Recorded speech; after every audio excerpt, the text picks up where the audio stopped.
Mic check, mic check. Sauce boy shit, what you want me to prove? If you're watching the replay, Spacey got the sauce on. if you're watching the replay, you could always support the channel by sending a super thanks. That's the heart shape with the $sign in it. Right below the video. That's the heart shape with the $sign in it, right below the video.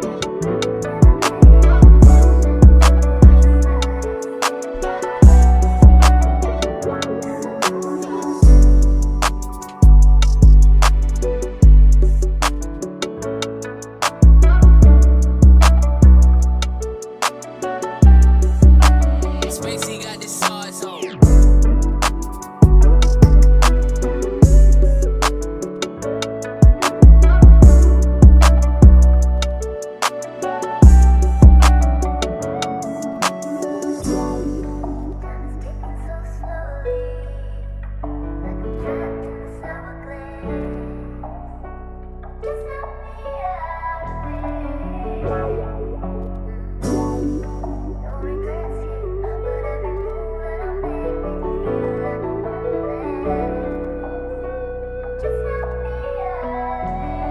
Spacey got the sauce on.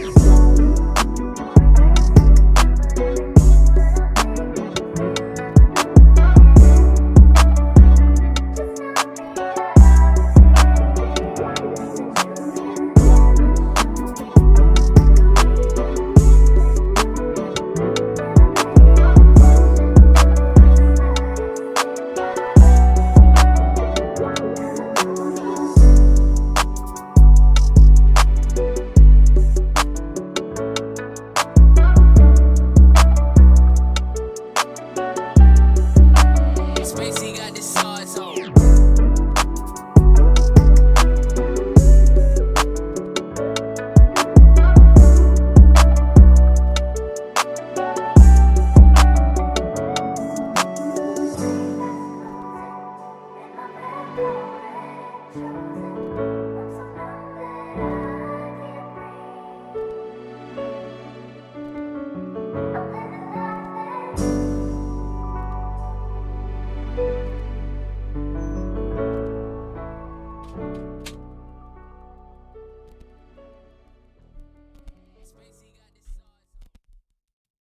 Video with your boy Freezy.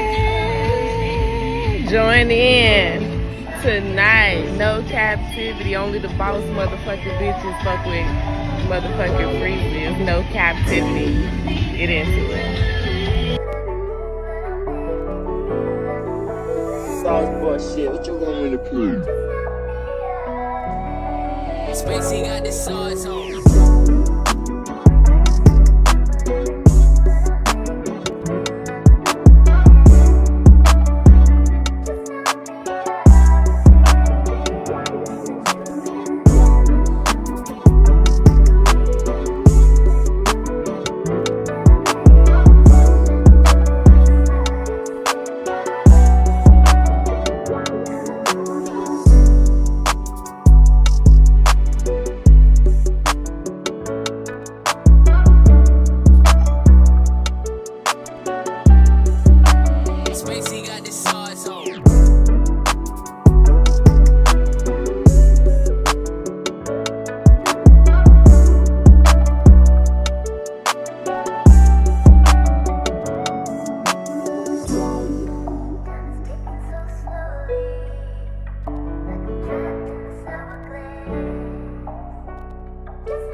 Cap-tivity with your boy Freezy.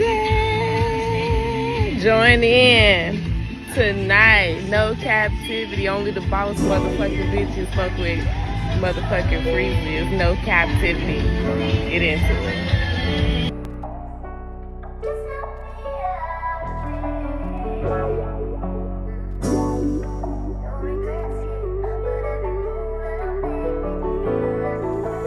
Sauce boy shit, what you want me to prove? Spacey got the sauce on.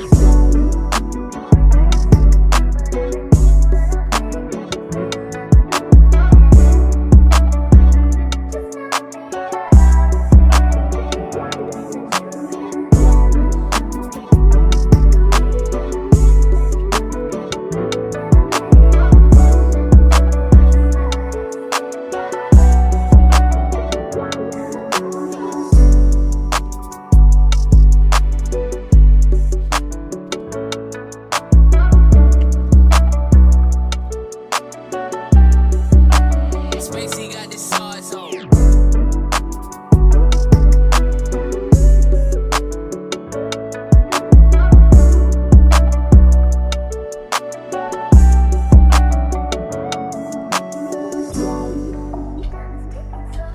Mic check, mic check. Shout out to everybody that's here. I appreciate you.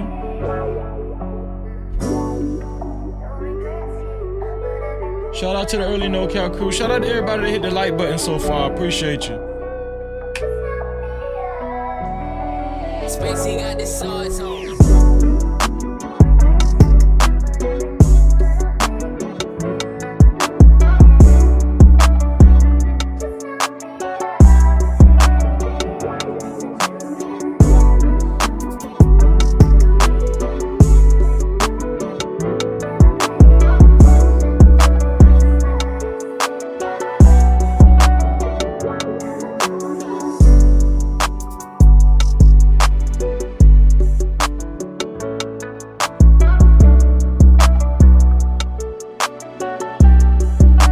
Spacey got the sauce on. Make sure you share this live stream if you will, if you'll be so kind. Share this live stream if you'll be so kind. Oh yeah, we're here. We are here.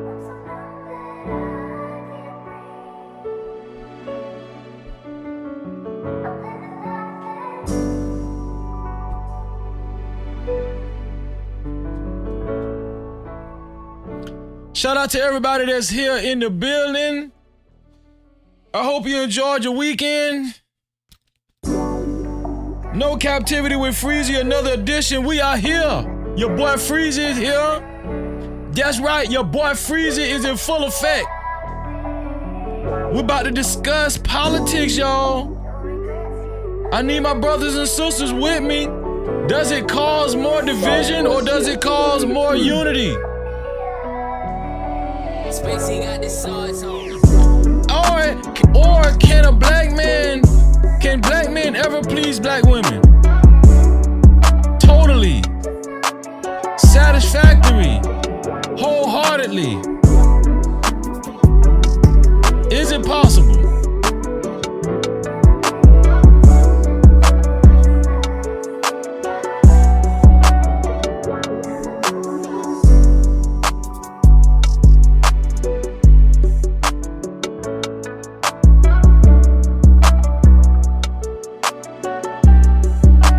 Spacey got the sauce on.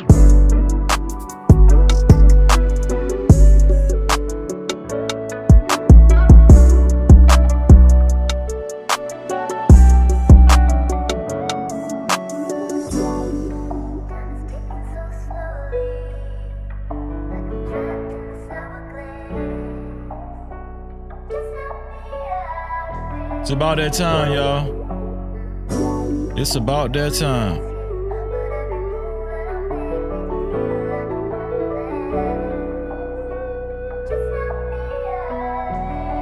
Spacey got the sauce on. If you be so kind, go ahead and share this live stream with friends or family.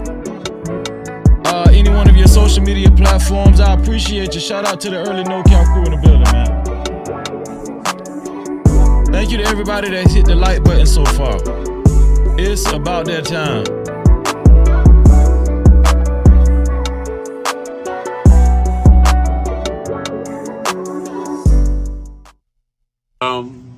Times in our life, You got time to sing on it. You sing. we all have pain.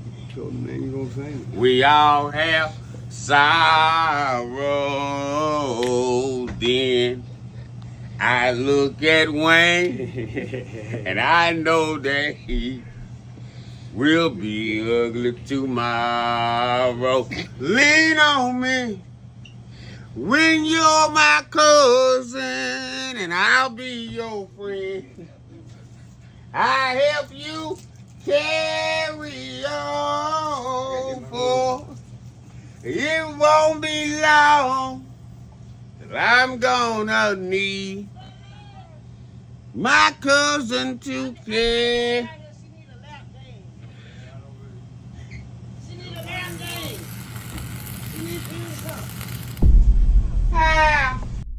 No Cap-tivity. Freezy.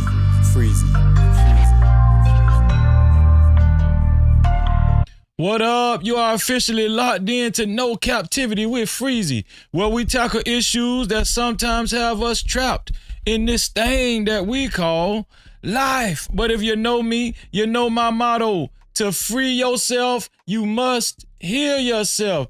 And if you rock with your dog, please hit that like and subscribe button hard right now. And also comment and share this video. That is if you rock with your boy Freezy. No Cap-tivity.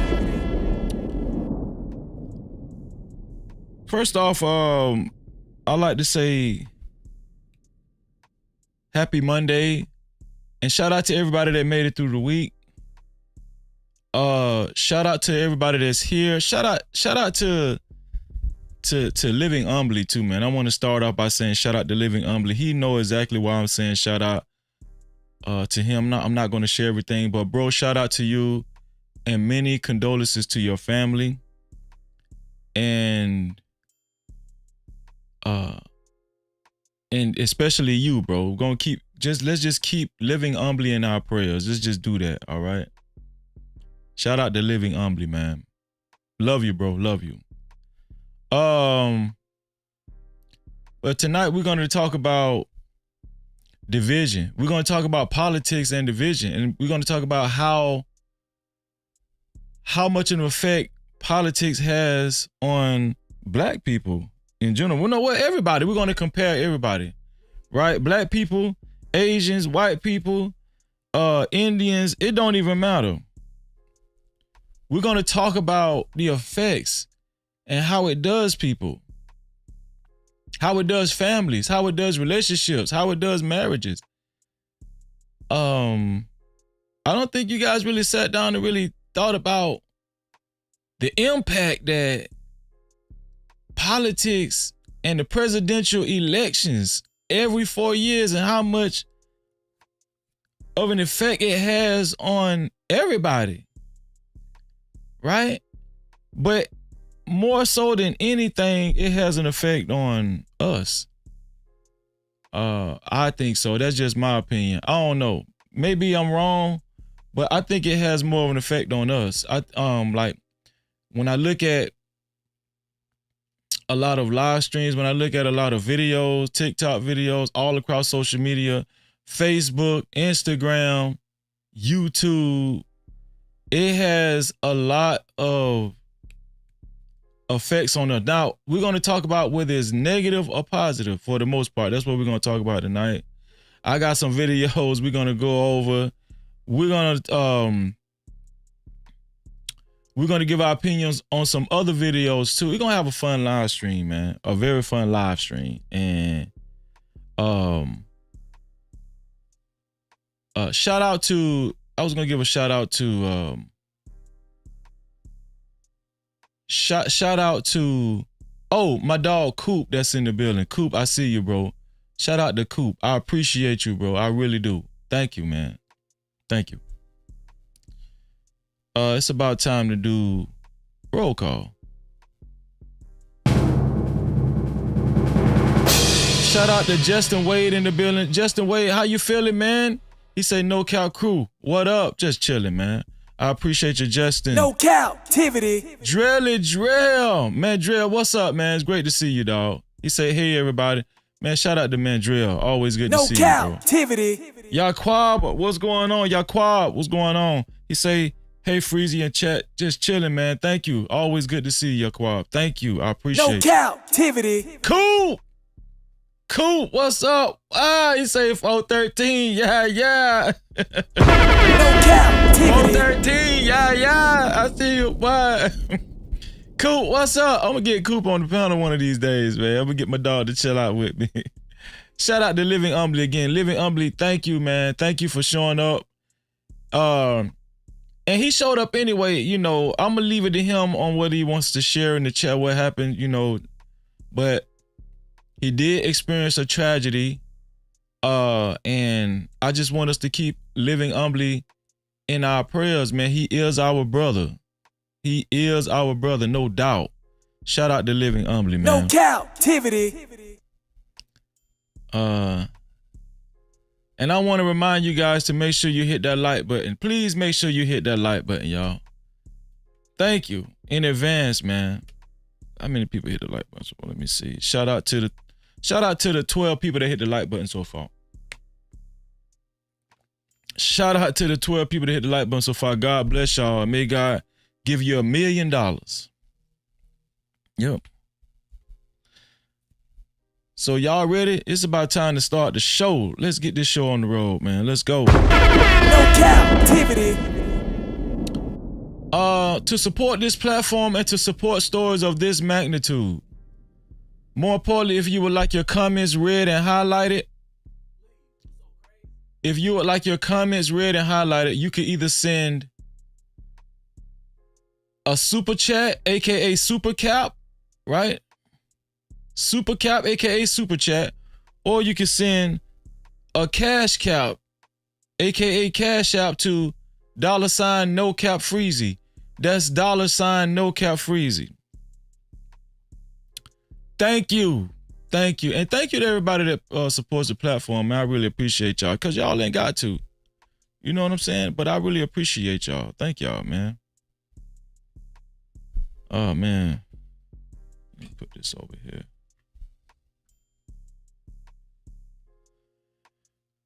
So I got some videos that I'm going to show, but before we show the video, I want to talk about what I've been seeing on social media. Y'all can tell me if y'all can identify with what I'm saying.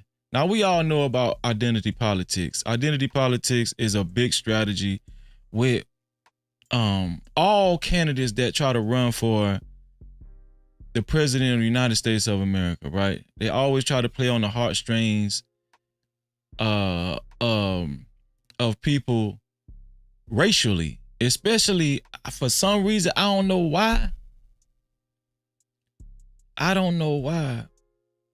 But both parties, Republican and Democrat, especially the Democratic Party have been doing it for a long time, but especially Republican, they always make sure they target black people.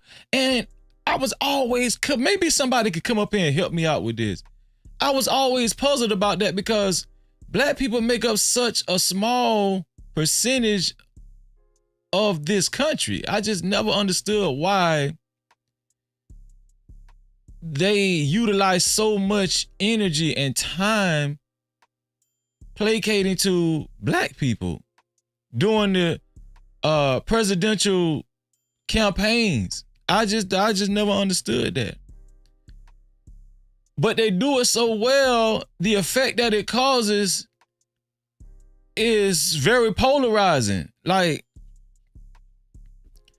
I just be sitting in the stands looking at all of this like it's a tennis match. You know what I'm saying? And I've seen whole families, I've seen marriages, I've seen people actually get into very heated discussions about it. Who you voting for? Who you voting for? Some people don't even want to tell who they voted for.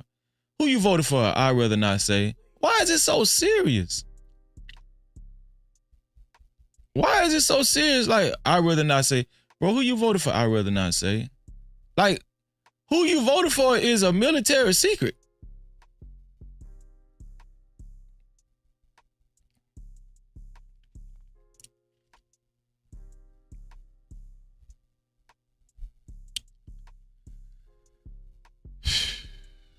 And I never understood why it was a military secret. I know, yes, I do. I just lied. I do understand why it's a military secret. It's a military secret because your ass might get banned from the family, right? You might get exiled. But here's the thing. I want to talk about the cause and effects of pre-election and post-election. Like, pre-election, it get off the chain. It gets off the chain. Post-election, do you guys see more unity after the election is over with? Do you guys see more unity? And that's very important. I know some of y'all, oh, this ain't really no serious. Yes, it is. Yes, it is. Yes, it is, because, like, if you really think about it, you break it down, like, people falling out with each other. Real live people falling out with each other. Right? Whole genders are being cast out. Whole genders are being blamed for the reason why this country, or the reason why a whole race of black people might be doomed. And it's your fault. It's your fault. It's your fault. And let's talk about how much fear is stirred up because of all of this hoopla, right? It's a lot of fear. Like, I know I started getting scared. I was like, damn, is it that serious? You know? I was watching a video last night, a YouTube video last night, where this black guy had a MAGA hat on and MAGA hoodie. And he was walking around downtown Baltimore, Maryland. And he was asking different people who they were going to vote for. This was pre-election time. And some people told him, some people didn't. A lot of people was like, I'd rather not say. Right? And he was trying to pull it out of him, but he was like, a lot of people was like, I'd rather not say. And I was like, damn, that's serious, right?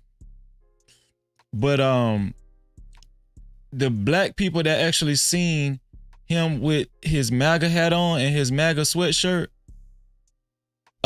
you know, the black people that admitted that they was going to vote for Kamala Harris, and they seen him with the MAGA hat on and the MAGA sweatshirt, they was ripping that dude apart. And they was trying to make him feel like he should be ashamed of himself. His mother need to be ashamed of him. His mother need to be ashamed of him. His dad need to be ashamed of him. And he's just a disgrace to the black race. Yeah, I mean, that's how they was talking to him. And I was like, damn. You know, and then it got so bad with some people was like, are you trolling? Like, listen, even white people that voted for Trump was that the guy was coming up to, they was like, are you trolling? It was like, are you trolling? Are you serious? Is this a serious question? He was like, yes, it's a serious question. It was like, oh, okay, I voted for Trump. Like, most white people said they voted for Trump.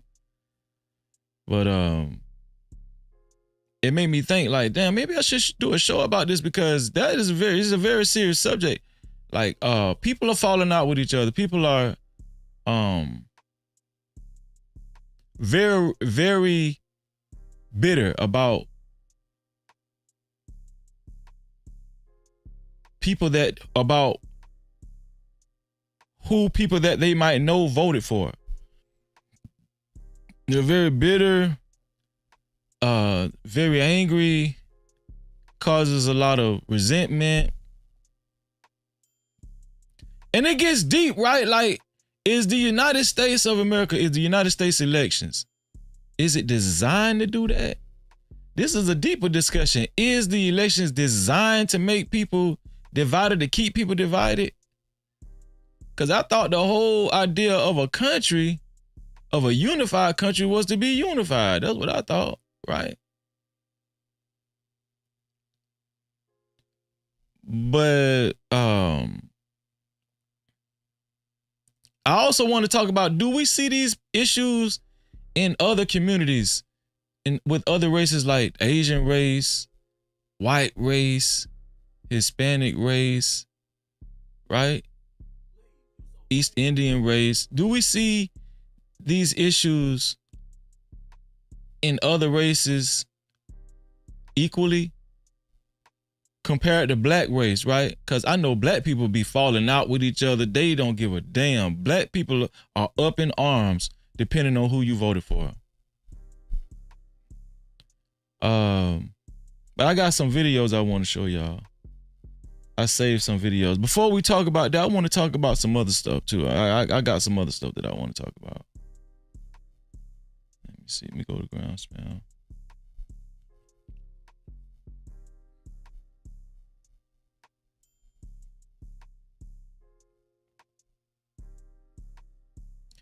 Y'all heard about Tuskegee? There was a big shooting happening in Tuskegee. I'm like, damn, what's going on? Apparently, several people were injured, and I think 1 or 2 people were actually deleted at Tuskegee University.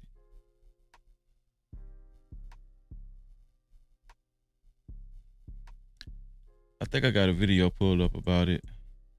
Let me see. Here we go.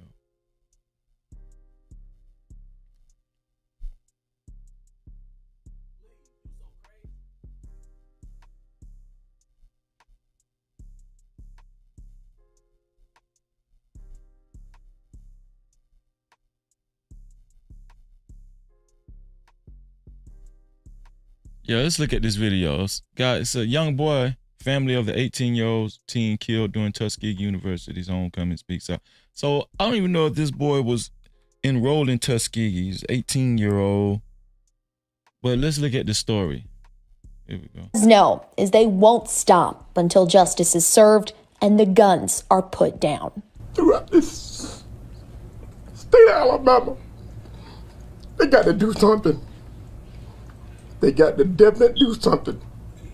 Because if it don't, we all gonna fade away. If I could just touch one person hard and stop the gun violence, it'll be okay. It really hurts. It really hurts. You missing your child all because somebody want to shoot. The family does know is they won't stop until justice is served and the guns are put down. One person has died, several others were injured in a shooting at Tuskegee University in Alabama. The school confirming that the victim who died was not affiliated with the university. Okay, there you go. The young boy was not a part of the university, but there was an 18-year-old black kid that died because of the shooting at the Alabama College Tuskegee University. But that multiple students were injured.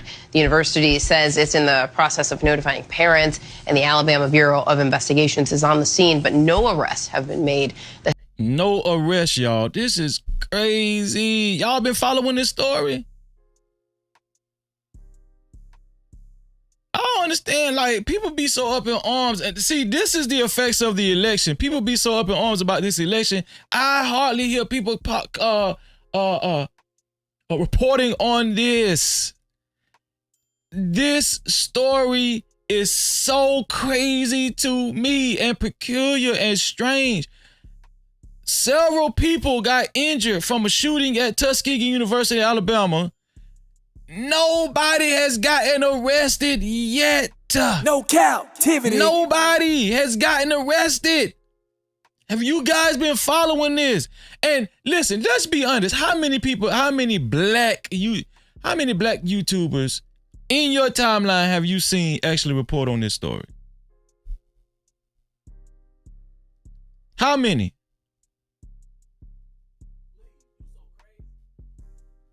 Oh, we got some more people that came in. My bad, y'all. Damn, I ain't even scrolled down.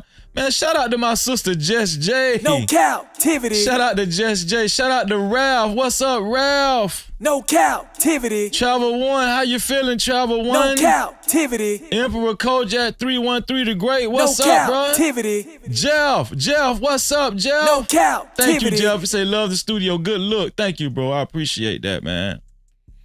Yeah. Actually, I just got a new arm. I got a new mic arm. My other mic arm, I had one of those scissor mic arms that come up like this and come down, and it was cutting off half of my room and my chest and stuff. So I just got a new mic arm.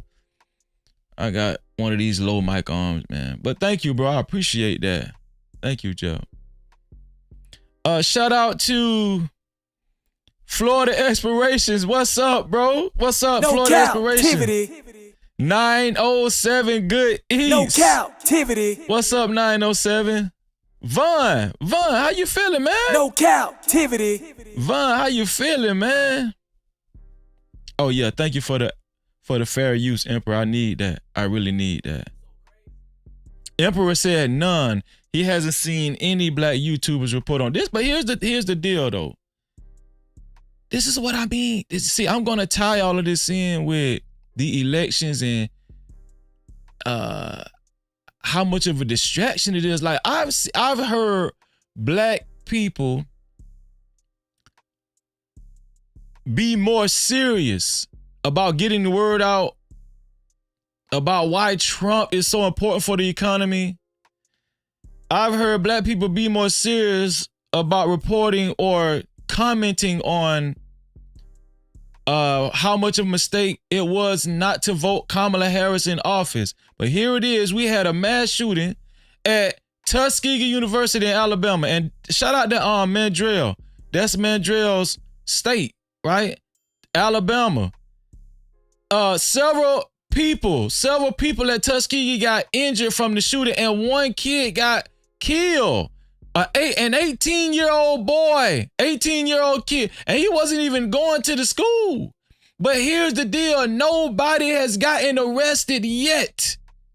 Nobody has gotten arrested. And you guys have to ask yourself, let me tell y'all something. If you're here with no captivity with freezing, you're in the right place. Okay, Izzy Bands. Okay, shout out to Izzy Bands. Izzy, thank you. Thank you, Emperor. Izzy Bands lives in Alabama too. I don't know why I thought Izzy stayed in North Carolina with Angry Man. I don't know why I thought that. Okay, but you're right. Now that you made me recollect, yes, Izzy Bands stays in Alabama too. Here's the deal though. You guys are in the right place, right? Right? And maybe it's to a fault of mine because I don't really follow the algorithm like that. Like I am talking about politics, but I like to throw this stuff in there, right? Nobody has been arrested. Nobody. A historically black university was celebrating its 100th homecoming this weekend. Hate to hear about that. One person has died, several others were injured in a shooting at Tuskegee. The parents of this individual have been notified. Several brothers, including Tuskegee University students, were injured and are receiving treatment at East Alabama Medical Center in Opelika and Baptist South Hospital in Montgomery. The parents of this individual have been notified. Several others, including Tuskegee University students, were injured and are receiving treatment at East Alabama Medical Center in Opelika and Baptist South Hospital in Montgomery. Yeah, I totally agree, Ralph. This election is definitely a distraction. Yes, evil work in play. Thank you. Yes. Just in case some of the people that are just coming in, let me show y'all the family of the young kid that got killed. The family does know is they won't stop until justice is served and the guns are put down. Throughout this state of Alabama, they got to do something. They got to definitely do something. This is huge. This is huge. I'm gonna tell y'all why this is huge. If it don't, we all Mandrell say, okay, Mandrell is from Montgomery. He's actually from the Gump. Mandrell. Now, I know they've been talking about it heavily towards your area, but have you seen a lot of people talking about this, Mandrell? There has been no arrest. A shooter has not been arrested. Now, when Donald Trump potentially almost got assassinated, right? Outside at his rally, the shooter was instantly killed, the supposed shooter, right? They got their man without a shadow of a doubt, and it didn't take no time. But with this this Montgomery shooting, this Tuskegee shooting, they ain't arrested nobody. This shit ain't I don't think this happened today. When did this happen? Hold on, let's see. Don't fade away. If I could just touch one person hard and stop the gun violence, it'll be okay. It really hurts. It really hurts. You missing your child all because somebody want to shoot. The family does know. When did this? Mandrell, do you know when? I don't think it happened today. Tuskegee, Alabama shooting.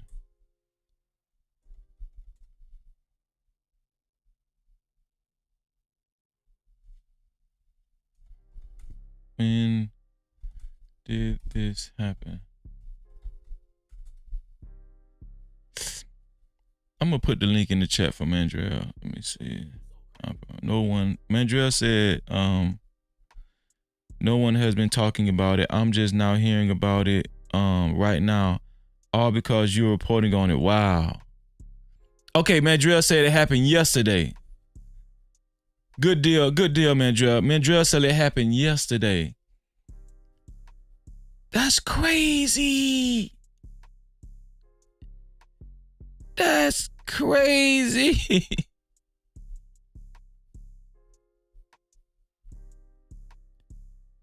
Y'all, this happened at an historical black university. If I'm not mistaken, I think Frederick Douglass is the one that founded Tuskegee University. Am I wrong on that? Do y'all see what I'm getting at? Like, this is what I mean about the elections. This is what I mean about how people get so up in arms about who to vote for, and we just forget about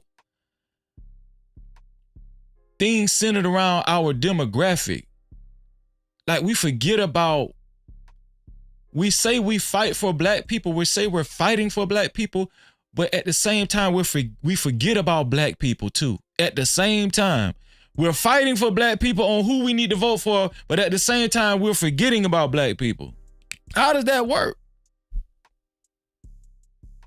And I'm going to be honest with y'all. It was a lot of people that said, Freezy, I'm just not voting. I share the same sentiment, because when you sit back and see the effects that it has on people, it makes you not even want to play a part in that bullshit, right? It makes you not even for the thug. want to be a part of it. If this is how it's going to make people, right? If it's going to make me get very emotional about who somebody else might potentially vote for, right? Not who I might vote for, but who somebody else might vote for. Yeah, I don't need to be a part of no bullshit like that.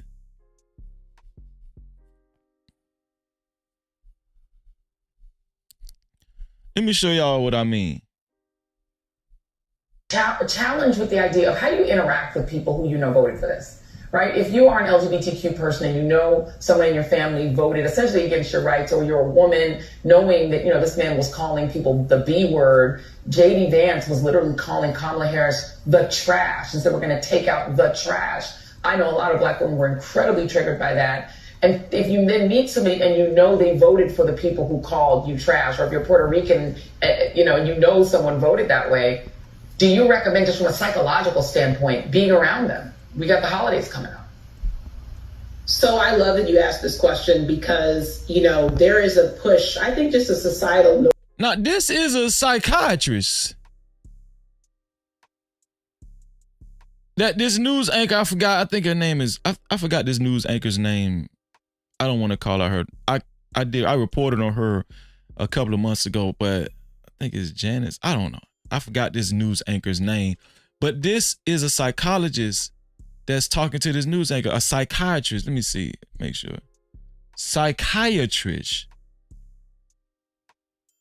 Yale psychiatrist Amanda Calhoun says it's okay to take a step back during the holidays from friends or family members who voted in ways that affect your livelihood. That's crazy. Separate yourself from people who voted in opposition to what you voted. If they didn't vote for the same candidate that you voted for, you need to separate yourself. This is psychiatrists telling people that. Are they hiring these people on these news networks purposely? And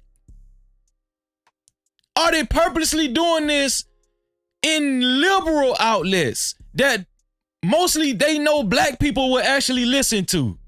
This is psychiatrist telling you, yeah, you might need to take a break. Is the psychiatrist crazy? Or that if somebody is your family, that they are entitled to your time. And I think the answer is absolutely not.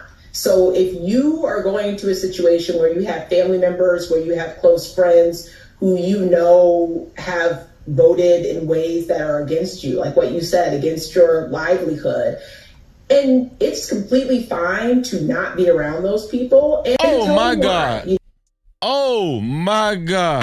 No captivity. So if my mother, not my mother, but I'm just saying hypothetically, right? If somebody's mother voted for Donald Trump, but you voted for Kamala Harris, and you don't like the fact that your mother voted for Donald Trump, during the holidays, this psychiatrist is recommending that, hey, it's good that you separate yourself from your mothers and your fathers and your sisters and your brothers and whoever else, your children, during these holiday times. You know what I'm saying? Don't get in the holiday spirit. Just separate yourself.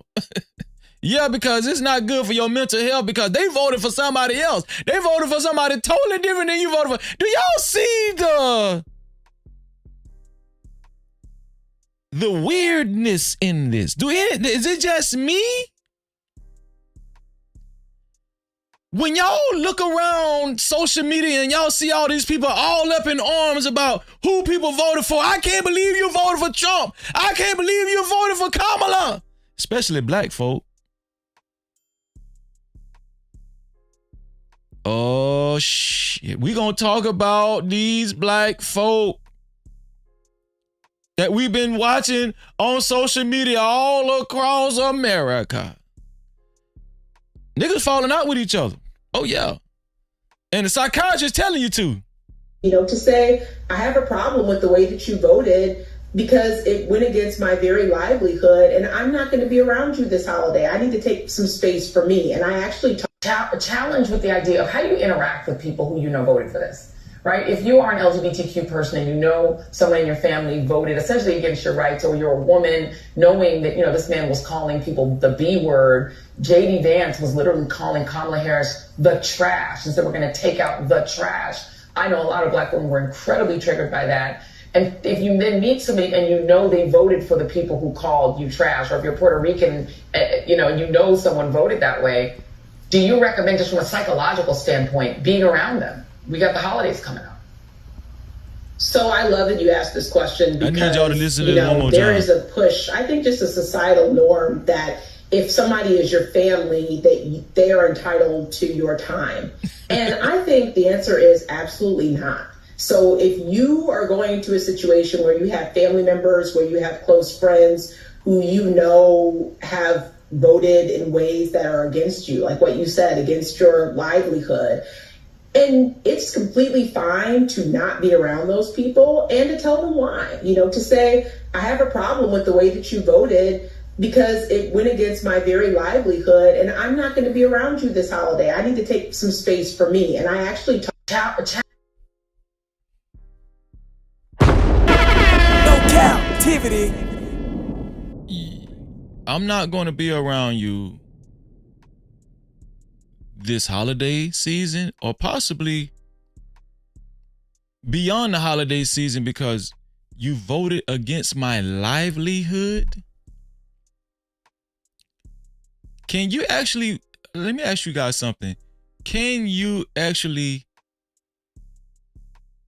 vote against someone's livelihood? Is that even a thing?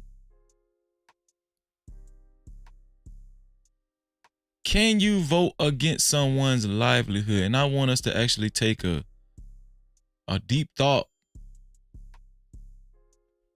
with that notion, because voting against someone's livelihood indicates that the person that you're voting for is like a savior.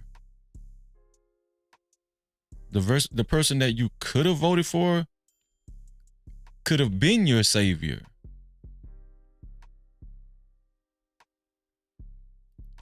And when I see people that mostly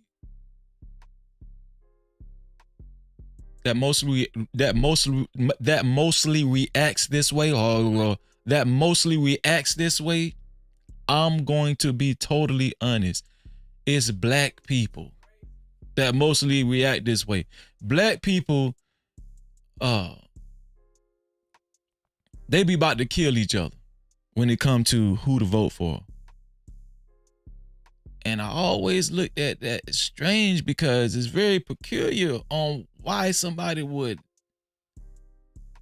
be so emotional about who another black person voted for. Now, it's needless to say that this go around, especially the videos that I've shown, I've seen more black women that's sore, very sore about who other black people have voted for, especially black men. Right now, black men, I showed the stats. Black men showed up in numbers and voted for Kamala Harris. They did.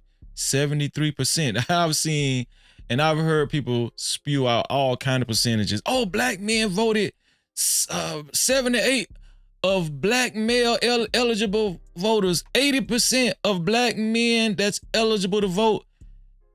88% of black men that's eligible to vote voted for Kamala Harris. No, they didn't. It was 73%. But that's still a majority. That's still a lot of black men. But I'm telling you right now, people are having catastrophic reactions to Donald Trump getting elected. And black people, in my opinion, are getting further and further divided, are getting further and further torn apart. That's words I was looking for, right?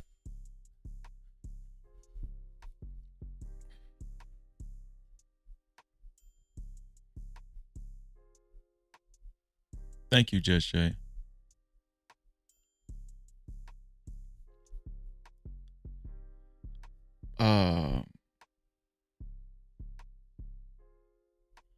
We even had Trick Daddy say he's not African American no more.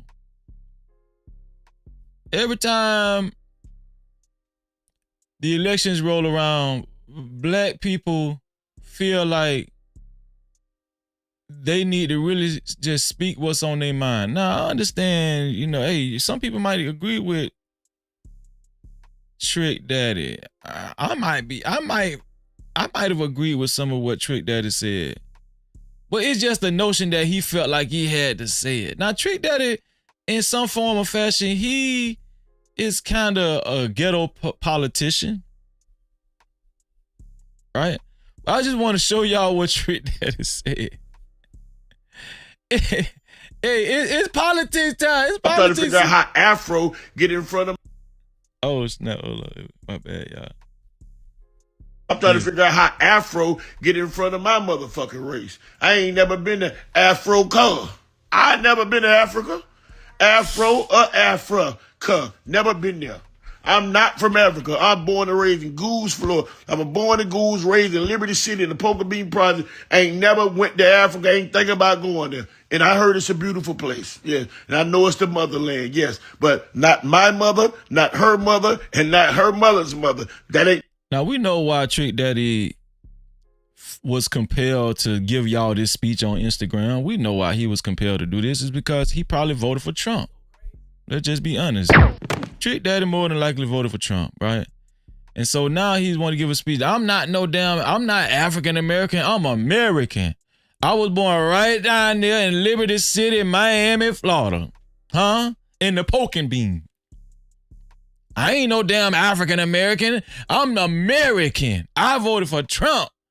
And you know, this is the division I'm talking about, right? Okay, whatever suits you. If you don't want to be claimed African American, that's fine. But we know what your intentions is. We know why you saying this, Trick Daddy. It's because you're playing into the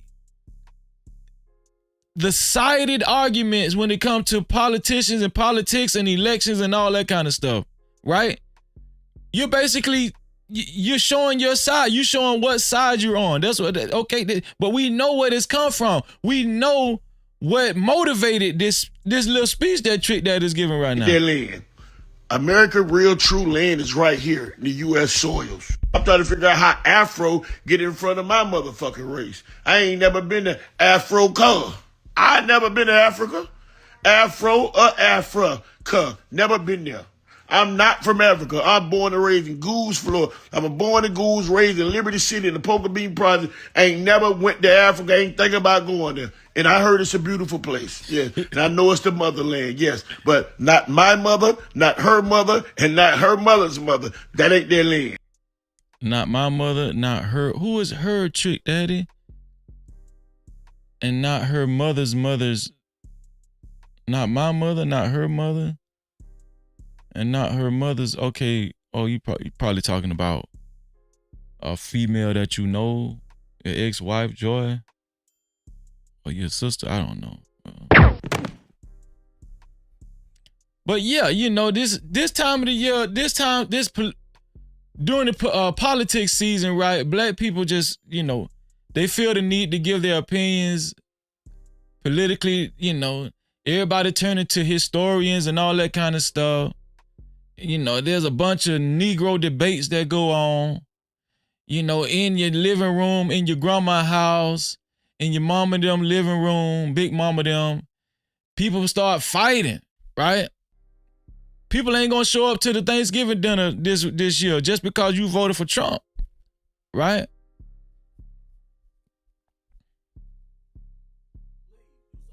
And let me say something. Shit gets so desperate. People get so desperate, especially on the Kamala side. People that voted for Kamala Harris. It's getting so bad now. And I had made a comment about this the last live stream.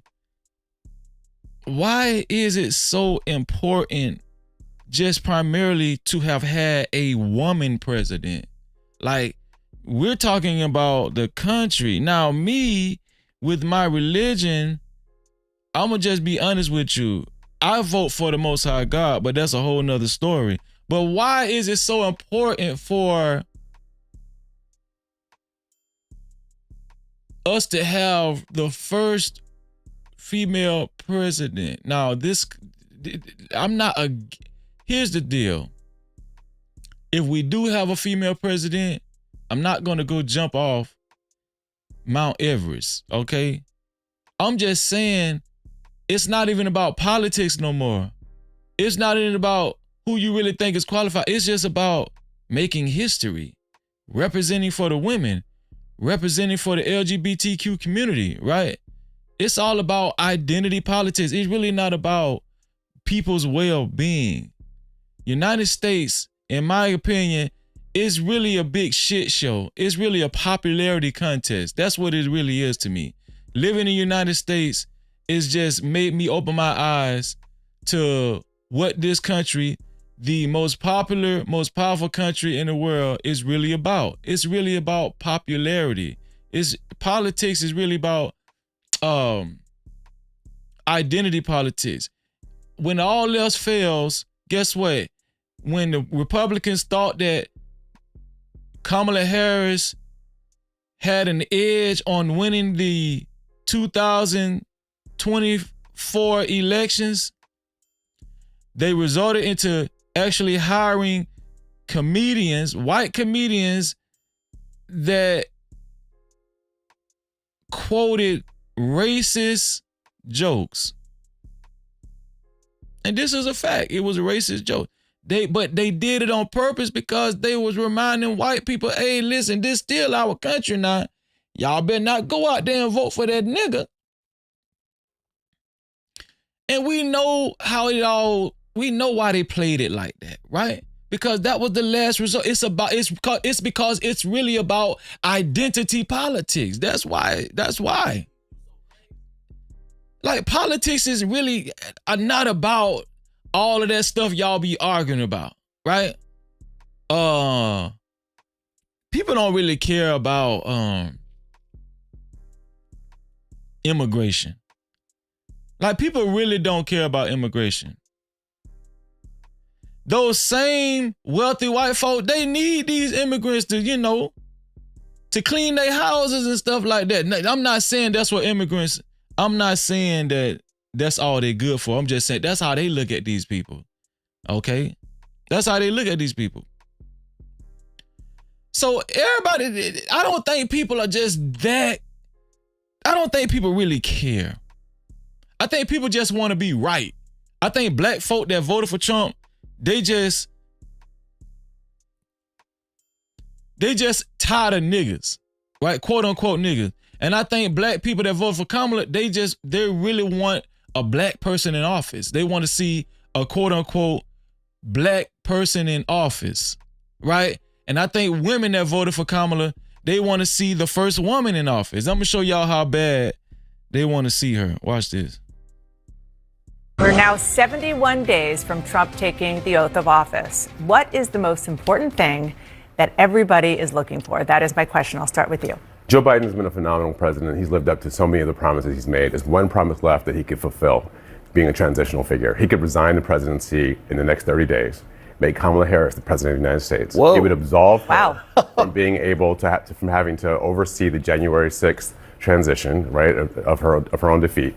And it would make sure that it would dominate the news at a point where Democrats have to learn drama and transparency and doing things that the public want to see is the time. This is the moment for us to change the entire perspective of how Democrats Okay, this operate. has now jumped from an internet meme to a Sunday morning show. Jamal's out here right now. Congratulations. Season of House of Cards. I thought you were going to say, what about the Supreme Court? That's also out there. So this black guy is suggesting that President Joe Biden resign and just allow Vice President Kamala Harris to become president, and so she could say she was the first female president in the United States. And also, so it won't be that difficult for the next female that actually runs for president of the United States to win office. It won't be a shocker.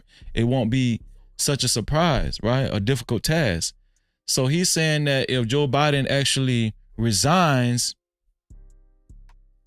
right, he would be doing the country a service.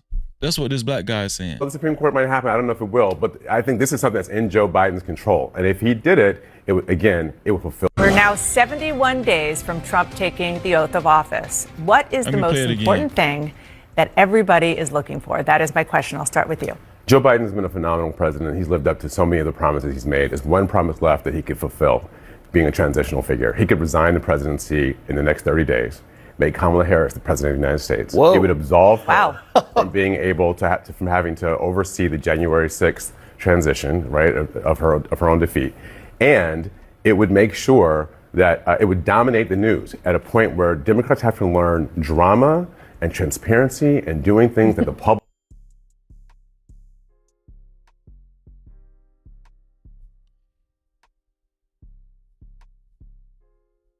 Okay. public want to see is the time. This is the moment for us to change the entire perspective of how Democrats Okay, this operate. is now jumped from an internet meme. Hey, can you guys hear me? Put a 1 in the chat if you guys can hear me. Where's my phone at?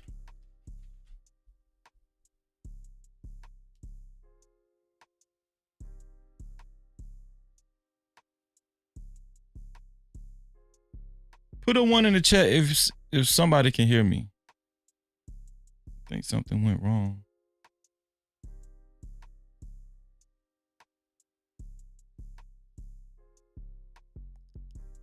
Okay, good. Gotcha. Okay. To a Sunday morning show. Jamal's out here right now. Congratulations. Season of House of Cards. I thought you were going to say, what about the Supreme Court? That's also out there. Well, the Supreme Court might happen. I don't know if it will, but I think this is something that's in Joe Biden's control. And if he did it, it would fulfill. We're now 71 days from Trump taking His last promise. It would give Kamala Harris the chance to be the 47th president of the United States of America. It would disrupt all of Donald Trump's paraphernalia. Right? He'd have to rebrand everything. But and it would make it easier for the next woman who runs for president to not have to worry about all the historical, weight of being the first. His last promise. It would give Kamala Harris the chance to be the 47th president of the United States of America. So this is Jamal Simmons said Joe Biden has been amazing, but he should fulfill one last promise to be transitional. Biden should resign and make Kamala Harris the first woman president. It would turn tables on Trump, keep Kamala from presiding over January 6th, make it easier for next woman to run. No Cap-tivity. This is how serious it's gotten, right? This guy is suggesting that Biden go ahead and resign just so we could say we had the first woman president, and just so Kamala could say she was the first woman president, and just so, black women and LGBTQ communities could be satisfied, and some black men, liberal black men, right? And other people too, other women, white women, Hispanic women, who are women of other races, they could be satisfied. Is it that serious? That's what I want to know. I want to know, is it that serious that to the point where Sleepy Joe should resign and allow Kamala Harris to be the first woman president? When I heard that, I was like, damn, that's serious. That is serious. And I just never understood, why was it that serious to go through such lengths to make sure we have the first woman president? Like, it's become to the point where it's all about rights. It's all about like women's rights and not the best, what's best for America, right? It's all about identity politics. That's what it's all about. I'm sorry, y'all had to put my damn incense in there.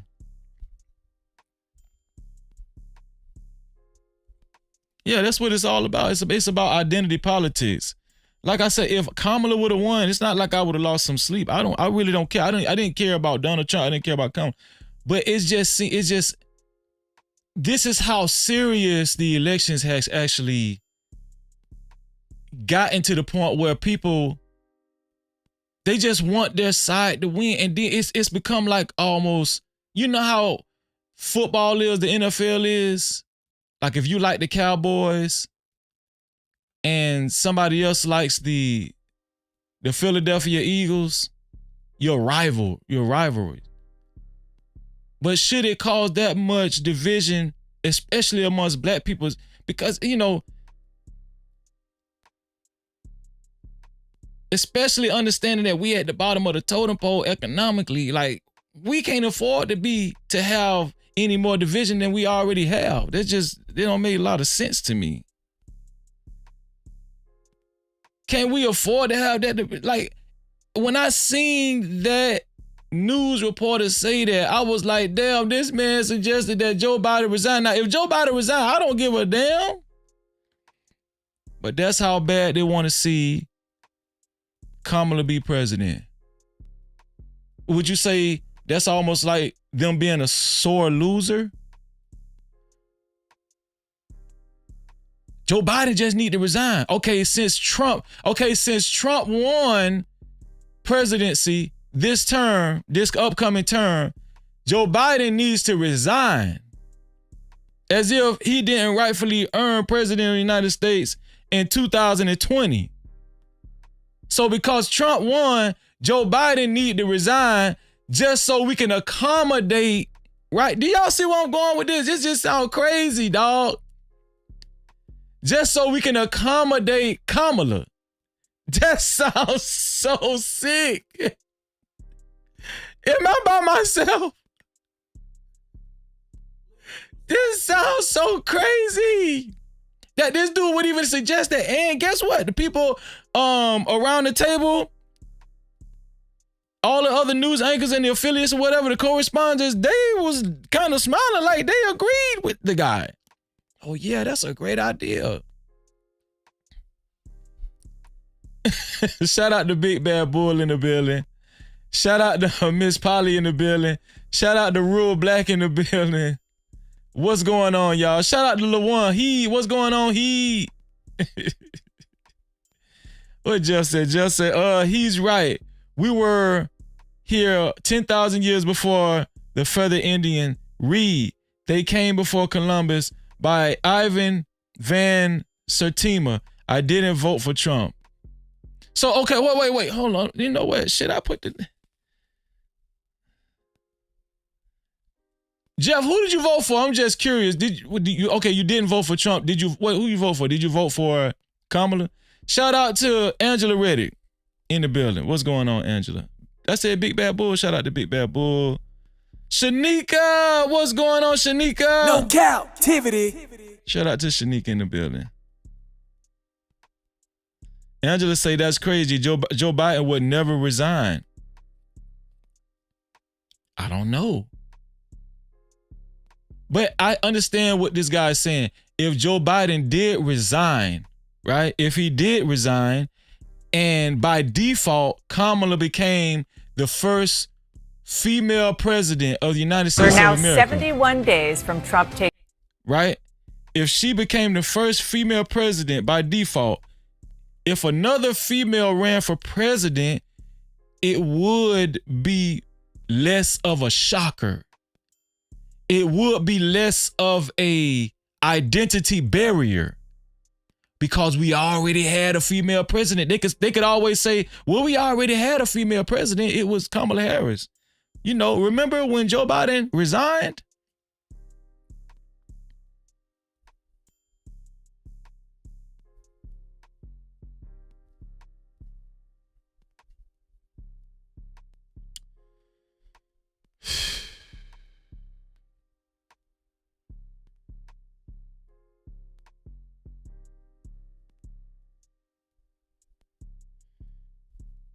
Yo, I seen these figures too. This shit was crazy. Look at this shit. Kamala Harris presidential campaign reportedly spent $1.2 billion on her campaign. That is so sick. This one here for the thug. Kamala Harris's presidential campaign reportedly spent $1.2 billion overall compared to Trump's $750 million. That is sick. Now we know Trump white, let's just be honest with you. And Kamala Harris is a female. And she was running as a black female. So yeah, she's gonna need a little bit more help to try to persuade and convince people, hey, maybe we do need to go vote for this black female, this quote unquote black female, right? $1.2 billion is sick. You know, that's just a fun fact. Here's another liberal. Look what this liberal said. Let a man. Here we go. So y'all gonna let a man with 34 felonies lead the free world and be the president of the United States? That's it. I'm listening to R. Kelly again. I already do, but I'm gonna stop pretending I don't. If white people can elect their felons, I could dance to mine. So y'all gonna let a man with 34 felonies lead the free world and be the president of the United States? That's it. I'm listening to R. Kelly again. I already probably do, but I'm gonna stop pretending I don't. If white people can elect their felons, I could dance to mine. Now here's the thing. I've been hearing a lot of people complain about that too. That people did not mind a convicted felon being elected president of the United States. Did you guys have a problem with that? Now, here's the deal. You guys don't like this type of conversation, but every time I say it, people do not like when I say it. America is predominantly white. It feels good to wake up white in America because guess why? Because predominantly your people by landslide, their people by landslide actually control a lot of the say-so that goes on in this country. So we know that notion that, oh, it's not wise to hire a convicted felon, that shit went out the window with Donald Trump, okay? No Cap-tivity. That shit went out the window. It went out the window. Donald Trump is the first convicted felon to not run, but actually get elected as president of the United States of America. And white people did not mind at all. And you know, a handful of black people didn't mind either, along with other races, and along with a handful of other races as well. This guy saying, hey, if you guys don't mind a convicted felon being president of the United States, you're not going to shame me for listening to R. Kelly. Does he have a point?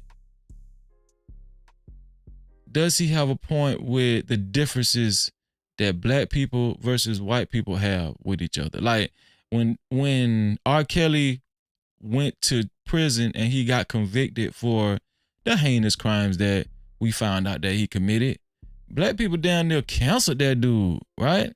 I mean, they canceled him from radio stations, streaming platforms, Spotify, Apple Music, all of that stuff. But here it is. The majority did not have a problem voting for a known felon, a convicted felon. Why? Because white people, they support and protect their own. It's not I know that's not, a popular thing to say, but it just is what it is. And then a lot of you, I was gonna say, a lot of you black folk out there, I'm trying to do better, right? A lot of you black folk out there just refuse to come to this harsh realization. When it comes to situations like this, even if it's dealing with a convicted felon being elected into office, they don't give a damn. They just want to make sure that their race wins. While on the other side of the ranch, black people are falling out with each other depending on who the other person voted for. No Cap-tivity.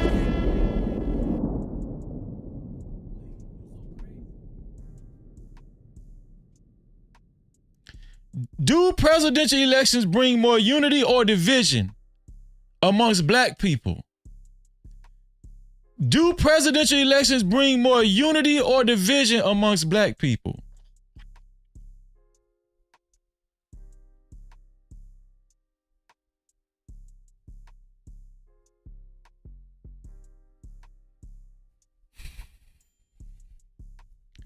LeBron James got in on the fun. LeBron James said he wrote a post, and he dedicated it to his daughter. He said, "Heavy on my heart and mind this morning, my princess." So he had his daughter on his mind, particularly that particular morning. Heavily. It says, Promise to protect you with everything I have and more. We don't need their help. So LeBron, ever since Donald Trump got elected, LeBron felt the extra need to protect his daughter. He said, we don't need their help. Whose help is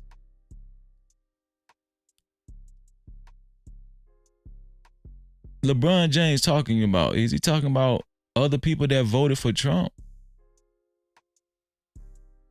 Is it that serious, y'all? Let's see some of these comments. Oh, this is the angry man. Shout out to the angry man. Angry man say, protect her from what? Y'all need grows. Have y'all lost minds? It say, the other commenter said, so he rather she be forced to pee in the same bathroom with boys. Father of the year. Congratulations. Another commenter said, for the people talking about his money, yes, he got it. However, she'll still be in rooms where she is the brightest, most qualified, probably wealthiest, and still be frowned upon and possibly not chosen because she's a black girl. Come on, bro. That's LeBron James' daughter. See, they go too far. This is LeBron James' daughter. Let's stop pretending like this girl ain't privileged. We literally just witnessed the most qualified next in line candidate get beat by a reality TV felon. Somebody said he just scared because he on the Diddy list. No Cap-tivity. Oh my God. Hold on. Oh, let me see. Please keep kneeling. Please keep doing it. Identity politics. And I agree with this commenter. It's because that's what it's really about, identity politics. Please. The way your views are never heard again and maybe read more than the second page of a book. Somebody else said, must be nice. He got the resources to do so. Hey, that's a fact. But why is LeBron James even going so hard with these posts as far as protecting his daughter? I don't need you guys to help me protect my daughter since you want to vote for Trump. Bro, you're a billionaire. Why are you even making these posts? You're a billionaire, bro. Instead of putting your energy in talking about, oh, I'm going to protect my daughter and stuff like that. Bro.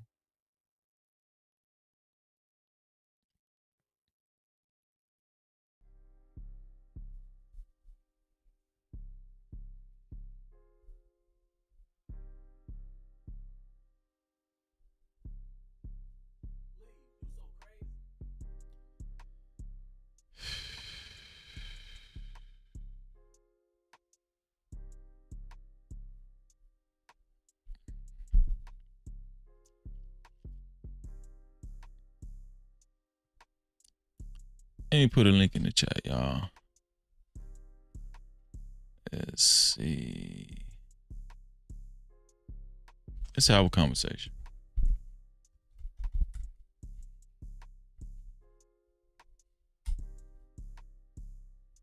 There we go. I'll put the link in the chat. Y'all could come up at any time. And should I pin it to the top right now? No, I ain't gonna pin it right now. I'll put the link in the chat. But yeah, I'm just talking to somebody chooses to come up. But here's the thing, right? This is why I did not participate in the elections this year. This is why I didn't vote. I don't care what y'all think. You people are crazy, especially if you get like this about the elections. It just don't make any sense to me.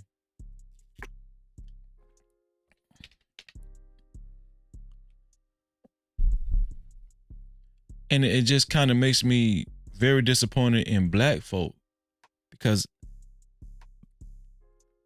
I'm a collectivist, right? I believe in collectivism. I believe in there's strength in numbers. I believe in powernomics. Shout out to Dr. Claude E. Anderson, right? I believe that the more we're together, the stronger we are. I believe in practicing group economics, right? I believe it takes a village to raise a child. You know, it just goes on and on and on, right? I believe black folk are not going to break certain barriers until we actually understand what it means to get together and unify. But I just also believe that we look for the quickest way. We're quicker to hate each other for any old reason, and we find reasons to hate each other. We find reasons to say, see, that's why I don't F with them niggas over there. That's why I don't play into that stuff. And we have a lot of other black people. We have other black people that just have basically left that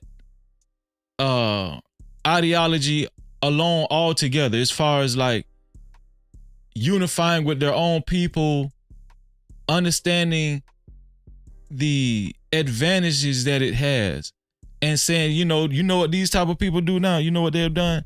Now what these type of people have done, instead of actually unifying with their own people, they'll be like, you know what? I'm just gonna just go to the side that's been winning all these years since the inception of the Constitution, since we got our independence. I'm just gonna go with the other side. You know what the other side is? That's the white side.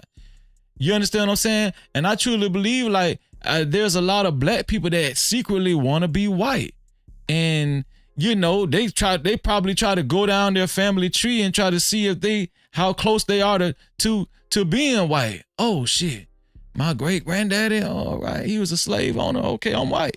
You know what I'm saying? That's how deep it is, right? You got some platform owners. You got some social media. You get some social media. What is it called? Social media what? Social media. I don't know. I had a brain fart. But yeah, you understand what I'm saying? You got some people on social media that's, you know, that they don't even want their platform to be remotely labeled predominantly black. You got some people in social media that don't want to be associated with black people. We got black people. I'm not talking about white people. You got black people that don't even want to be don't even want to say their channel or their YouTube channel is associated with black people. And so when you look at the whole demographic, the morale of a lot of these black people is just completely destroyed. And so this is why I say to myself, Freeze, you just need to stay in your own lane. Right? Because I love black people, you know, and I don't hate other races. I don't say that as if I hate other races. No, I love black people. And I do feel like there is a way to build up an infrastructure with black people, even if it's starting small. Freeze, you're not going to be able to make it if you ain't got white people on your side. Listen, I don't want no white person on my side that doesn't like me for me. I don't want any white people on my side that's not going to accept who I am and how I rock and what I represent. Right? That's kind of like borderline selling your soul. Right? Rearranging how you move, rearranging your ideology a little bit, rearranging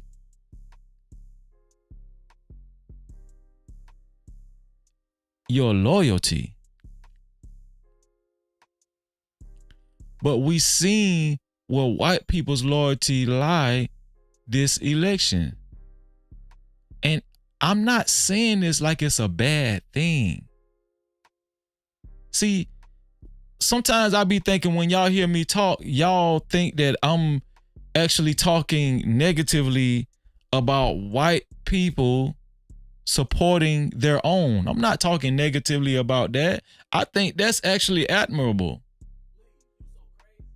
But the problem comes in when black people don't understand, that's how we're going to be able to strengthen ourselves and strengthen our race as well.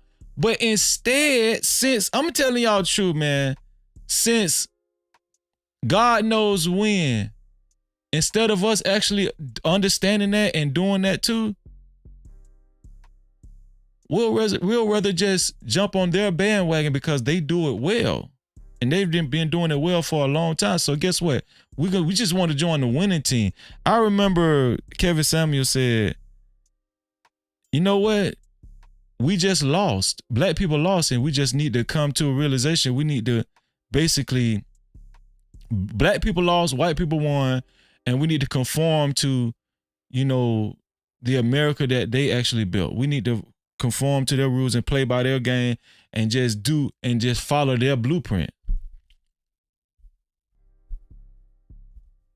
And so that mentality has spread it all across Black America. And I don't fuck with you niggas. You niggas stupid. You niggas dumb. I'm gonna be on this side where they winning at, cause y'all don't know how to get money. I'm gonna show you how to get money. The white people like me. Is there any white people out there that could understand what I'm saying? Are there any white people that understand what I'm saying and know I'm not talking bad about white people? I'm just saying, like, there is positivity in being a nationalist. I'm just being honest with y'all. There's some positive aspects in protecting your own self-interest. But it never fails. Every election time, we hate each other, and it causes more division than it does unity, right? No Cap-tivity. Super chat. We have our first super cap of the evening, and guess what? It came from Twan AC50. Man, shout out to Twan AC50 for the $5 super cap. Thank you for helping us keep the lights on. He said, freeze it. Americans voted collectively for Trump. He got the popular vote. All demographics. No Cap-tivity. That's not. And shout out to Twan AC. Yes, I think that he might have broke some records. So you're right. You're absolutely right, Twan AC. But here's what I'm saying. Like, if you look on social media and you see a lot of the videos, especially that's done went viral, black people are shaming other black people. The majority of black voters voted for Kamala Harris, but the black people that voted for Trump, they're being called out. They're being shamed. People are calling for these people to be ostracized. I just showed y'all a psychiatrist on an Instagram post that said, hey, listen, it's good for you to remove yourself. It's good for you to get space. It's good to remove yourself from your own family during the holiday season. A psychiatrist said that. For the people that just coming in, y'all don't believe me? Watch this shit. Look. Challenge with the idea of how do you interact with people who you know voted for this, right? If you are an LGBTQ person and you know someone in your family voted essentially against your rights, or you're a woman knowing that, you know, this man was calling people the B word. J.D. Vance was literally calling Kamala Harris the trash and said, we're going to take out the trash. I know a lot of black women were incredibly triggered by that. And if you then meet somebody and you know they voted for the people who called you trash, or if you're Puerto Rican, and you know someone voted that way, do you recommend, just from a psychological standpoint, being around them? We got the holidays coming up. So I love that you asked this question because, there is a push, I think just a societal norm that if somebody is your family, that they are entitled to your time. And I think the answer is absolutely not. So if you are going into a situation where you have family members, where you have close friends who have voted in ways that are against you, like what you said, against your livelihood, and it's completely fine to not be around those people and to tell them why, to say, I have a problem with the way that you voted Because is that okay? Is that okay to tell your family member, hey, listen, I don't want to be around you. Please get the hell away from me, especially during the holiday season. I don't want you to come to my house for Thanksgiving. I'm not coming to your house for Thanksgiving. As a matter of fact, don't call me. Is it okay to do that just because of the way somebody voted? That's what I'm getting at. And these are black folk that's talking like this on this nationally televised news show. MSNBC. Is it really that serious? You only see black folk that's saying that spew this type of rhetoric. Why do we go to these extremities? Do you see other races talking like this? Why do black people get so... What's the correct word I'm trying to find? Why do black people get so angry and divisive and resentful and bitter and spiteful during these elections? During these presidential campaigns, post-presidential campaign, post-election. Why? Why is it us?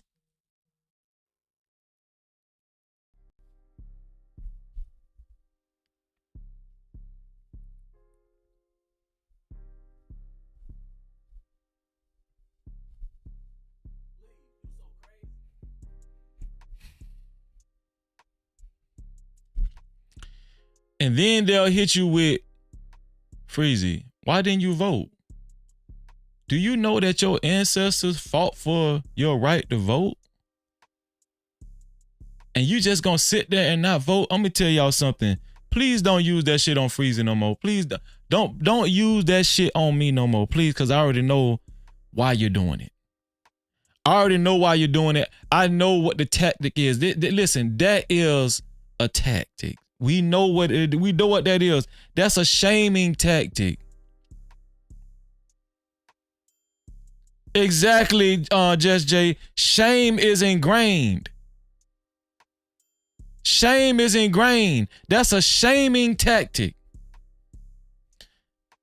Freezy, your ancestors voted. Your ancestors fought for the right to vote. Yeah, that's a fact. They did. But guess what? They fought for the right for me to vote, the right for me to vote if I want to. They fought for the right for me to vote if I so please. They fought for the right for it to be a luxury for me to vote. A lot of times people will use slavery. People that don't even care about slavery. Most of these people don't even care about what their ancestors went through. Most of these people don't care, but they always use that shit towards election time and try to shame you with that. So it worked during the Obama campaign. I ain't gonna lie, it kind of worked with me then because before Obama, like I voted, I think I voted during the Bush and Gore election. I think I voted for the Bush and Gore. I think I voted for Al Gore. And then after that, I voted for Obama. Right? But after Obama's first term, I ain't vote no more. I was like, man, this shit a scam. When I seen how Obama scammed all of us, I seen right then, this shit is a scam. So why should I vote? And then not only that, listen, let's look at all of the negatives about voting. Okay, Obama scammed us. They use identity politics. And then if you don't vote for the person that your family member or your significant other wants you to vote for, they'll fall out with you. They don't talk to you no more. Listen, we got psychologists. We got psychologists telling people not psychologists, psychiatrists, the ones that actually prescribe medication. You know, they're telling people to shun their family members. Why should I vote? Somebody tell me why. To me, voting is more of a disservice than it is a service. To me, voting is more of a hindrance than it is a help. Because 9 times out of 10, they don't give a damn. I'm talking about black people. I'm talking specifically to black people. Listen, this conversation is not just for black people. I want white people to come up and talk to your boy Freezy. If anybody know Freezy, they know I'm cool. You know, white, Hispanic, anybody can come up and talk to me because I can have an intelligent conversation. But I'm just trying to figure out, why do elections affect black people the most when it comes to causing division? Why is you niggas so crazy? Why y'all get crazy during this time? This psychiatrist just told people on MSNBC, hey, listen, I'm telling you right now, I'm advising you, I'm giving you this advice. It's okay to separate yourself from your family during this holiday season. If they want to pray with you, guess what? It's okay to say, I ain't praying with your ass. No, I ain't praying with you. If they call you and say, hey, are you coming to Thanksgiving dinner? It's okay to just not answer them and block their ass for a few. Yo, it's okay to do that. A psychiatrist telling y'all to do that. And guess what? There's a lot of people that's going to take heed to that psychiatrist and say, you know what? A psychiatrist told me to do it. A black woman psychiatrist. So guess what? It must be right. It must be okay to do. Yo. Super chat. Shout out to Twan AC50 for the $5 super cap. He said, it's a shame a platform like NBC allows this behavior. They want black folks fighting against each other. Black folks are too controlled by the media. And that is a fact, Twan AC. A lot of times we treat the word of these people as if God said it. A lot of times we treat the word of what we hear on national television and social media as if it's God's words and it's the gospel to adhere to, right? How did black people get like this? Is there a history behind this? I'm gonna tell y'all what I think it is, and y'all not gonna like it. But it's okay, because this is a transparent, honest conversation. I think black people, I need y'all to listen to me closely when I say this. I need y'all to listen to me closely when I say this. Right? Is my mic too? Okay. I love my new mic arm, y'all. I love this motherfucker. I love this new. I love it, y'all. I love it. I'm gonna tell y'all why black people are like this. Black people are like this, and it affects black people the most. These elections, us being divided the most, these elections causing immense division amongst black people the most, more than any other race. The reason why black people are like this, right? Are you ready for it?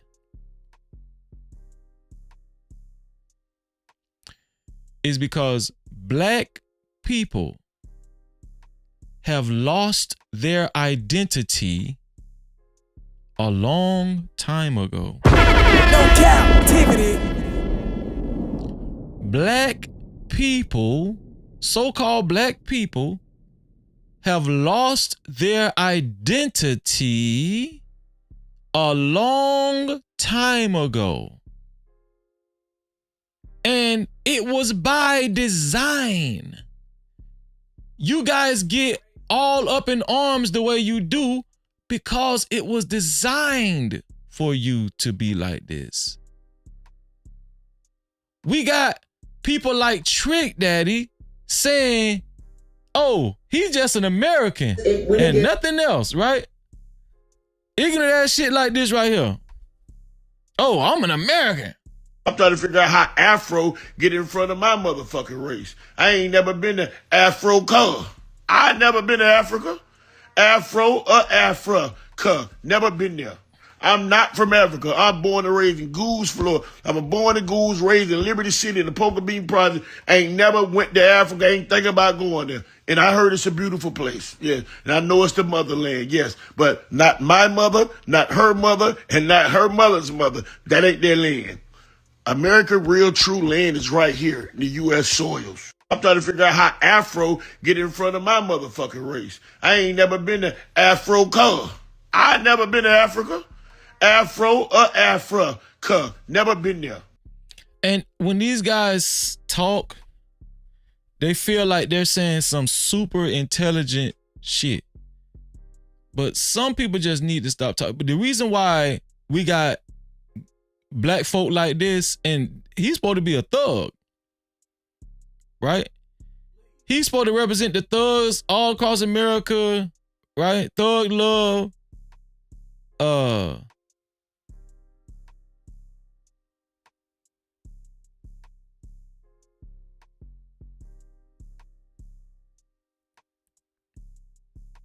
But we always see it, right? Oh, I'm not African American. I'm American. I ain't even black. Don't even call me black. I'm American. The reason why you see a lot of black people talk like this, and it's not just Trick Daddy, right? It's not just Trick Daddy. The reason why black people talk like this is because we've lost our identity a long time ago. That's why. And I don't know if you guys even really sat down and examined how lost black people are. Like, we're so lost. And look at how he's talking. He's talking with, you can tell with his antics and everything, he's saying this shit with conviction. And he don't even know what the hell he's saying.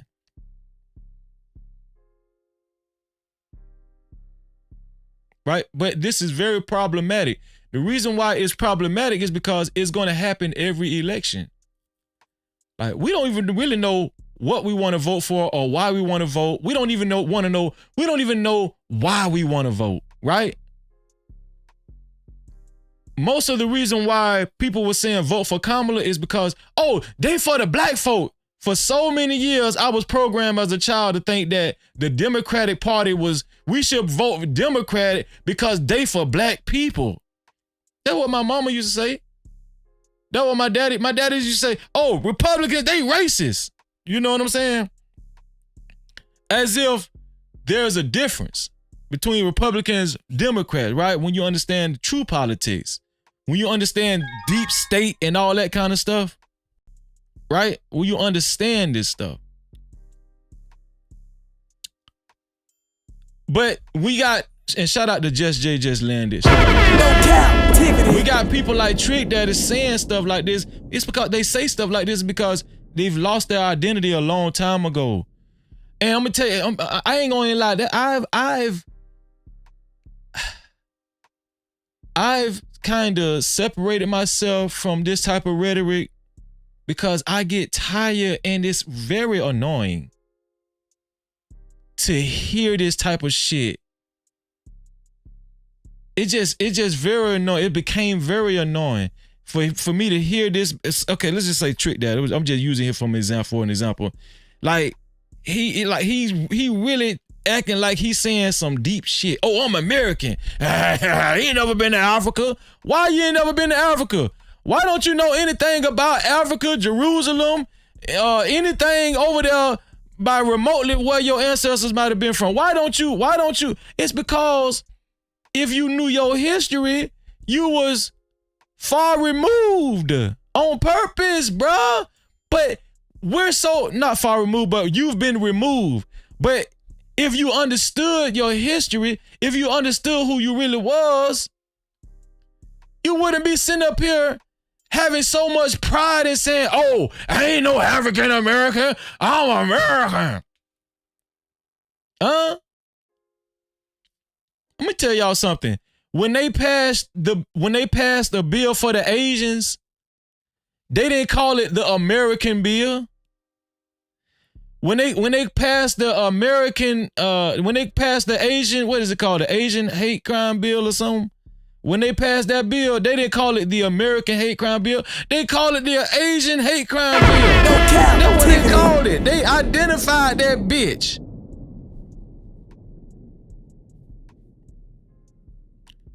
Just Jay, how you doing, Just Jay? I'm sorry, Just Jay. For the thug. It's all good. I'm doing. How you doing? No, I'm doing okay. I wanted to tackle the first part of this live stream as far as like why. I was asking the question, why are black folk so affected negatively when it comes to election time? Why are we so divided when it comes to election time, and why does it cause so much vitriol?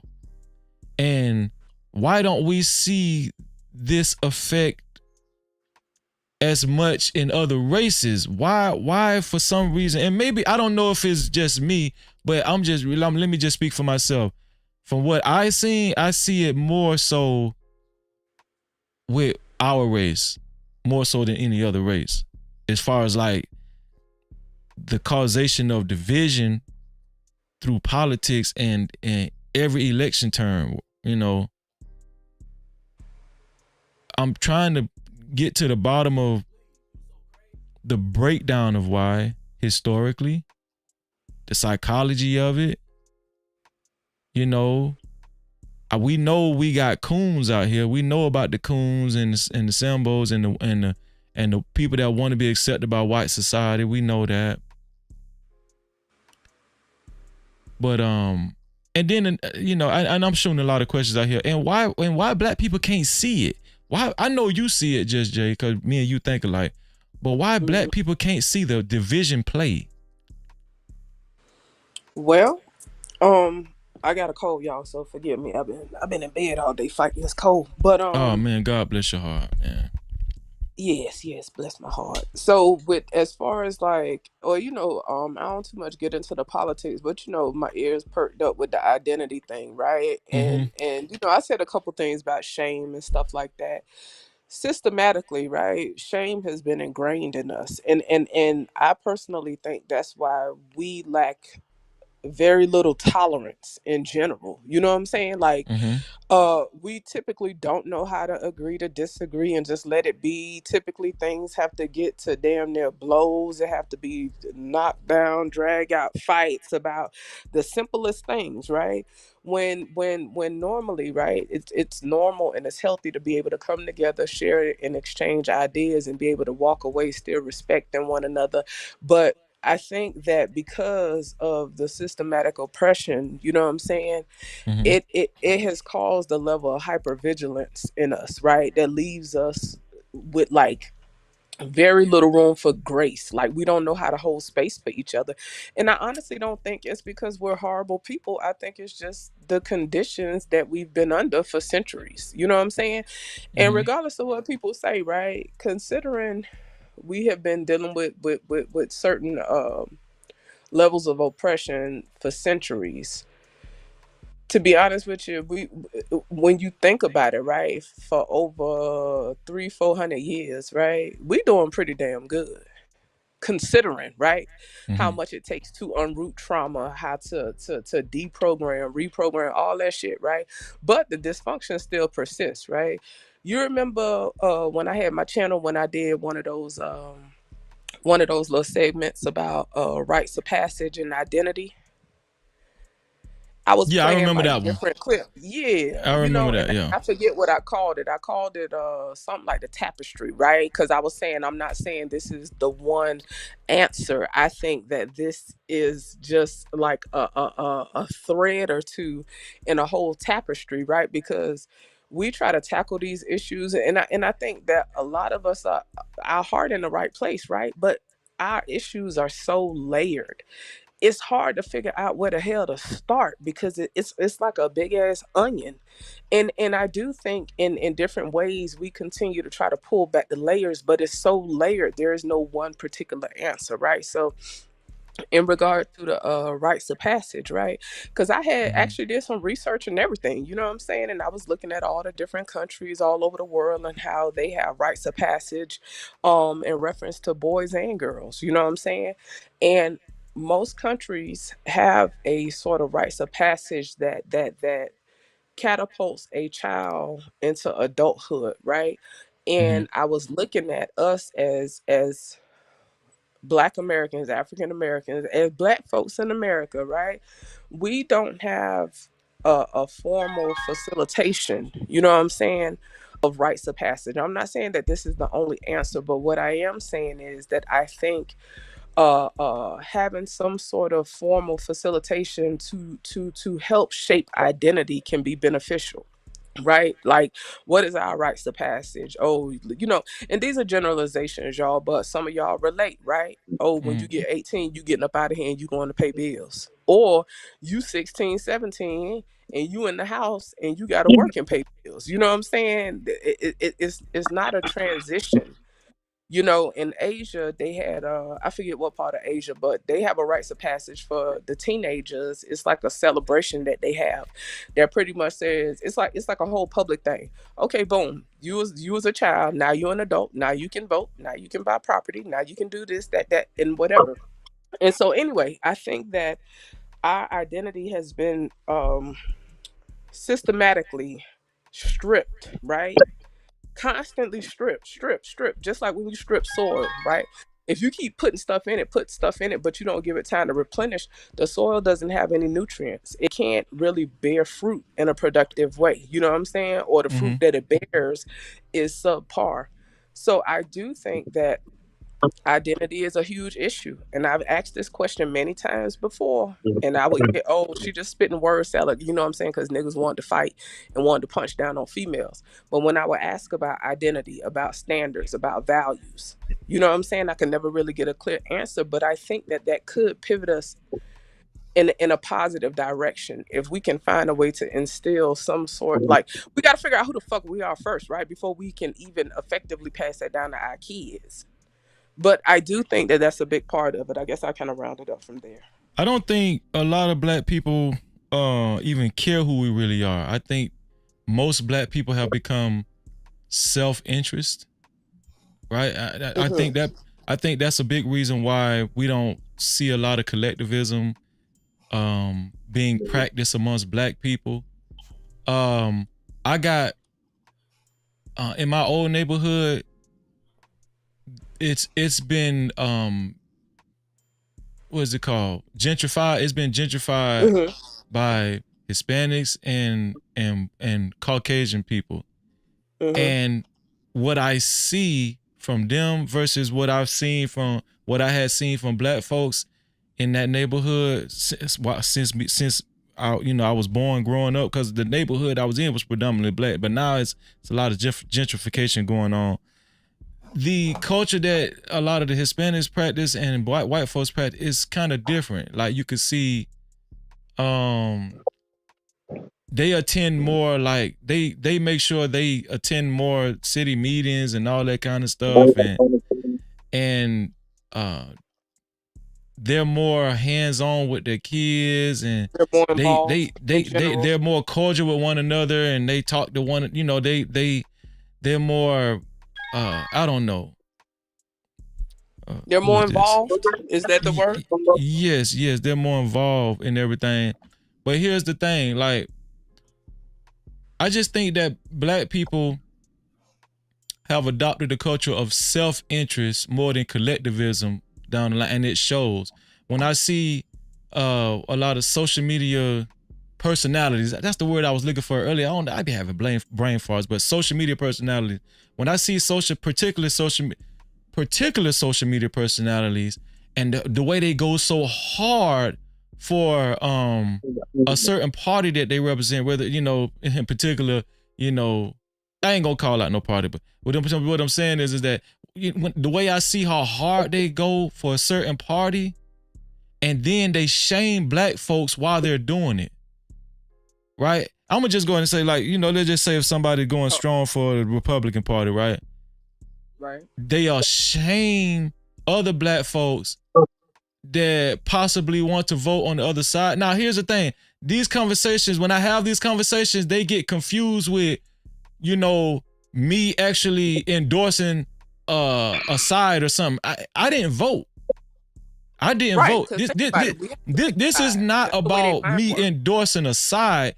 This is about how much division it causes amongst black folk that I see more so than any other race, and the psychology of it, right? We were seeing this psychiatrist say it's good for you to remove yourself from your family members if they voted in opposition to what you voted, right? And so when I see, so back to what I'm saying as far as these social media personalities and let's just say social media anyway, because it transcends more than just social media personalities. I see it on TV and wherever else, even in real life.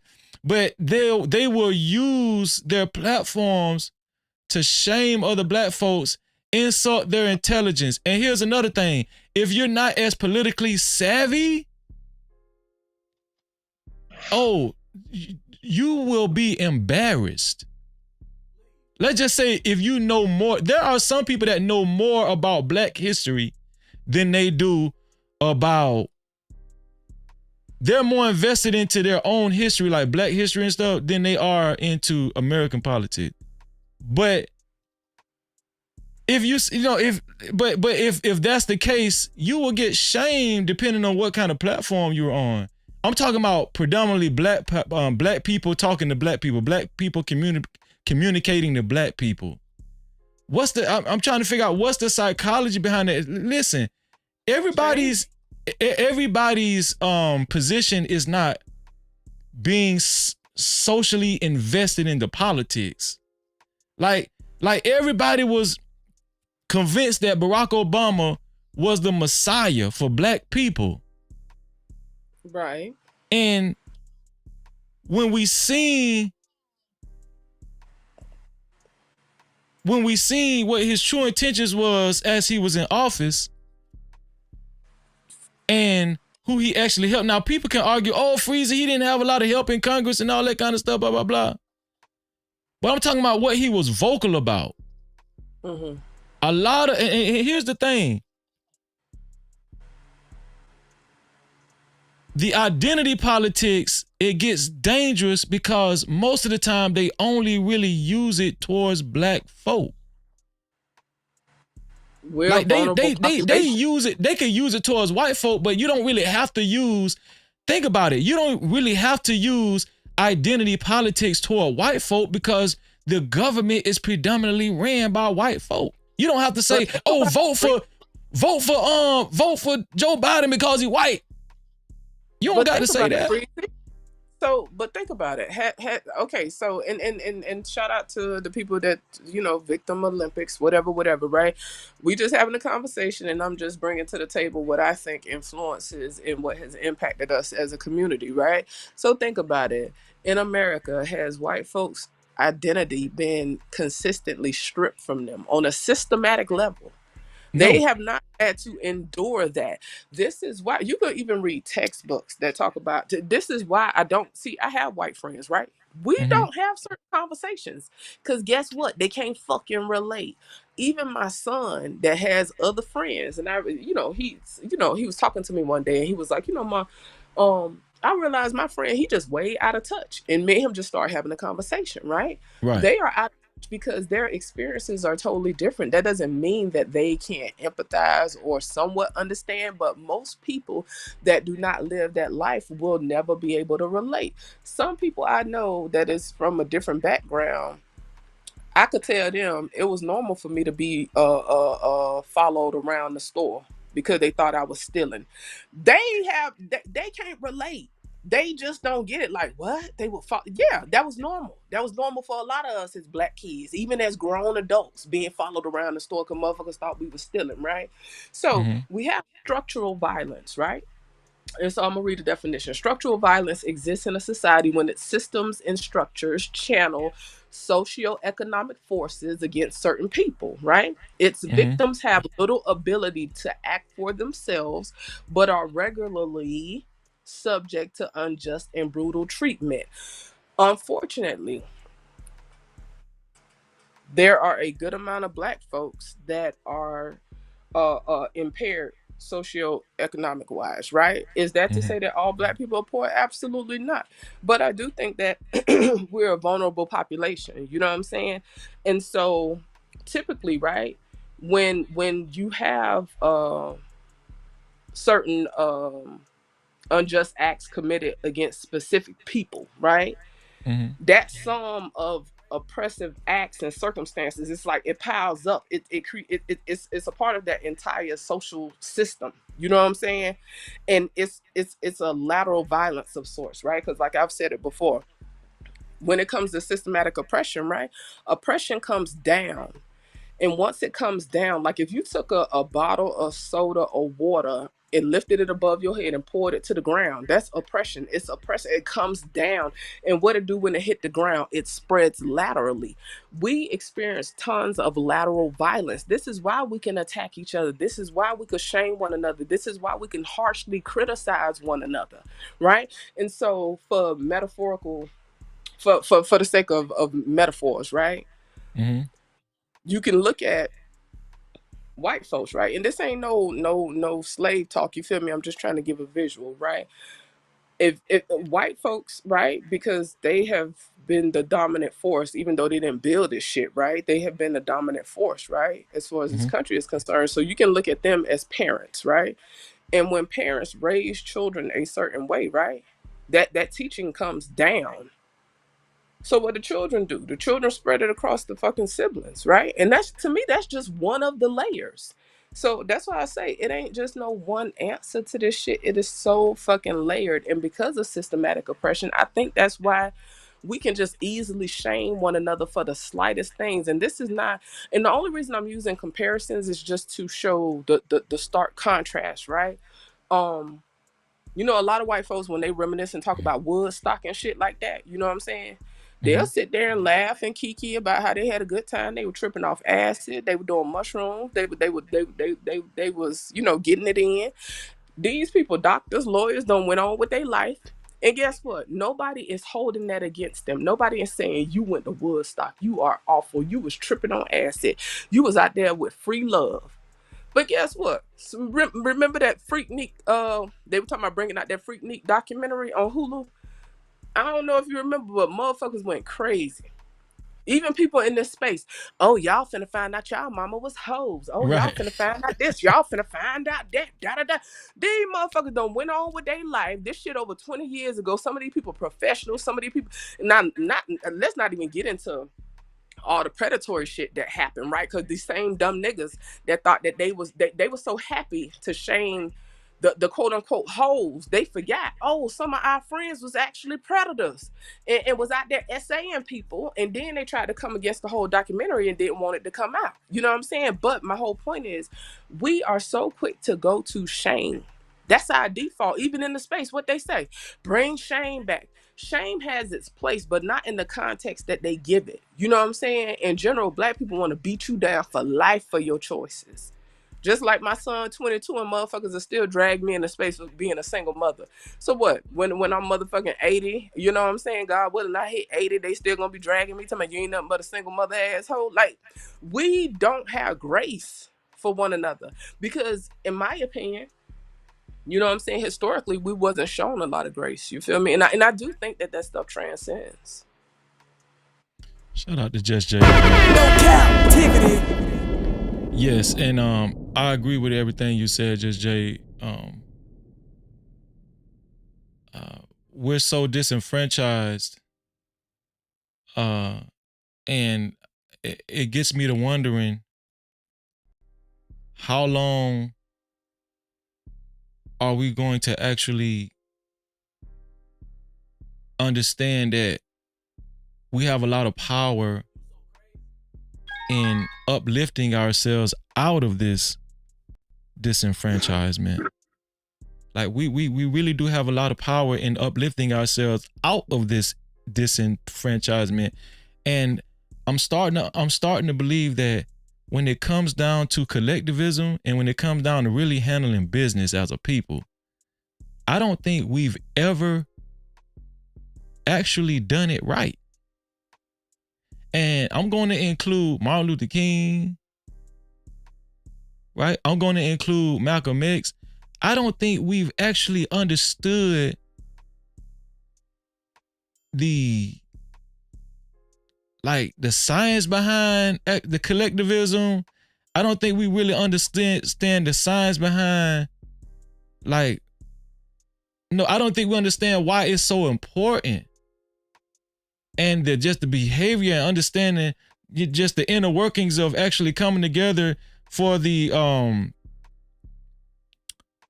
goal of actually getting stronger politically and economically.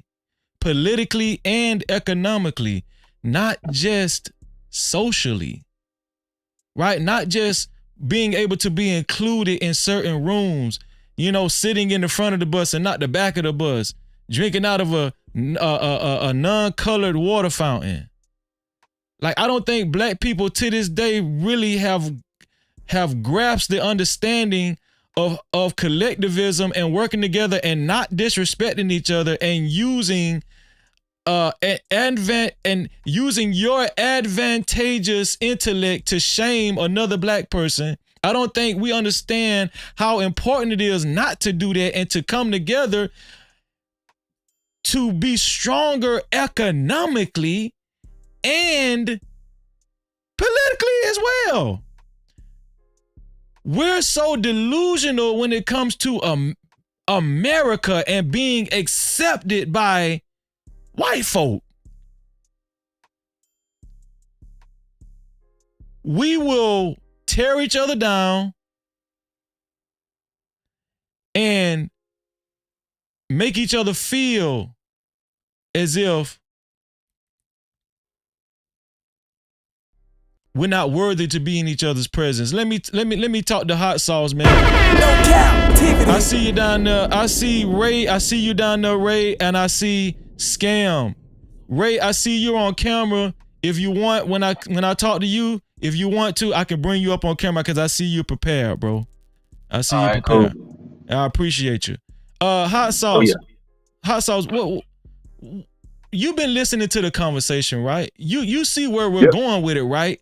Do you think politics, do you think elections have caused more unity amongst black folk or more division amongst black folk? And depending on your answer, why so? So the division was always there. Like, you don't need anything to cause division with black folks. Niggas kill you over dominoes. So the division is always there. Because what we're seeing, if we want to be 100% transparent, what you're seeing is black women using this as a way to express their hate for black men, right? Because you see the pictures of, well, since you voted for a Trump, don't call a black woman when the police is on your neck. Black men, since you voted for Trump, you got all these, not all, but you have a lot of black women talking about how it's black men's fault that Trump won and how they want to see us dead or unalived and all these other things. And you can tell them, okay, well, 80% of us voted for Harris. They don't want to hear that. They're just using this excuse to just show their distrust and disdain, right? And it's always been here. It's always been here because people don't spaz out over one election. The division has always been here.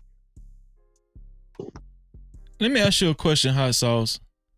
And I'm not being funny, man. Shout out to Ray and shout out to Chicago Real, my brother, man. I appreciate it. It's a privilege. It's a privilege to have real talk, man. Thank you. Hot Sauce, you're my brother, but why do you always migrate to black women? Why you say, well, I'm not migrating it, but because the reason why is this. you don't see black men that voted for Trump saying egregious things towards black women. I'm just using that as an example Okay. because at the end of the day, black men ain't spazzing out about this, right?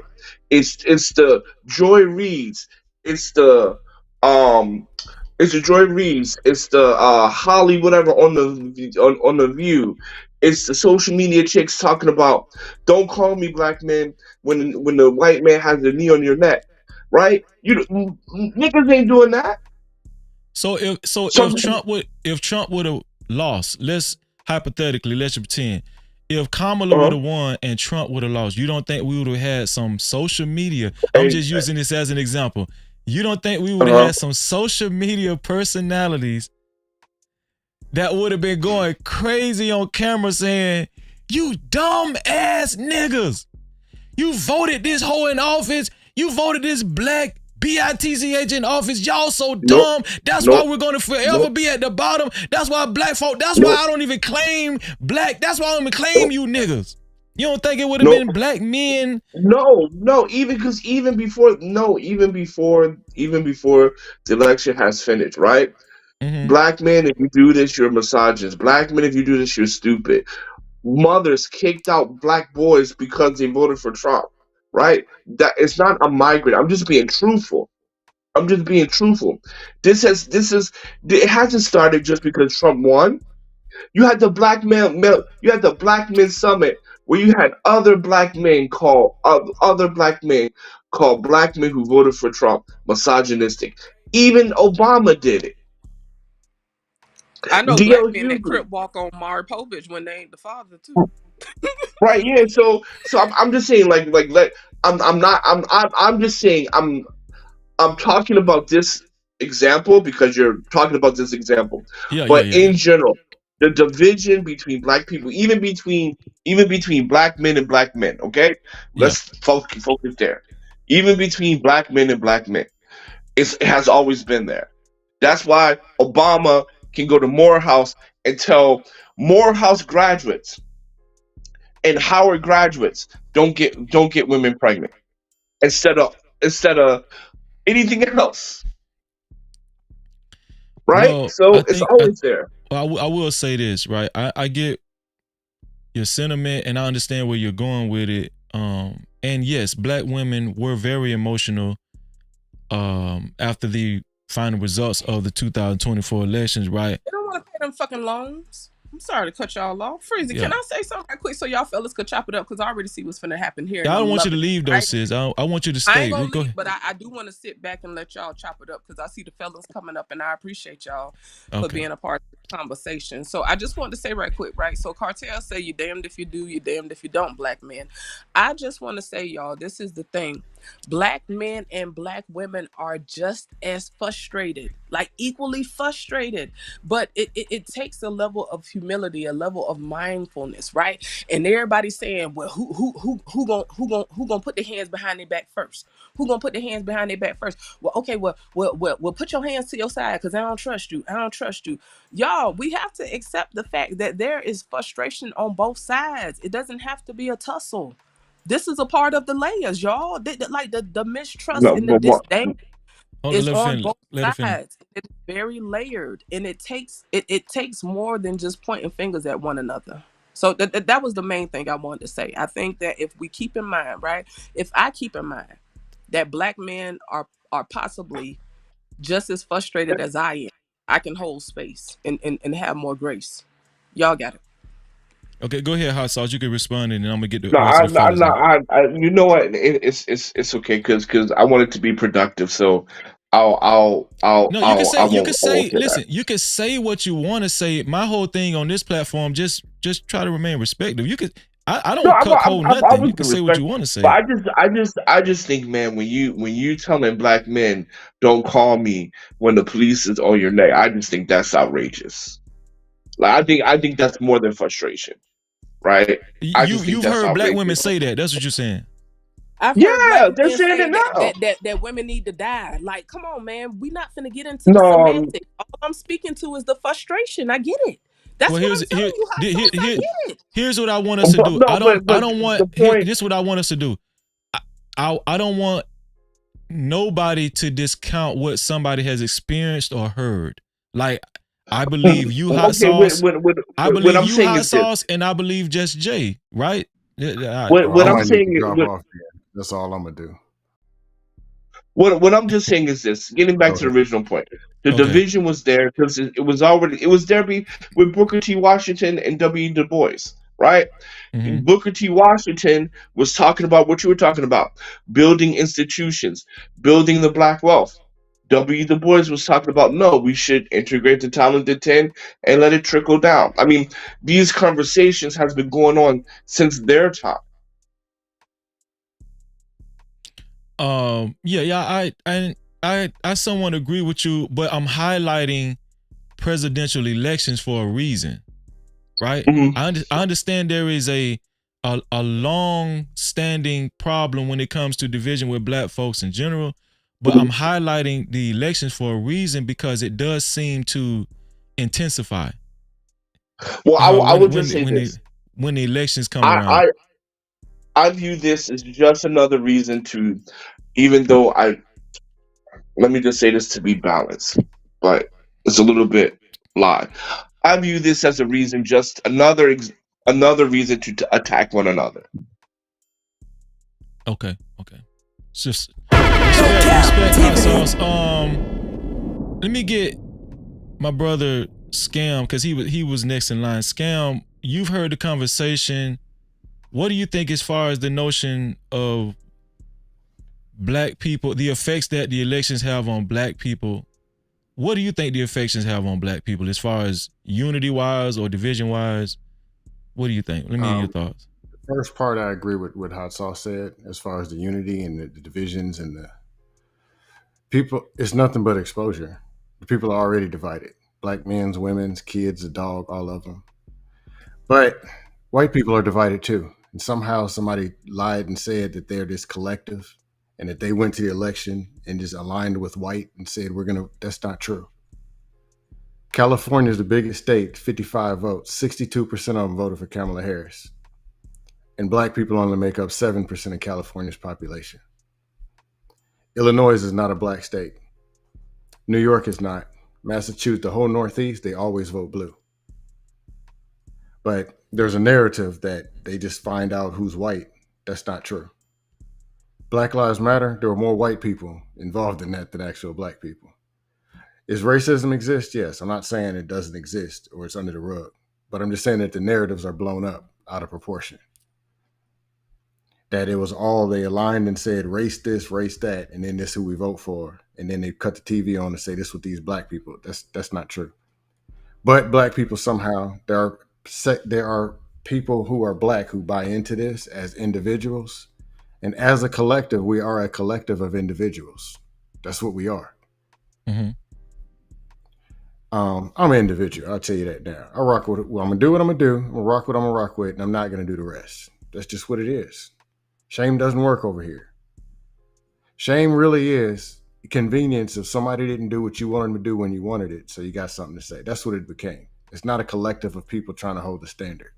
Because the very shamesters don't have a standard themselves. 20 minutes later, put a cute white girl in front of them. Watch them. All that go out the window. Like pearly. Oh, don't let me mention pearly things. Don't get me started on that. I'm gonna give the manosphere. He's not cute though. I'm gonna give the manosphere a break. I'm lightening up on them. Don't let me say pearly things. No, but no, go strong, go hard, Scam, go hard. This the one. This the one right here. No, at the end of the day, people gonna vote who they're gonna vote for, and they're gonna do what they're gonna do. Your algorithm might be telling you what black man because of black and that we hate black women, black men, and I personally don't have them conversations. I just don't. I don't have nobody calling me, telling me how black I am and who I got to vote for. I had some people text me, vote. My response was no. Vote, vote, vote. No. If you don't vote, then this. No. Your ancestors died and shed the blood. How do I know that? How do I know my ancestors won't hide behind a tree? I don't know that. I wasn't there. And I didn't ask them to do that. They was beating kids and beating everybody up anyway, beating their wives. So, I mean, they died for the right for us to vote or not to vote. I looked and said, hey, this against this, that's 2 hours I can spend productive in the gym. Trump won. Cool.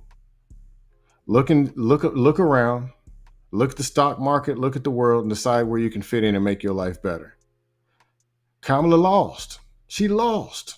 She could look at what she could have done, coulda, woulda, shoulda said. Or 2028, it could be somebody else. He could be Hispanic that wins. It could be a Hispanic trans. I don't know who's running in 2028. Whoever wins, look around, look at the laws, look at the world, and decide where you can fit in and make your life better.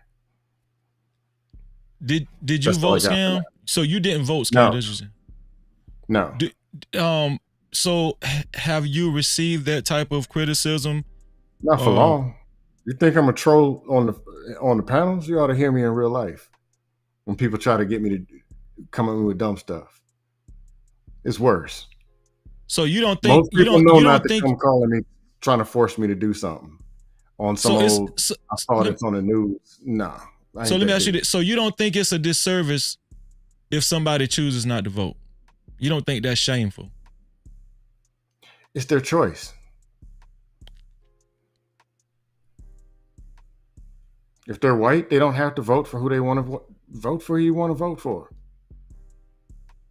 but don't tell them to vote because of your own selfish reason.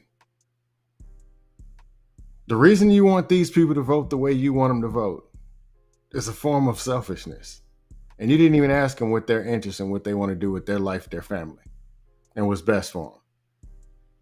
You just want them to do what you want them to do. Let's be real. So do you think that elections have a particular effect on black people when it comes to how much division and anger that it causes? Have you seen that? Have you noticed that amongst black people come every election term? It's already there, but I'm telling you, go talk to white people. Get on a dating app and look at Becky's and see how many of them on the first paragraph says Trump supporters swipe left.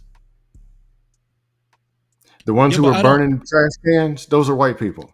Over elections, they're white. So you're saying in real life, but on social media, these past couple elections, I've been seeing a trend of black folk actually ridiculing one another and sending each other to hell, depending on who the other person voted for. Do you think in 2008, because allegedly all white people stick together and they're all racist all of a sudden, do you think in 2008 and 2012, there were some white dinner tables divided because somebody decided to vote for Obama? I'm talking Florida, Georgia, North Carolina, Pennsylvania, Ohio, California, Oregon, Washington. These are white states. Most of those people are white. Were they throwing forks and spoons? Because allegedly they're all racist. They hate black people. They stick together. But somehow all these states 2 times in a row turned blue. Yeah. I think you are black people doing it? Yes, point. But I'm just saying it's not a white got it together and black is out of control. That's all I'm saying. Okay. People are out of control regardless of race, gender, age. It's right, but you will concede that when it comes to the American government, it's ran by predominantly white people though.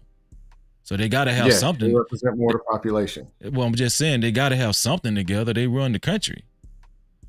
I'm saying let's not pretend that black folk are on the same playing field as white folk. Let's just keep it 100. Let's just be real. I got you. We represent 13. They represent 63. No, I'm talking about political. This is what I'm saying. I'm talking about economic power, political. See, we can't use that same measuring stick with Asians. Asians got their shit together economically. Do they? You sure? Yes, because when it comes to, All of them? No, not all of them. Not all of them. I don't like to use the, I don't use the absolute method. But here's the thing: when we talk about, and maybe Chicago, because Chicago really was touching more on in the chat. He was talking about spending power and all that kind of stuff, right? Economically, Asians have more of a understanding collectively when it comes to economics and how they need to spend money with each other, and how they can catapult their own race of people within America.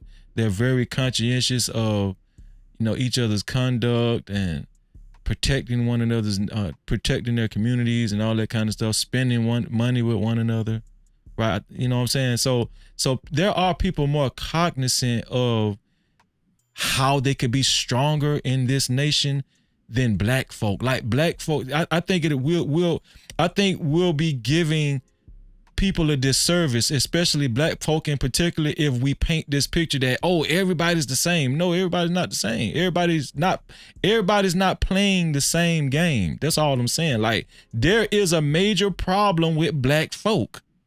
It really is. And it's a division problem.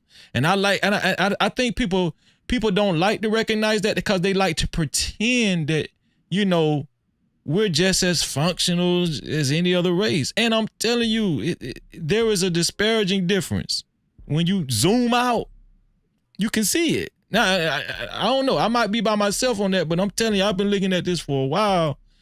And the reason why I have platforms like this, the reason why I like to have discussions like this, I like to actually dissect historically and psychologically some of the reasonings behind this. So, if people watching, some people that might be watching, they might leave with some jewels and say, you know what, maybe I do need to conduct myself or look more into, financial literacy and how this shit really work. You know what I'm saying?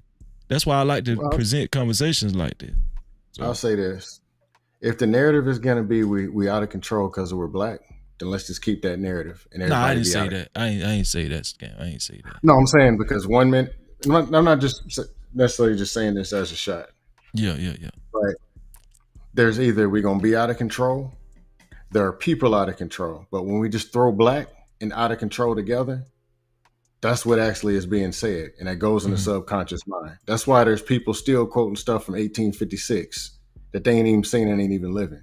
Versus saying, you know what, 2026, 25 is going to be a better year based on what they see and the opportunities that they have. So you're saying people have a confidence, identity, and self-esteem issue. We need to build on that. Right. Chicago, really, you got a family. You're in Chicago. You have opportunity to do something better next year than you do this year. So you're saying it's not healthy. That's a better conversation. Right.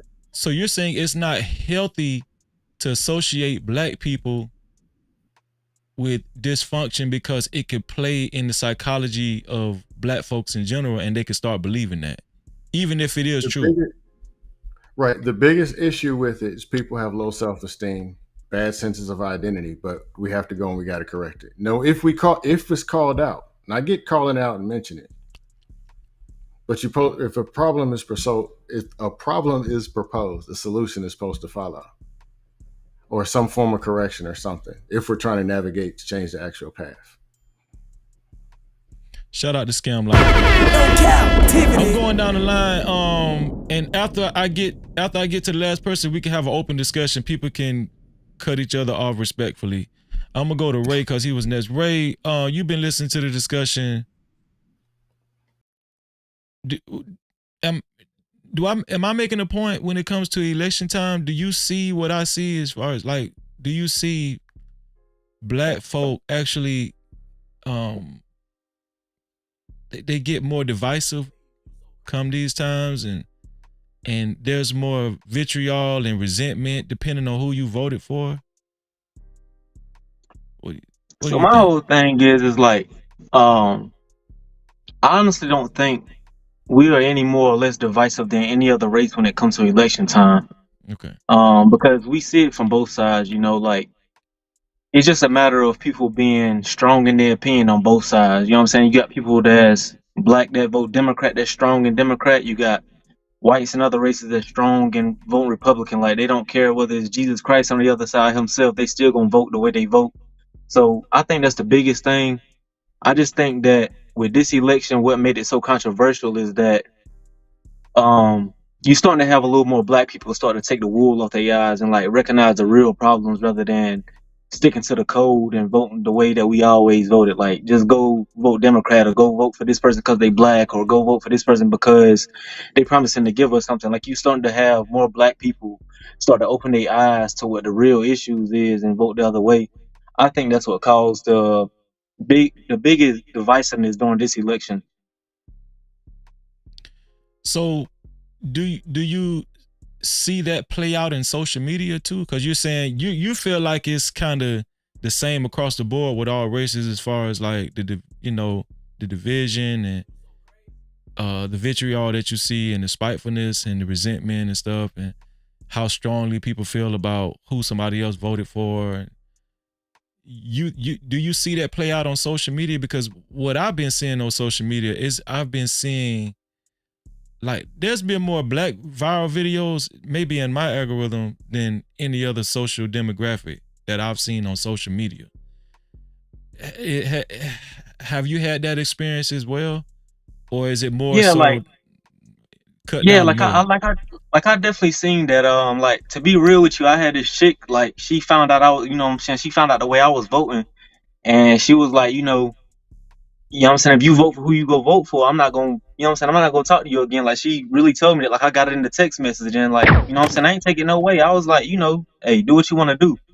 But she came back a couple of days later, and she kind of apologized. She was like, we have been talking about respecting each other's boundaries and different like respecting each other's difference in opinion, and I feel like I didn't respect your opinion on the way, what I'm saying, you said you was gonna vote or whatever.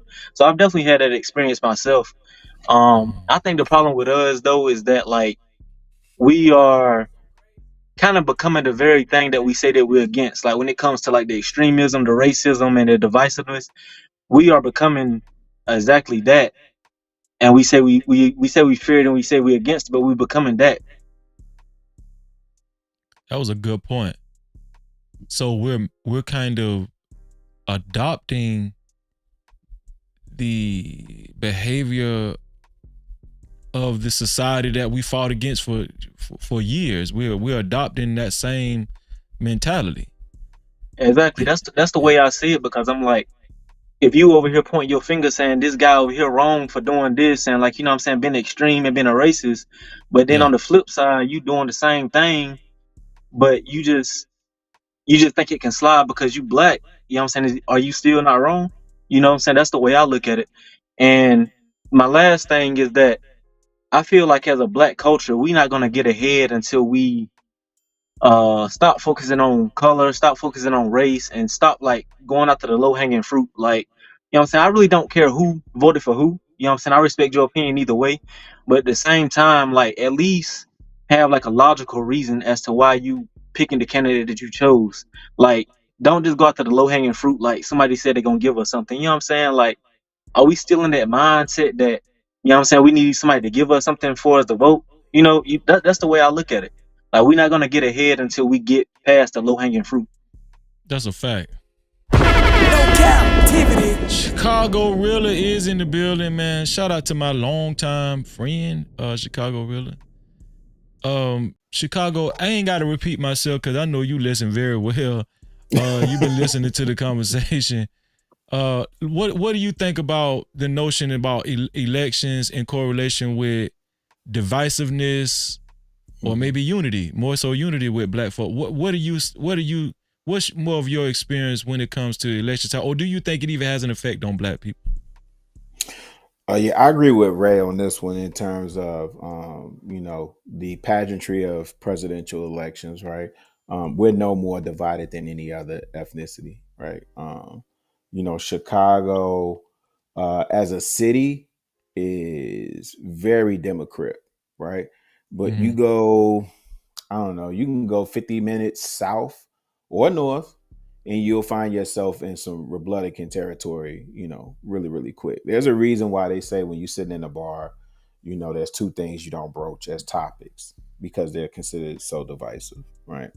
And if you're not, if for people in the audience that may or may not be clear, that's religion and politics, because those are seen as very divisive because people tend to see themselves and their ideals espoused in their political affiliations, and that's probably where I diverge with Ray in terms of not looking at. I know Scam not gonna like me saying this either, but it is what it is.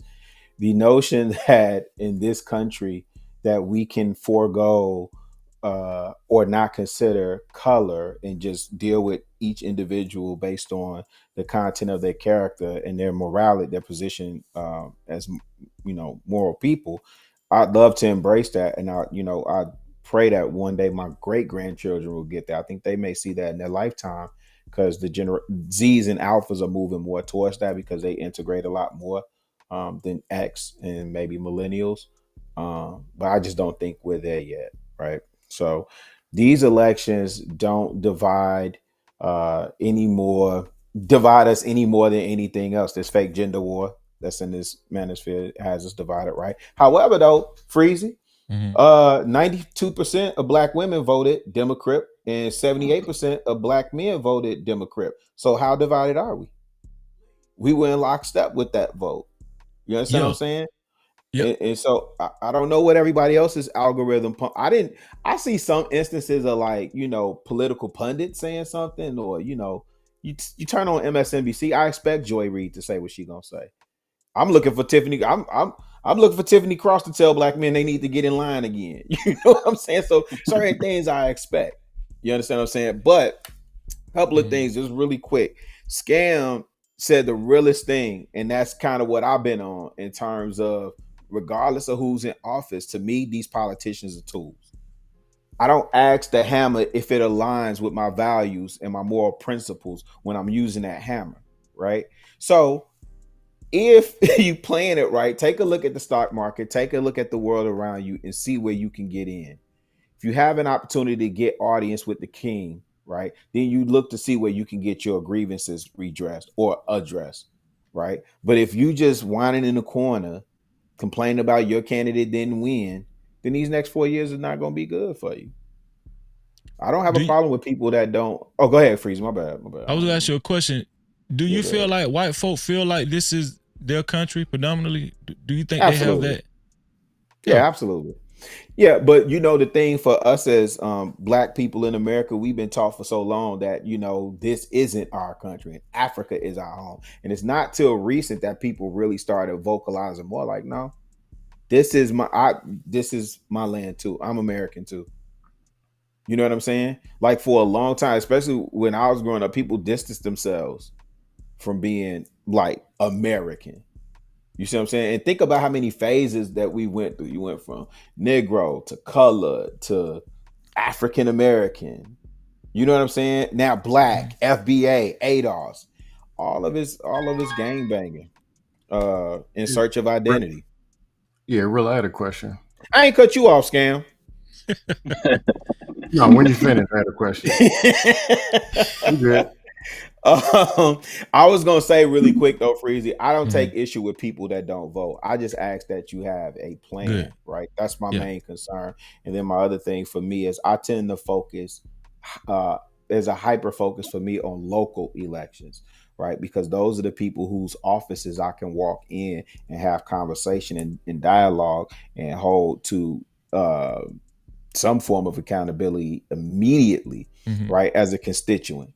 You understand what I'm saying? So most people could tell you that Kamala ain't black, and they could tell you that Trump's like to grab him by the pee, right? But they can't tell you who their alderman is. They can't tell you who their senator is. They can't tell you who represents them in Congress.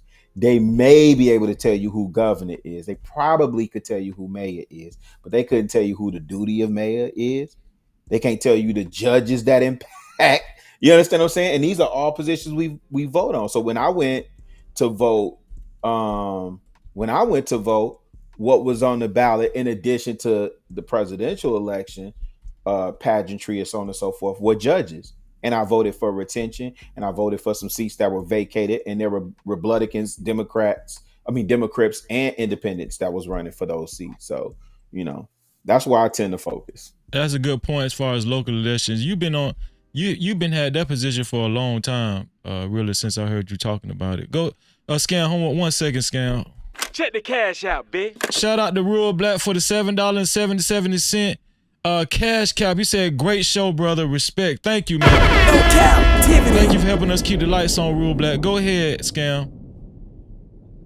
No, I'm saying because Rilla brought up the Demo Bloods and feminine Crips or something. What is it? Manosphere Bloods, the East Side Trolling 60. I did not say nothing about no Manosphere Bloods. Democrips and Republicans, man. That's from Kendrick Lamar. I bang with y'all know I bang with the Trolling 60s. Y'all know my set. Yeah. But no, I'm saying you just wanted to say that, man. Go ahead with that bullshit. Trolling 60s. We banging them T60 for life. But no, do you believe that there are too many people marinating in the chaos? In this actual, what you call gang banging. There we go. See, this the conversation. Absolutely. But again, Scam, you talk about things that attribute to people being low vibrational and low frequency, right? So people that have poor diets, right? Whether it's in their physical, whether it's in their mental, they tend to go where the muck and the mire is, which is why certain spaces thrive, right? So the flat out answer to your question is yes. Yeah, and I plead guilty of my charges because I ain't innocent all the way. I ain't gonna lie. But there's some dust that might throw in there and whatever. But at the end of the day, I'm willing to stick my hand in there and try to pull somebody up out of it, or throw something in there that actually is a life. Hey man, grab this rope. But I'm just saying, like, too many people marinating and beating. When you beating other people up, you're beating yourself up too. You got bloody fists, bloody legs, and ankles. And to be honest, somebody already whooped your ass is why you're mad anyway. I just think a lot of people got to come out of that. That's not working. Men and women's and the black and the whites and the you coon and you FD your bloodlines, and it ain't working. Are there real live coons out here, Scam? 1,000%. Honestly, yeah. There's real life Dusty, real life broke, real life ugly. I'm ugly 2 days out the week. I'm just saying. I mean, real life, yes. But the shaming thing and the look at you and look at you and look at that. And for some trolling entertainment, some dust. But anyway, can you throw one positive thing or one solution, just one? Hey, man, let's work or one thing you might agree on. Me and Rilla don't agree on everything. But we can work with the stuff that we do agree on. Oh, no, absolutely, yeah. But why doesn't it work that way, Scam? Come on now. Why doesn't it work that way? What you're saying? Why don't we operate that way, Scam? Many reasons. No, but you know what it is, Scam. The most common is pain. Wherever it is, pain and trauma. I look like somebody who teased Ray when he was in 8th grade. He got a problem with it. And then I say something about his eyelids. It's a problem. Or I talked over Rilla and he don't like that because his cousin talked over him last week. Or I said something that really pissed him off. Or I got my ego, you got yours. Nobody wants to just say, all right, man, you're right. Or let's meet in the middle. Pain, ego, sometimes profit, selfish. You don't think it's systematic, bad value. You don't think what you're saying is systematic? I can say systematic, but it comes down to bad values. Okay. But Freezy, you know what? I would say at this point, we self-check. So where I would normally say systemic, and I would agree with you, right? At this point, we on autopilot with some of this stuff, man. I agree. We've been in this space almost 5-6 years. Now I understand the manosphere has been going on for decades, and people can get the first iteration. Shout out to the team, man, niggas. Yeah. But these conversations are so low vibrational. And what's crazy is people who voted and your candidate won, I don't hear nobody saying not damn lick or nothing about what they plan on getting accomplished or how that benefits them. All they know is the other person that they didn't want in office lost. We finna drag you nappy-headed heifer some more. You understand what I'm saying? Yeah, So unfortunately, I have to agree.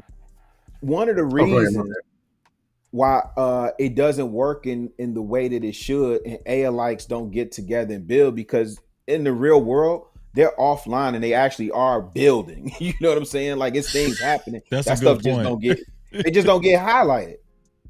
You understand what I'm saying? Like, it's That's a cats that great don't. point. These cats and women that are doing the things that they need to do, they just don't get highlighted. They don't get celebrated. You know what I'm saying? Right. A thug come home, Meech come home. We gonna publicize that. We throwing parties, and I'm putting a millie in his hand. Like, what? You got people trying to build schools that can't get that type of support. Don't get me started, really. Somebody put $1 million in Big Meech's hand. I mean, in his bank No, account. probably, but no, Jeffrey, Mr. Williams. Oh, You know the Canadian flew down there to get his check balance. Oh, okay. Oh, Got you. Hot sauce. Did you want to respond to anything that was said? No, we can move forward. Okay, so did anybody else want to respond to what Scam said or what Chicago really said? I just think that, man, like when it comes to like different opinions, I think we just well, not all, but like most people are just like too caught up in their own opinion to like even listen to what somebody else got to say. You know what I'm saying? To even like see why they think the way they do. Like, I'm a person, like, we could all have different opinions, and I'm not gonna like shame you or bash you for it. I'm gonna listen at your perspective and listen to, like, you know what I'm saying, evaluate as to why I might be wrong. Like, I'm gonna sit there and thoroughly listen to it, and then like if I think, all right, he might be right about that. You know what I'm saying? I'll accept that. But then if I also think like, man, what he just said is like straight bullshit, I'm gonna just take it that way. You know what I'm saying? But I'm gonna sit there and listen. I'm gonna sit there and hear you out, and I'm gonna sit there and like try to figure out why your opinion might be right and mine might be wrong. But a lot of people don't operate like that. They just have their opinion. They strong in it. And they got like, well, let nobody change it. It's gonna be their way or the highway. Hey, Freezy, can I piggyback off of that just really quick, and then I'll go back on mute? Go ahead. No, go ahead. Go ahead. So Scam said something earlier that was important. This plays into what Ray's saying, right? In terms of valuing other people's opinions. So like, we don't agree on everything.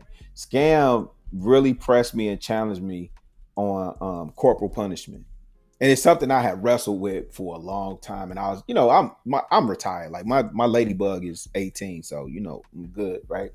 But he challenged me in a way that really made me reflect. Now, I don't agree with the troller, because I think Scam has a lot of value to add and some really great perspective, but people can't decipher, they can't parse out all the time, like when he's being serious or when he's, trolling or whatever, right? But that what's the name piece, that corporal punishment is something we align on. So now we can have a conversation and move forward. I ain't gotta agree with him on other stuff. I ain't gotta agree with the fact that he didn't vote, or you know what I'm saying, he want to run New York Marathon or whatever, which I actually support if you did want to run that. But I'm saying I don't have to go into the minutia of what I disagree with. I just need to build on what we agree on. That don't mean he takes on my entire value system or I take on his entire value system. You understand what I'm saying? And in community, typically that's what happens. The things that we align on, as a collective or whatever, then we move that agenda forward.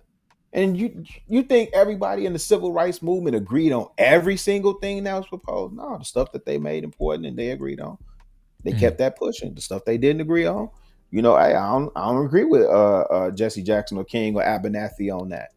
But this is the focus right now. So, Stephen Covey talks about in the 7 Habits of Highly Effective People, keep the main thing the main thing. I'm on mute. That's a powerful point, though. Like, there's people who come in the conversations wanting to either beat up Malcolm X or beat up Martin Luther King. At the end of the day, both of them have a different message, and they're both very effective.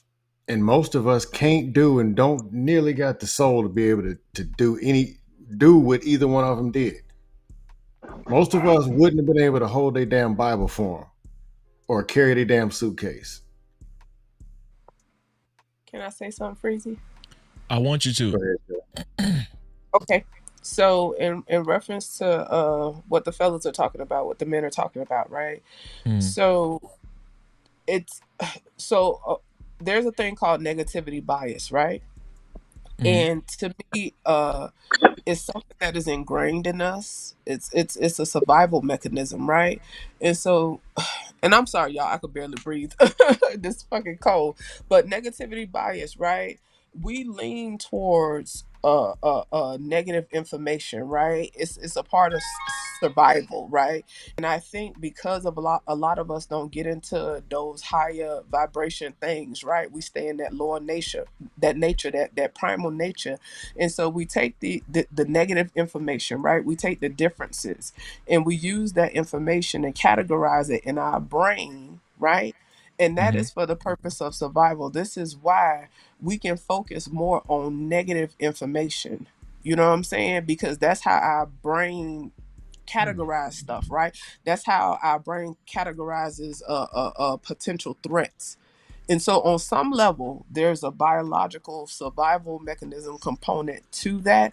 And I think sometimes we could get into those spaces without even thinking about it. That's why a lot of times, whether you dating, whether you have associates, friends, or whatever, a lot of times people will focus on where they differ instead of what they have in common. And so I agree with Ray and Rilla and Scam and whoever else said it, right? When they talk about paying attention to the things that we have in common. Me personally, I would rather have a conversation and chop it up with you about things I relate to you on, not the differences. That's what I was saying with my friends that are from other places. Like my white friends, we don't have certain conversations because I value their friendship and we differ on some things. So some roads we don't even go down. That doesn't mean that I'm delusional, you feel me? But because I value that connection, I would prefer to focus on the things that we do have in common. So my whole point was that we just have a primal tendency to lean towards differences, and it's a survival mechanism as well. So I wanted to point that out. I agree with everything that was said as well, as far as what Scam and Chicago Rilla was saying, or what they were saying, as far as it's better to come together on the things we agree on instead of fighting about the things we don't agree on, right? And listen, I understand what you guys saying as far as like other races are divided too, right? We seen 2021 January 6th, right? The famous insurrection. They rushed the White House. It was mad. It was mad that Trump didn't win. I get it. But I'm gonna be honest with y'all. I might be called crazy for saying this. I get it though. Them white people felt like, man, we in control and y'all just trying to get this shit away. Is y'all stupid? Like, do you know what we had to do to get this damn country? And y'all just trying to just give it away to these niggas and these spicks. Right? If we actually agreed more on, if we actually came together on what we agree on, right? Wouldn't that actually push us in the direction of becoming a true interest group? Wouldn't that push us in the direction of becoming a true interest group, right? Why does everybody look at black folk during election time as an interest group except black people? Like they spend millions of dollars placating to black people, promoting to black people, going to black churches, trying to win the black vote because they feel like our vote is valuable for some reason, right? You know why, Freezy? We're tools. Shut up and dribble. But it's almost like they look at us like we're an interest group. Like, we need to come up with a strategy for this group of people. Yeah, because everybody looks at us as an interest group except black folk. Right, because that's a part that go ahead, Jay. Hold on a second. So I think that it's easier, right, to sway if you already have people that have compromised identity, right? Like we already talked about, right?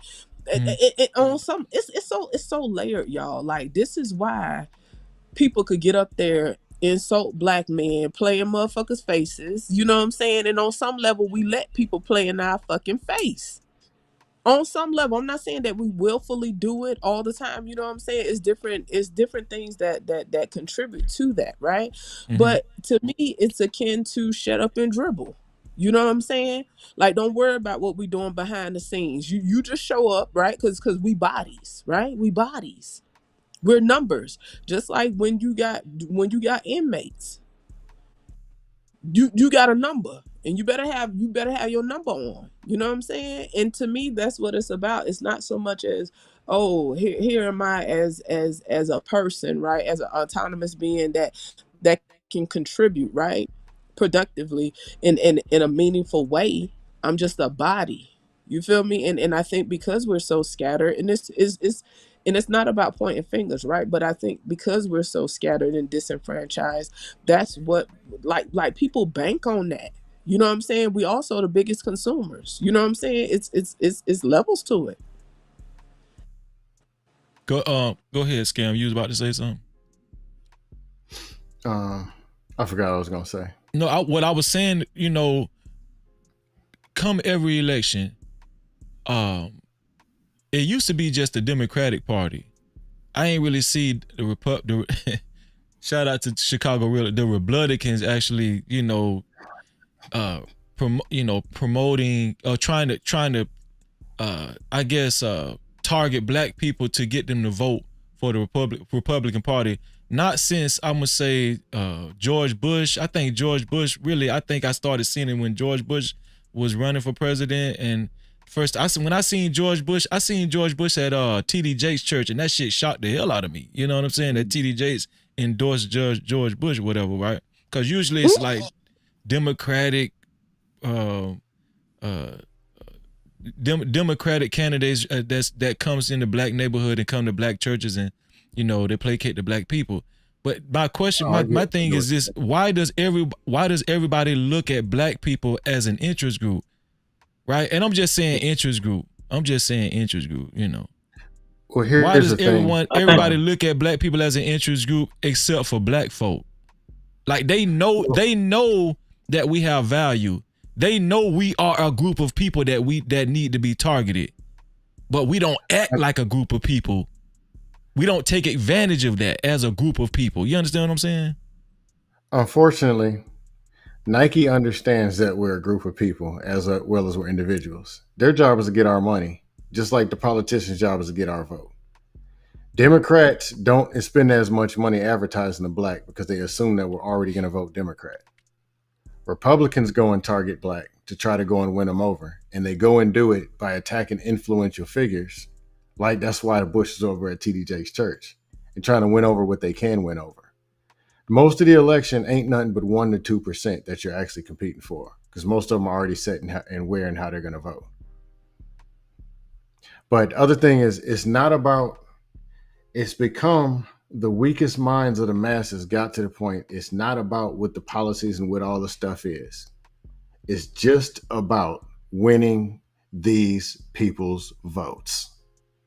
Just get them to click that button one time. That's what this really is. Because if they don't click that button, it don't matter what your policies was, no way. Go, Chicago Real, go ahead. Seem like you. Let me get a piece of this real quick. Go ahead. Just Jay, my bad. I didn't speak when I came in. Let me say, peace to you, Shea Butter Queen, as I wipe my feet. Captivity. Frankincense and myrrh for everybody. Smitty, what up, boy? I ain't seen you in a good minute, man. Be in the do your thing. Do your thing.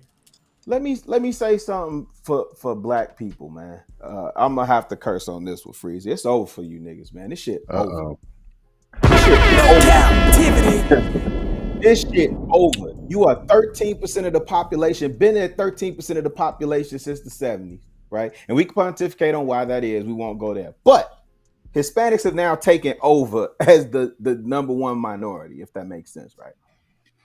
If you didn't get nothing as the number one minority for well over 50 years or since the inception of this country, what you think gonna happen now, man? So the I didn't see Republicans targeting the black vote. And again, the Democrats, blacks still voted for Democrats at a 80-something%? 80-something%. Yeah. Right? So what they did do for you though is gave you niggas a bunch of free concerts. and a nice little Facts. whatever Beyonce was saying down there in H Town, and you know, the Kamala campaign still ended up 20 million in debt after raising $1 billion, after having $1 billion in the coffers. Right. So now the questions are going to come where that money went to, and for people that donated, I think they have a right to that. But for black people, if you think all this marching and crying and whining and begging for the white man, then why won't you just love me and give us free and all that? This shit over for you niggas, man. It's a wrap. Hey, Rilla, Republicans, I just heard this today on Diamond Dave's platform. Republicans are going and calling up all the people who, those big parties and lobbyists that put money into Democrats all the way since Obama time frame. Republicans are calling them up now, trying to have conversations. I think they're actually trying to get to lines, those people and get to those lines already in advance. I think the Republicans. So here's the thing, right? You heard this talked about in 2008 when Obama won. How he won was embracing younger demographic and social media. Republicans in 2016. Well, I won't say it was the Republican Party. I'll say that the Trump Party, right, or Trump campaign saw that, ran with it, right, and they weren't able to accomplish that in 2020 because I think it was, you know, coming off of the pandemic. It made it hard. It made it a hard case. It was going to be hard for him to win with the state of the country, the mood of the country, the way people were feeling coming off that pandemic, which is why 85 million people voted, you know, Biden. However, with all that said, you look at this campaign and the way it was run, Trump literally has not stopped campaigning since 2016. Literally has not stopped.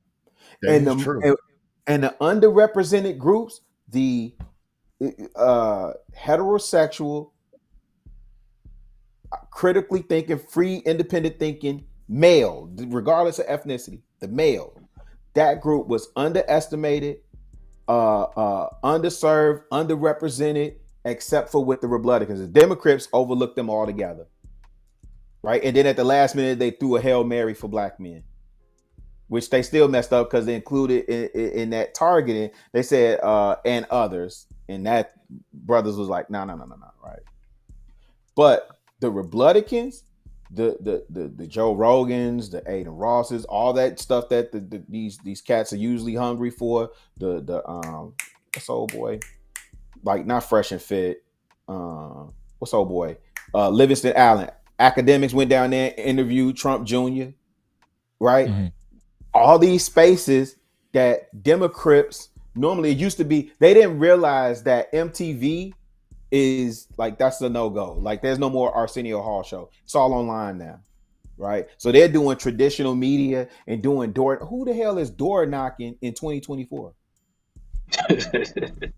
You busy making fun of Trump rallies and his crowd size, and look at him, he likes to, man. Anyway, I'm going on mute, Freezy. Let me just say this: it's over for you niggas.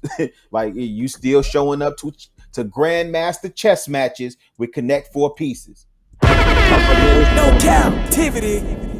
You saying Trump gonna be on these dust panels next week? That's what you're saying? Freezy, what was the topic? Well, the initial question was, do you think the presidential elections bring more unity towards black people within the black race, or more division in the black race, or you don't really think it has an effect at all? I feel like personally, I mean, I don't know what everybody else was saying. I just checked in, but in my opinion, it brings more division. Because most people are ill-informed, and a lot of the talking points is misinformation. I'm not gonna say all the way misinformation, but a good chunk of it is just what they hear on TikTok, CNN, all these different places, and they don't. A lot of people, I'm not gonna say all, a lot of people don't go out and do their own research. So now we got this kind of thing where people are going back and forth, arguing over a lot of shit that they don't even know. Well, with that being said, right? Yeah. Aren't black people fighting from a disadvantage when it comes to politics? And I'm gonna explain what I mean by that. Okay. Aren't black people fighting from a disadvantage? Like it don't. Your average white person, it don't matter why they vote. It's they just want to see another white person over. They just want to see. They want to make sure don't no real nigga become president of the United States. You know what I'm saying? Like I disagree. they don't Go want ahead. a woman. What? Okay, so you disagree that your average white person does not want to see a true black person become the president of the United States? You disagree with that? 62% in California just voted for this election for Kamala. Obama won the votes twice in a row. The white Right, people will vote for a Hispanic, maybe even a woman, probably a dog, if they tell them what they want to hear. Other thing is the average black being disadvantaged and the white being disadvantaged. There's more white disadvantage than you think. Most of them are victims of their own system. Breezy, can I hop in? Yeah, I'm Once she's done? gonna let you hop in next, but I do want to clarify this. I said a true black person. Like we all What is know a true black person? Well, this is what I'm saying. A foundational black American, a black American, right? We know by now that Barack Obama, I mean, let's just be honest. A lot of you guys pick and choose. His dad was African. His dad was like was African, right? His dad was not born in America. I think his mom was white or something like that, right? So when we talk about, you're not going to see LeBron James become president of the United States. You're not going to see Freezy become president of the United States. Your average white person is going to vote against that. You don't believe that though. But Freezy, I don't. Okay. I don't believe that either. Okay. Freezy, I would say this. Oh, go ahead. I don't know if that's Cam or there's hot sauce about it. Go ahead, Smith. You got it.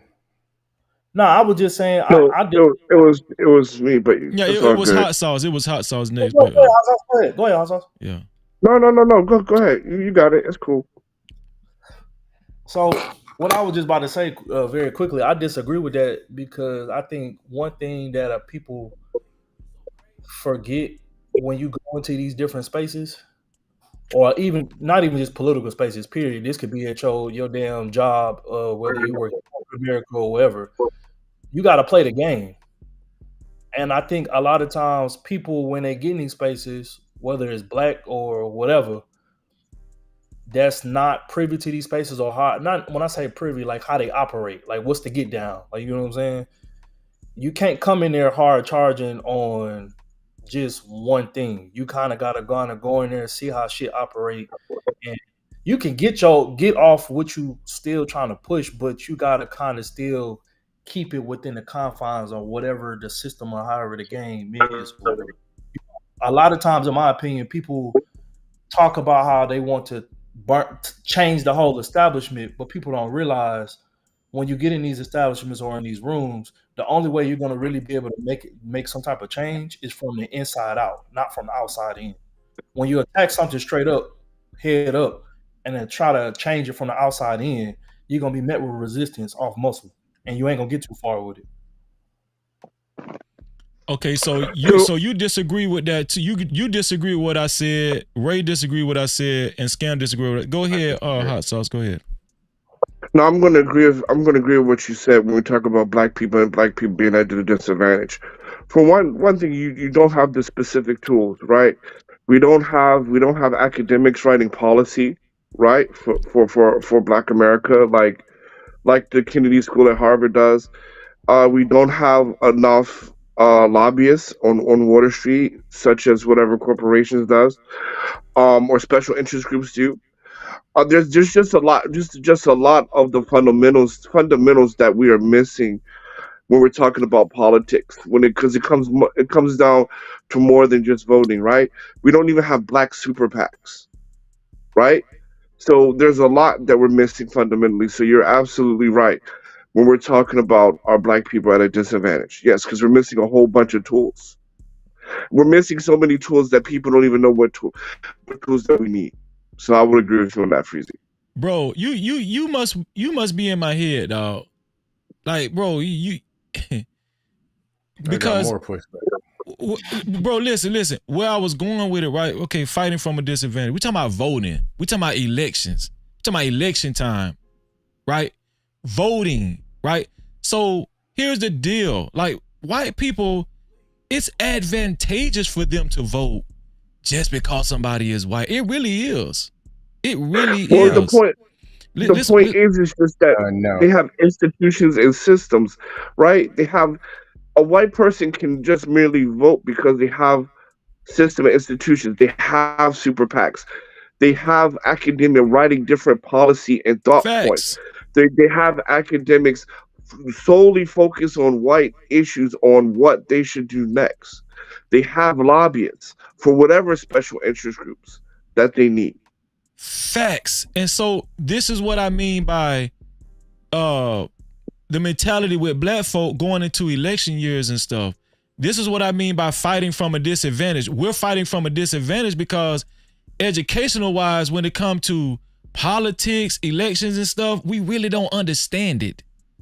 We really don't get it. A lot of times we play into the identity politics. Like, Democrats they're gonna give us government assistance because black folk, we poor. we need the food stamps and we need we need Medicaid and we need all that good stuff that white man been giving us. But see, Republicans want to cut that shit off and they bad. But I got bad people. Pushback. I got even more pushback now. Hold on, let me finish. So here's the thing. Hot sauce is absolutely right. When it comes to actually voting and playing a part in the political process, it's more advantageous for us to understand that when you have a politician in your pocket, when you understand what true networking is and lobbying is and forming a true interest group. That's why I said that word earlier. Why does everybody look at black people as an interest group except black folk? Right? Why do we vote? Like sometimes I'd be like, why is these niggas voting? What you voting for? Why? I'm saying, you just want the sticker? That's what I'm saying. That's what you know what I'm saying? Like, bro, do you have a strategy? Like politics involves a lot of strategies. And I just don't think black people have one. I don't think black people have a strategy at all. I think we just vote just to say, because your ancestors died. Man, damn that. You know what I'm saying? Like, we don't have a strategy. We don't know why we're voting. And then it only makes sense. We show up in record numbers when somebody look black. They ain't even got to be really black. They just got to look black. You know what I'm saying? A white person might win if they have a black face. We don't know shit. But do that lead to identity though? Do you think part of that leans to identity, right? Like, did we talk about the whole identity thing? Because regardless of what people say, like, I honestly understand why people voted for Obama simply because he was black. Like, I get it, right? Like, even years ago, right, when people used to crack jokes and say black people make up all sorts of names and stuff like that, and how Rilla touched on how, we move from this trend to this trend to this trend. All of this stuff is indicative of people searching for a fucking identity. Like, we trying, we fighting, and I'm not saying that it's always productive, but all of this boils down to identity. But motherfuckers say I be hollering word salad when I say it start with knowledge of self. And we have to figure out how to establish some sort of identity. You have to have an identity that even instill values and morals. This is why people could be amoral. This is why people moral compass could be totally off, askew as fuck, skewed as fuck. Because You have to have an identity attached to it. And I'm not saying I had the answers, but I do think that the deficit, right, in regards to identity is a major contributing factor. I got some pushback. Go ahead, Scam. Hold on, I Scam, get it, before you do Sam, but that. before you Hold on. start, I'm gonna Yeah. say you are a person who is like you have a tenacity in you that is what it is, right?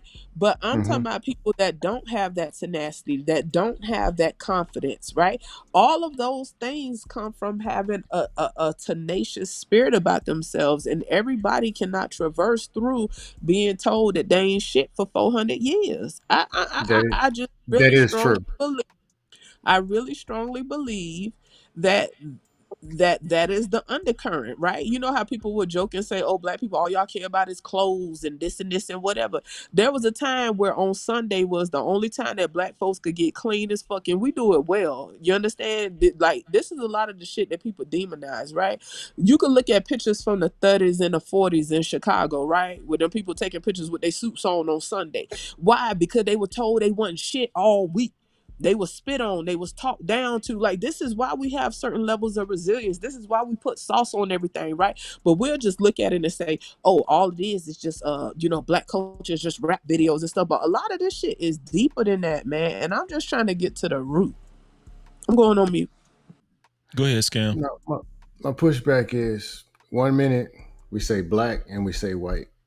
I'm just talking about what I was hearing the last 10 minutes. Why is black automatically got to do with welfare and food stamps? And that's not who most black people are. Why do those words even come out? And if that is true, if that's who we are, then let's all just go ahead and act like that. But we can't say welfare food stamps and then ask for a black president.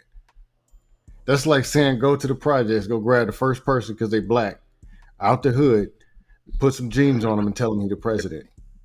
And I wouldn't vote for that. I personally wouldn't vote. And then Why say, do most that's black what you people identify historically? with. Why do most black people historically vote Democrat? Because of what they believe that Democrat is, and how they've been marketed to vote. What do they believe Democrat is? But hold on, I'm gonna get to something else. Okay, go ahead. I'm sorry. When they stormed the White House in January 6th, it wasn't over black. He lost to a white person. They didn't storm the White House when Obama won in 2012. In 2006, no, 08 and 2012. It wasn't over black. Trump lost to a white guy.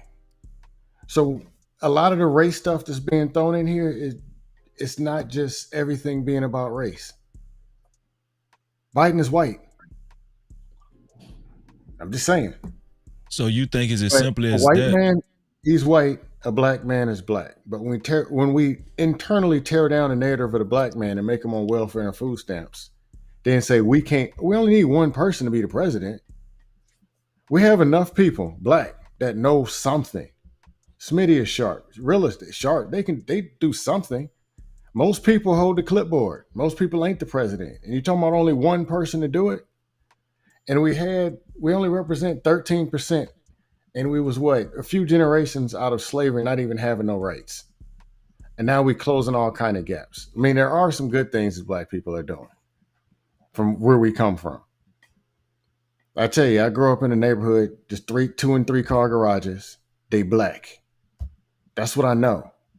I've never woke up and saying, well, they white, they must have something that I never woke up like that before. Maybe it's different for me. But I'm just saying some of these narratives, if we're going to push back against the narrative, we can't buy in and speak into it also. And I wanted to Freezy, and what you said, two things.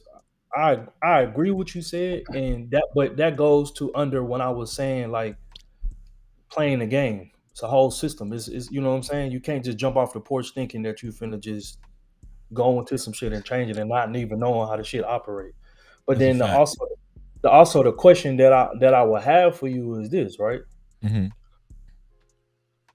If we keep pushing this narrative of the white man trying to keep us down and the white man is doing this and the white man all that shit or whatever, saying that that's not partially true or that isn't true, like, you know what I'm saying? But at the same time too, why aren't we as a collective, and I'm not saying that we aren't doing it.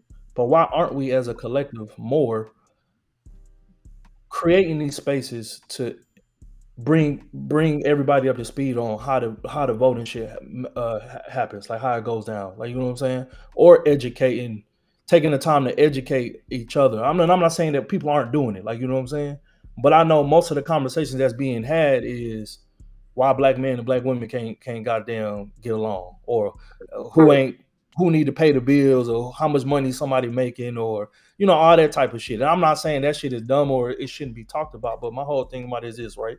We can't be talking about how our system is oppressing us and keeping us down, but then at the same time to turn around looking at the same system to educate us and to give us stuff and thinking that they're going pull us up to be wherever. To me, that shit never made sense. Well, in my opinion, I'm gonna let everybody else get in on this too. In my humble opinion, I think that most black people have developed a culture of self-interest. Right? I think most of us have developed a culture of self-interest. And when you say, you said something about saying that the white man is keeping us down and all that kind of stuff. You know who I hear saying that the most during election time? I hear presidential candidates spewing that bullshit, like I hear like campaigns actually doing a lot of fear mongering. Like the presidential campaigns have gotten so strategic where they've taken a page out of the Race Hustlers book and they are using this stuff. They're saying, if you vote, like we hear white presidential candidates say, you're not black if you don't vote for me. These are white presidential candidates saying this shit. I feel that, but niggas still voting for them motherfuckers. So right, but here's the thing: when scams say, it ain't really about race, or sometimes or every time, and he mentioned the insurrection, and he mentioned at the time, yes, you're right, scam. Joe Biden was the president-elect at the time, right? But guess what? You're telling me that Joe Biden having Kamala Harris as a vice president, the first female vice president of color in office, didn't play a part in the insurrection. And also, it was a bunch of MAGA people. Like, why didn't they storm in 2008 then, or 2012? Because Donald Trump ran on Make America Great Again. Donald Trump ran on MAGA. So basically, he ran on economics and jobs. No, he ran on MAGA, Make America Great Again. That's what you see predominantly. That was his paraphernalia. The motherfucker made millions of dollars off of MAGA, dog. Okay, we understand his policy, right? And we get it. We people might agree with his policies. I'm not against that. What I'm saying is MAGA was a genius marketing. Like, that shit was genius, dog. It's a brand just like Nike. It's a fucking brand, dog. It's a brand. Listen. He had Kanye West wearing MAGA t-shirts and shit. Like, bro, Obama listen. did the same thing. That's marketing. Who? Yes, we can. Vote or die. That shit was not as big as MAGA. Look, this is what I'm trying to tell you. Listen, white people bought into MAGA, dog. This was their slogan. Listen to what I'm saying. I forgot. The white man Trump saw. Continue. They do in America. What the hell are you talking about? Listen what I'm saying. Listen. Hey, Freezy, if you're gonna say the white man Trump saw, let that be what it is. That's the same narrative to keep feeling. But I'm not shying away from that, though. That's what I'm saying. Like, I'm not saying this. What I'm saying. I don't want Trump saw. Why are we arguing? Why are we even arguing about black? Let's just fall back and let them do what they do. That's not true, Scam. Listen what I'm saying. I'm not saying that black people are helpless. I'm not saying that. What I'm trying to see, what I'm saying is that this is just my opinion, right? I believe that we would be foolish to think that this is still not a white, predominantly ran country. It's a reason why Trump ran on MAGA. MAGA meaning make America great again. Right? When do white people feel like America was at its highest peak, at its highest performance? Right? It was during mostly segregation and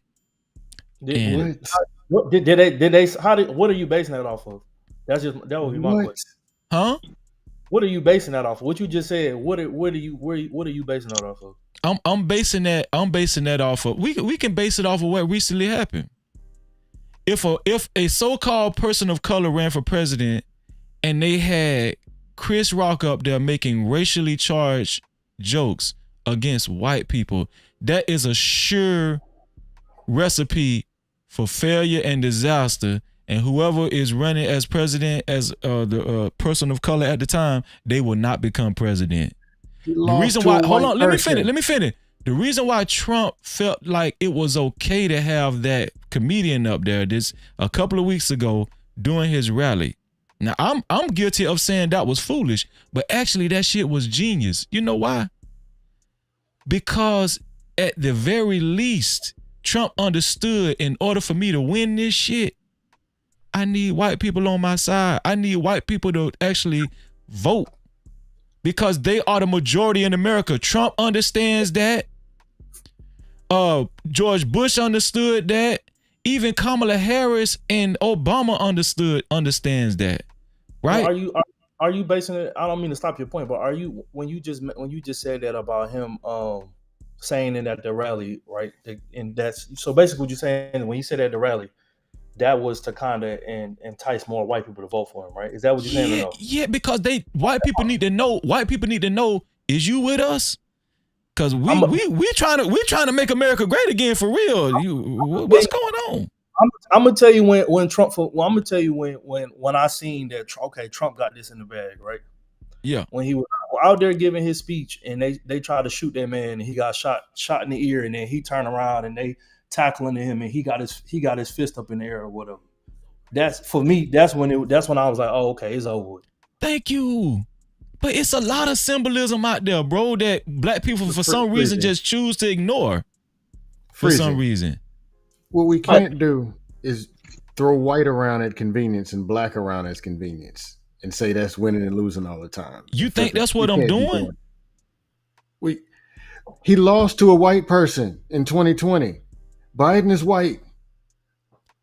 Yes. Last time I checked, he was a white man. Right, but the white people that charged the White House. It wasn't about white. Blue and red. If you look at the election map 76, 72, these is white on white. And the colors didn't look the same. Sometimes it was all red, sometimes it was all blue. The race isn't about, excuse me, sir, how black are you? There is a very small population of ignorance. And yes, they're doing it. But at the end of the day, they got to feed their family. If you in a union at the railroad and one of them's talking about getting rid of the unions, black and that's all cool and all. But you get where I'm going? And that's what it came to 2008 and 2012.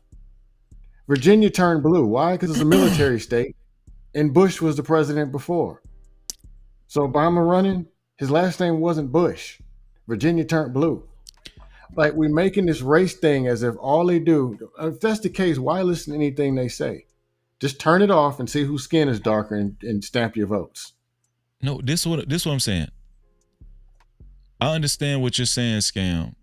I'm just calling myself being a realist.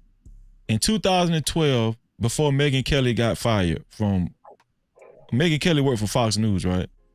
Before Megyn Kelly got fired, it was a black woman called in and was debating with Megyn Kelly about why do you insist on Jesus being black? Or no, she didn't call in. I think Megyn Kelly did a reaction to a black girl talking about black Jesus or Santa Claus or whatnot.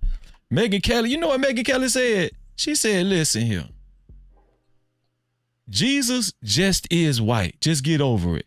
Santa Claus just is white. You're not going to change the image of Jesus, Santa Claus, or the Easter Bunny, damn it. They white and be okay with it. That's just the way it is.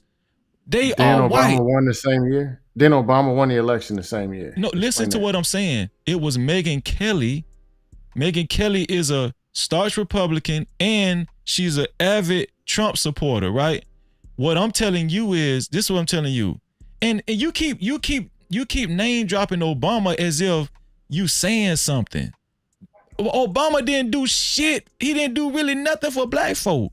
Like he won, but he won the election. Hold on, wait. But That's this what he is did. He good. won. But this is good because the reason why you keep name dropping Obama, it actually further proves my point on how delusional black folk is. Listen, I'm what I'm just saying. telling you that he won. That they voted for him. I'm just saying he half black, whatever, because it's black. He's black when convenient. Let's be real. Won the election. That's all I'm saying. I didn't say he was a great president candidate. He won. That's what he did. Which means the people didn't go and say, man, he black. He sure is. They said, that's the person that we want. And they did it again. They actually didn't want Obama. Then what? 51% They actually did means not they want wanted him. Obama. I'm going to tell you who they wanted that year. They wanted, and this was in 2008 you're referring to. 2008, they didn't want Obama. They wanted John Edwards. John Edwards was going to win the election by a landslide. John Edwards had to drop out of the race because he supposedly got caught up in some kind of affair type shit. And what kind of what is that even? What does that even happen at? Just because this man was fucking somebody else, I ain't never heard of that shit before. Mysteriously That's John the one he had the Edwards. baby, Breezy. That's What'd the you one where say? he had the baby. That's the one he had Republicans the baby. don't He got care. a good Democrats care about that. Listen, go ahead, Chicago Real. Am No, I was saying going? that's the Do one you where he understand had what I'm the saying? baby. No, I didn't even remember that until you said that. You're exactly I right. forgot about that too. No, that's the Democrats one where care he had about the that baby. No. Yeah, Remember Democrats care now, about that stuff. the Republicans evangelicals. No, the evangelicals cared too. The evangelicals back then cared too. They was, because if you think about it from a strategy point, what Freezy saying, he got a solid point. They had been grooming the senator from Illinois, the wonder kid from Illinois. They had been grooming him. But he's right. John Edwards was on track. And then when he got hit with that scandal, you couldn't put him in that cycle and expect him to win. So they had to put the wonder kid up there. He came out of nowhere, dog. Like, I'm listen, still saying he won. Barack Means people Obama, voted for if him. you remember this scam, Barack Obama came out of nowhere, dog. This nigga was like the I'm not Black disagreeing. Phantom. I'm not disagreeing. All I'm saying is we can't. All I'm saying is crazy. half Real black, talk. African, whatever, not FBA'd, all that dumb shit. They voted for him. Yes, listen, John Edwards was, okay, you remember who was on the opposing side, who was running for the Republican side, right? It was Mitt Romney. It was McCain first and Sarah Palin. No, listen. Mitt Oh, wait. Romney was a presidential candidate. He was a Republican candidate, and 2012. Mitt Romney, Yeah. Mitt Romney. Maybe you're right. Was John McCain the front runner on Republican? No, wait, no. In 08 was McCain and Palin. In 2012 was Romney and Ryan. Okay, McCain and Palin. John McCain was supposed to listen. John McCain was running against John Edwards, right? Those were the front runners.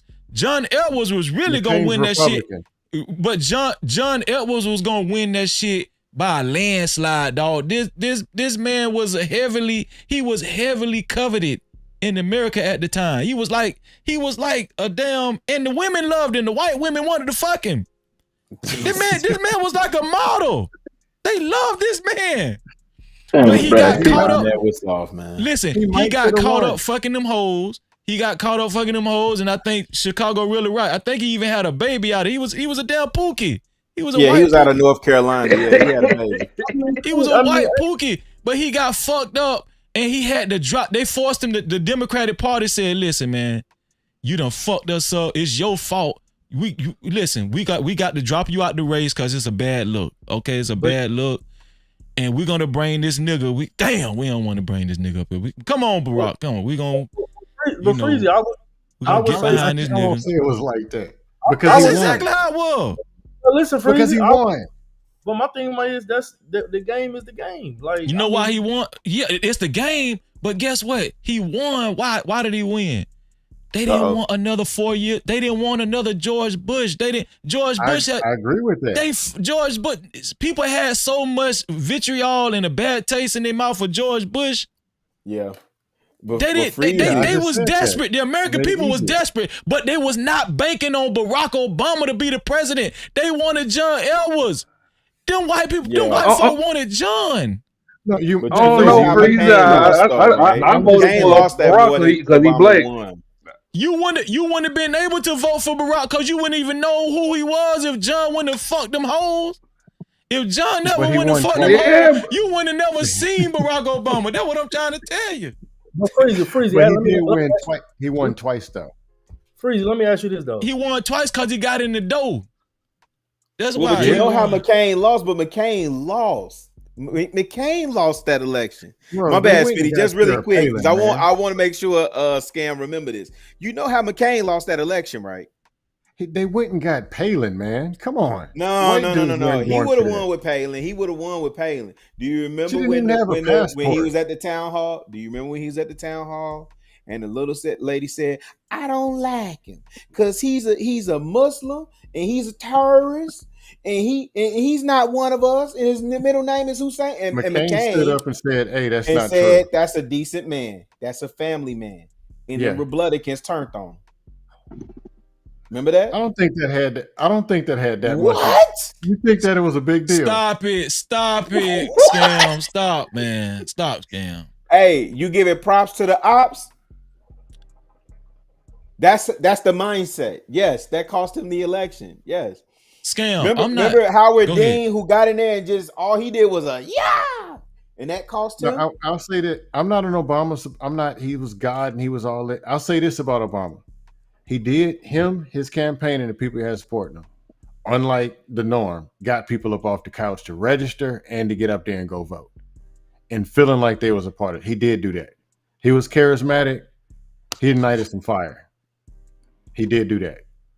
Well, Scam, what I'm saying is, a black man with no role in his people head. To click that button. That's what it is. Shout out to Ashton in the building. Ashton Weems in the building. No Cap-tivity. What you were saying, Ashton? Everybody lay down. But no, I mean, I got to be fair. Scam do got a point. We had the first black man. He ain't had no rolls in his hair. He ain't had no gold teeth. He got my vote. He charismatic. Had a little charisma. Yeah. He fooled me too. But guess what? Guess what the caveat is? Barack Obama. Oh, okay, Freezer, I get that. He didn't do a goddamn thing. We just talking about winning the election. That's all we're talking about. He was a bookmark. We knew he wasn't gonna be able to do nothing, Freezer, but he was a bookmark for the first black man, and maybe the second black man could get in the door and actually change something. We knew damn well he wasn't gonna be able to do a goddamn thing for us. But here's the thing. Nobody's gonna do nothing for you niggas until you understand what an interest group is and lobbying is and understand what true politics is and understand strategy. Do y'all see where I'm going with this? I see where you're going, but that ain't on Barack. That's on niggas. Freezy, you can't build identity and tear it down at the same time. But hold on. Wait. Before y'all go ahead, Chicago. Then I'm just saying, no, just really quick. I'll be as brief as I can because I'm old and I'm getting ready to take it in anyway. But that's why I said we ran over Hot Sauce Point, right? I talked about showing up to the Grandmaster chess match with Connect Four Pieces. He came in and talked about strategy in terms of why isn't someone from Morehouse, Howard, our best and brightest, Tuskegee, writing for some of these policies in for us, like how he talked about, like Harvard, Princeton, they work around year round writing policy and submit policy. Yeah, wait, let me just land this real quick. I'll answer that question. No, I'm sure you got to answer. It's more rhetorical than anything else. But look, there are black people writing stuff in. That's true. But then we have 1.6 trillion in disposable income. Where is the PAC or the super PAC that represents the collective interest? And Scam, I know what you're gonna say. There's no community and all that stuff, and there's no collective and all that stuff. Cool. we at least agree on three things. Like we gotta at least agree on three things. No, I'll Where answer that is the question. pack? Where is the pack out of that 1.6 trillion purchasing power that we spending over there with Bernard Arnault and LVMH, right? Or with Uncle Phil and Nike? Where is the money for the packs and the super packs that we supposed to be funding to represent our interests? And I'm on mute. Hey, Rilla, we can't build the image and tear it down at the same time. That's what people keep doing. 1 minute welfare, food stamps, you niggas ain't nothing. Then it's we're the super gods. That's why there's no collective, and the 1.6 is going where it's going. That's why. The dude with the suit on his way to write the policy got called a coon 3 times on the way getting off the bus or out his BMW. He's like, "Oh, I got a policy for you. Lock that nigga up. That's the policy." And I think black people Yeah, look I'm at being everything. petty, but it does play a part. I think most black people look at everything like a pair of Jordans that's about to come out. How hype that shit is. You just proved that point right there, Freezer. You just proved scale point. You can't build the image and tear it down at the same time. Where the good black men at? Y'all niggas ain't shit. But Freezy, that Oh, they wear Jordans. Freezer, you just proved scale point right there. I ain't gonna hold you. and my thing, my is Freezy, everything that everybody just said. I mean, even though we disagreed on what you said originally, but what I just said about learning the system and understanding the game and all that, we pretty much all saying the same thing, just all in our own different way. And my whole thing about it is essentially, like Rilla was saying about the super PACs, and we got spending power and we got all this stuff or whatever. It's just unfortunate because the thing about it is when you do have people, I want to say it was just Jay that said this about how Scam likely got a certain tenacity and confidence about him, right? With people like that, if we don't support those people, regardless if we agree with them or not, one person cannot just magically fall out the sky and save, everybody. We might not. My thing about it is with one of the things that y'all had said earlier with Martin Luther King and Malcolm X, they both originally was on opposing sides, or I ain't gonna say opposing sides. They had a different way of going about trying to get to the same goal, right? But at the end of the day, I feel like as black people, when we don't necessarily 100% agree with somebody, it's all fuck them. Prime example: when Ice Cube came out with the Platinum Plan, you know how many people was calling him all type of names, and he don't know what he talking about, and this and that, and in my honest opinion, what he was proposing and what he was trying to do, that would have helped black people. I ain't gonna say all the way, but it was a start. Like, you know what I'm saying? But because people didn't agree with him, or maybe didn't even take the time to really go dissect exactly what the hell he was trying to do or push for us, everybody shot it down. The man said how he called both parties, the Democrats and the Republicans, and said, "Hey, this is what I'm proposing. Sit down and talk to me." Like, you know what I'm saying? And the Democrats didn't even give him a call back. At least the Republicans was willing to sit down with him to see what he was talking about. Like, you know what I'm saying? The Democrats won that election, never gave him a call back, never even cared. But we don't talk about shit like that. Well, what the Democrats said was, once we get into office, once the election cycle is over, we can circle back. And to your point, they never did. But what Trump said was, I'll incorporate that, and it's similar to like the Hail Mary that the Kamala campaign just threw with their agenda for black men or whatever. Trump actually, so Ice Cube's plan was the plan for Black America. Trump's plan is the Platinum Plan, which incorporated most. But here's the other thing that I would encourage people to do, and I'm not going to give away the answers here. Go research who actually wrote, like Cube was the face of it. And, I don't know that was the best idea, but go research who contributed to that plan. That's what made that plan worthy to something to be advocated for. Some super technical PhDs writing that plan. That is true. But, I think you said that a couple years ago, Rilla. But yeah, I'm gonna say, Rilla, everything you just said, I agree with. Like, you know what I'm saying? and you know, it's one of those things where when you was speaking about people from Morehouse or people in this upper, I don't want to say echelon, but you know, as far as educated for black people or whatever, I mean, we already know these people got them people in their pocket. That's politics, I though. think this my thing, Freezy. Like, I think the problem with like our community is like we looking for a savior. Like we looking for somebody to come in and save us from ourselves. Like, Cap-tivity. to be real with you, like a lot of these things that we going through is self-inflicted wounds. You know what I'm saying? It's like nobody can't save you from that. Like the way I look at it is like I got the same opportunity as the next man got. You feel me? Like I'm not about to look at him and like, oh, cause he white. You know what I'm saying? He got more opportunity than me, and I think that's the mindset that a lot of black people are still in. It's like just because he white, he got an advantage over me. And now there's certain opportunities, there's certain advantages that certain people do have. You know what I'm saying? Coming from where we come from, and but like we got the same opportunities as everybody else got, and like that's my whole thing is like we just looking for a savior, but a lot of the things that we going through is self-inflicted wounds. Right, but how do we avoid that savior complex, though? Right. That comes back to actually how did America even develop a government? It was a group of white people that came together and said, you know what? They had the same interests in such and such and such and such.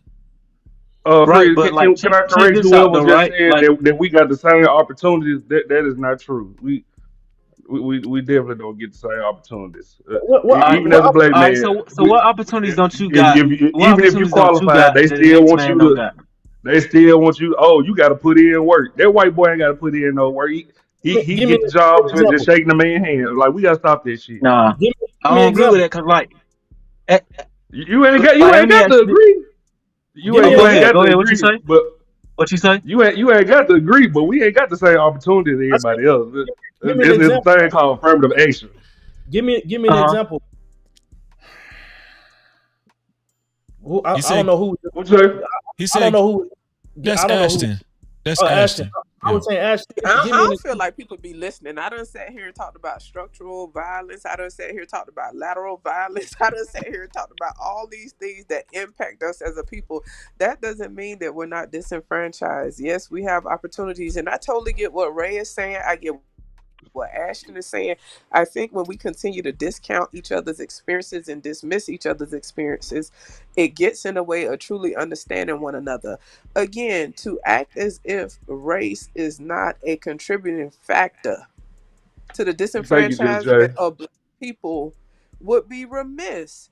I get it, right? And I think it is a fine line of living in perpetual victimhood, right? It's a fine line, and I think that's where people um I don't know, y'all. Like it have to be tweaked in a way because it is a fine line, right, y'all? Like when we speak on these issues, it's easy for some people to embrace this victim mentality that keeps them limited, right?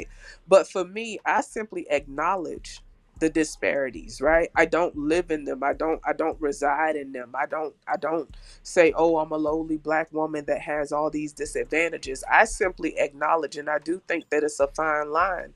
But to y'all point, right? All of these things matter. They all are very relevant. And I also, Freezy asked earlier, about religious conditioning.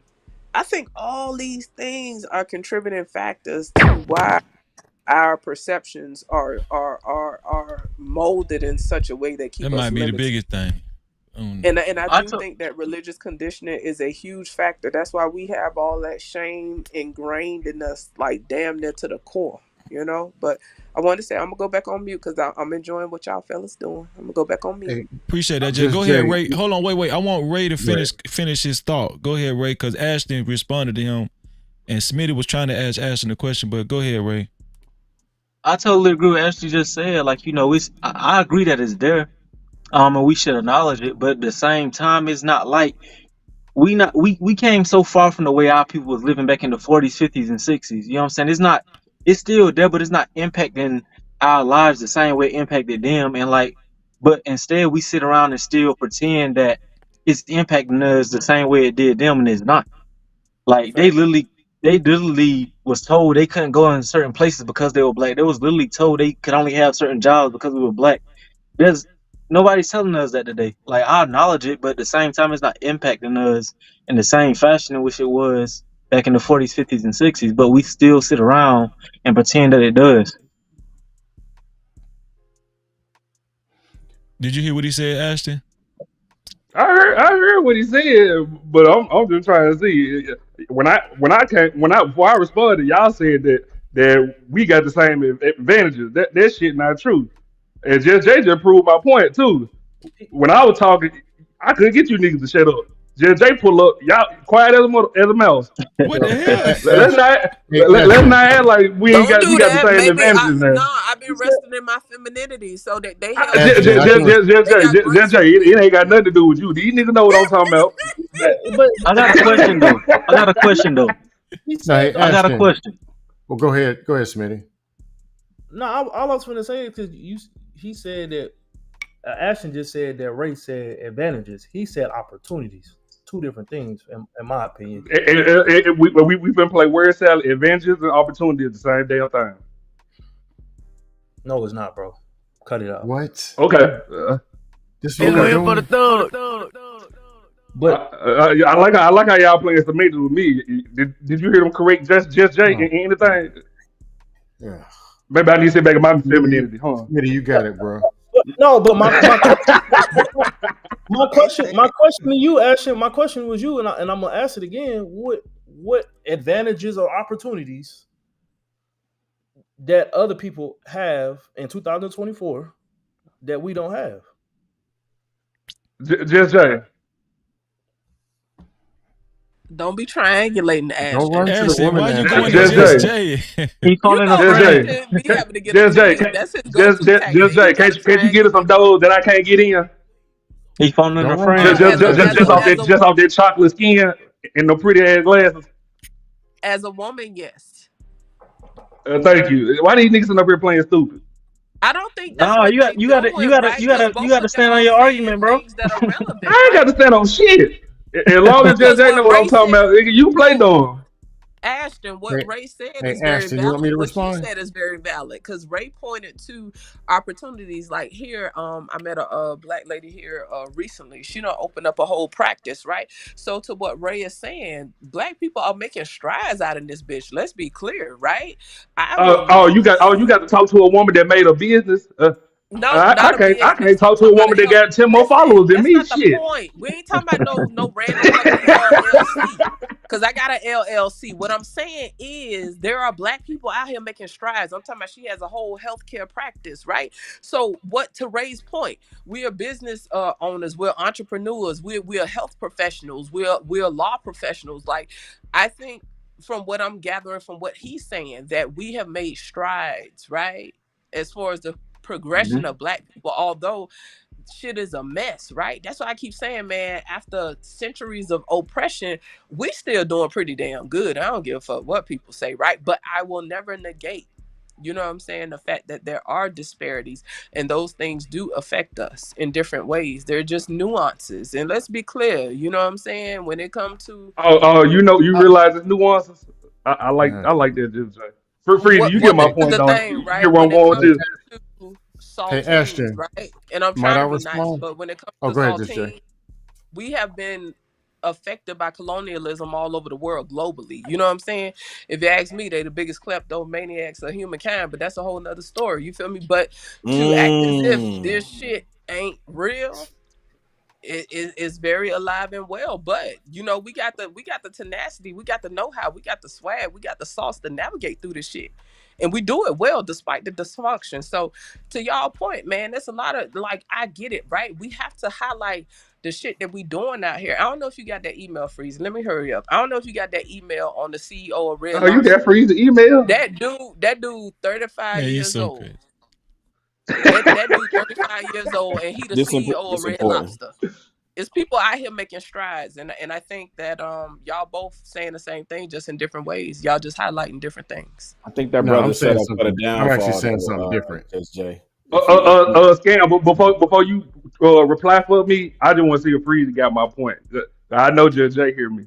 Well, no, you're saying that you believe that black folk we're at a disadvantage compared to white folk or other races in America. You feel like Not even just black folks, black men. Our women, they're a couple steps ahead of us. Y'all heard Jen J say she met another business owner. Hell, you can't even talk to some of these people if they got 10 more followers than you. Like I wish we would stop this whole we all the same and we all equal. No, we not. I'm I not know I'm better responding than to some that. niggas. Nobody. shout out to Uncle Jeff in the building. That 60th and Damon over there? Oh, really? What up? What up? Can y'all hear me? Y'all hear me? Yeah, we hear you and we see you good. Jeff, your set look good. And I'm happy that you came up because the last time you was up here, y'all was kind of blurred, but that was my fault. I upgraded my internet and I paid some more money for my speed. So guess what? Yeah, you just proved that I'm on the right track, man. Shout out to Jeff, man. No Cap-tivity. Shout out to Jeff. Right on, fellas. I'm really enjoying this conversation. Most of all, I'm enjoying how brothers can get together, disagree, and ain't nobody got to be funky with nobody. This is I'm getting funky. I don't know what you talking about. This is It's here for the thug. This is the thing that fights this stupid ass division over who voted for who. I gotta push back a little bit on Brother Ray. Is that the forget my eyeballs? I ain't got my glasses. Brother Ray. Yeah. Yeah, that's right. When you say that your stance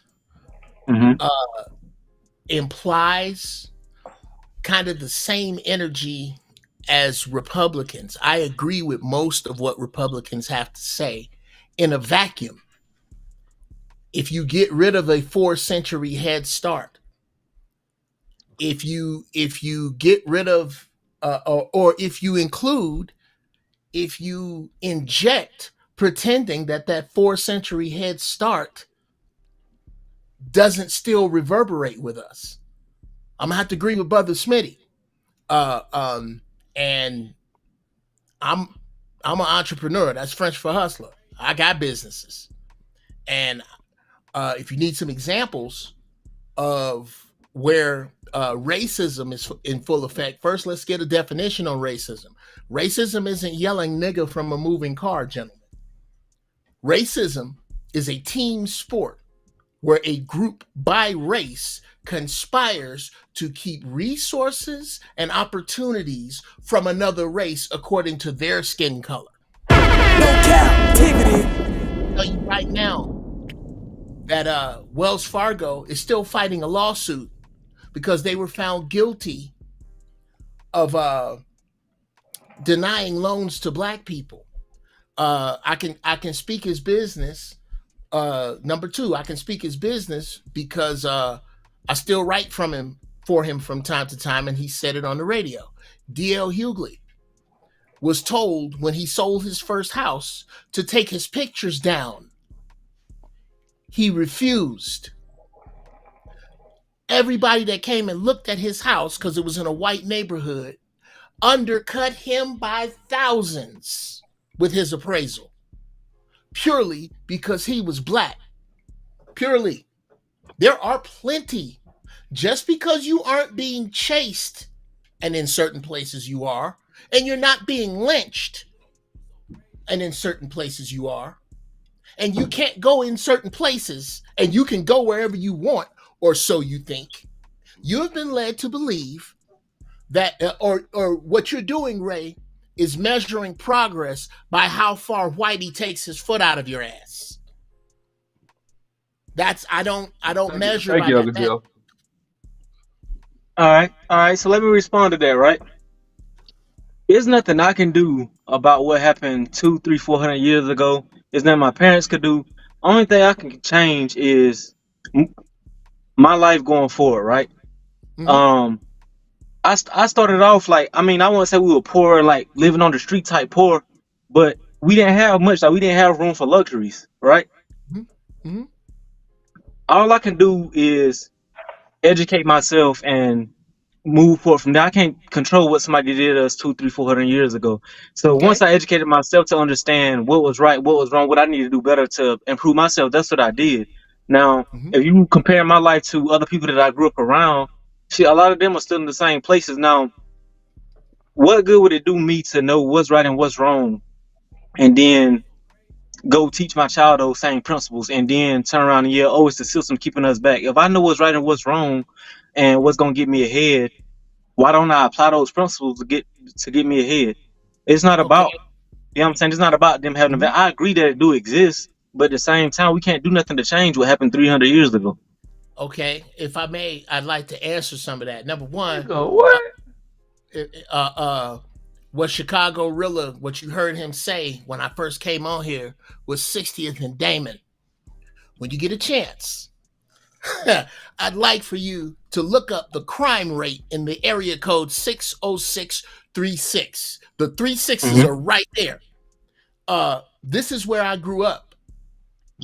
There's not Okay. much brother you can tell me about abject poverty. I picked a roach out of the cereal and ate it with water for dinner.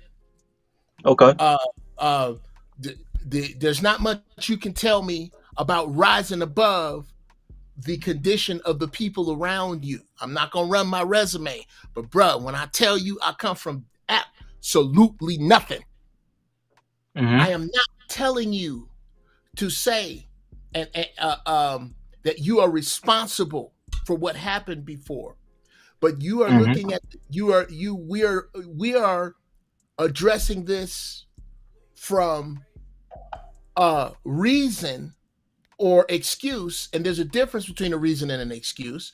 A reason says why something happened. An excuse says why that thing is okay. I'm not talking about a reason or an excuse. I'm talking about a Mm-hmm. factor.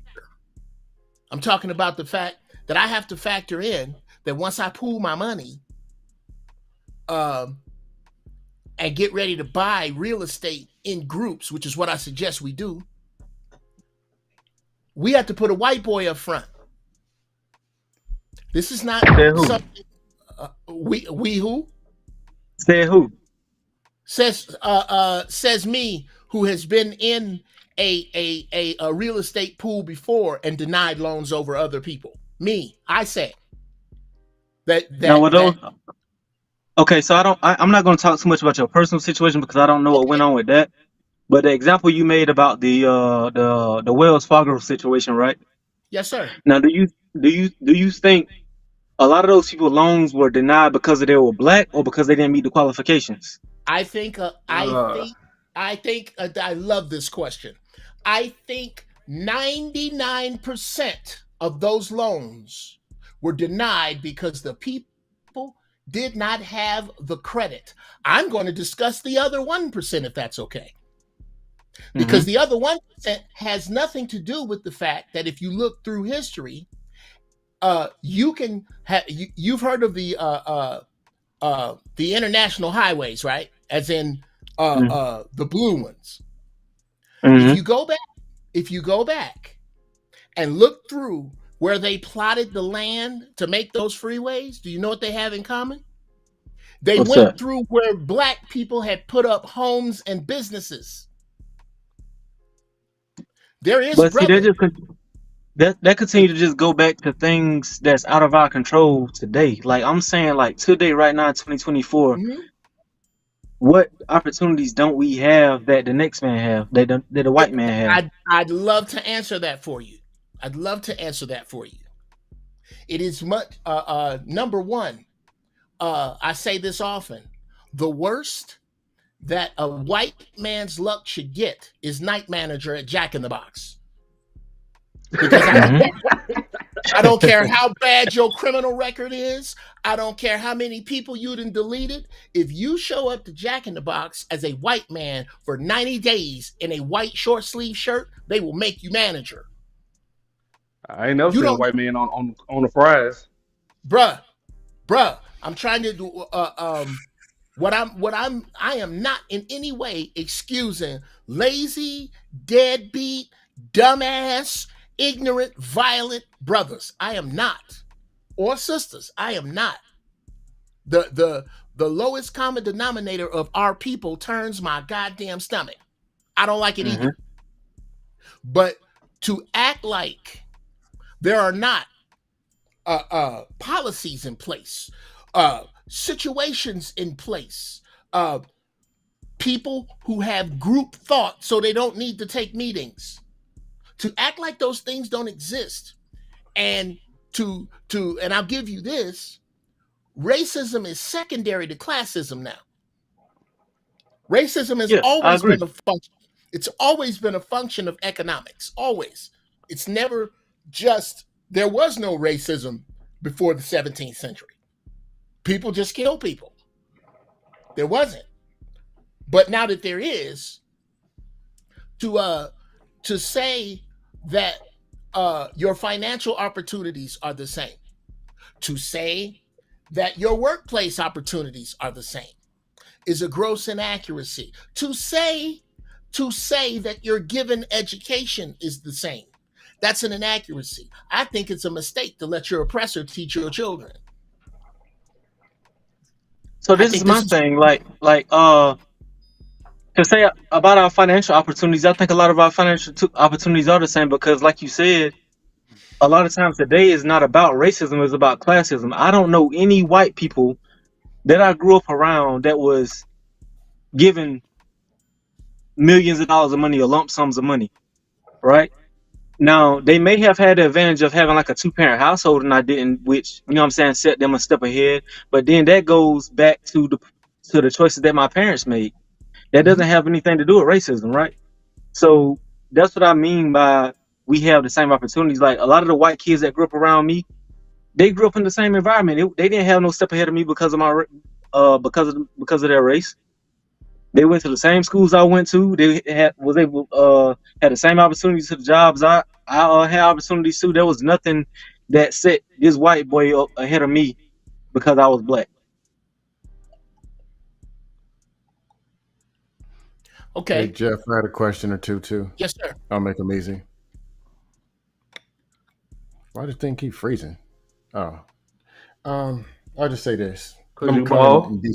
That's your black internet. Probably is. I'm just playing.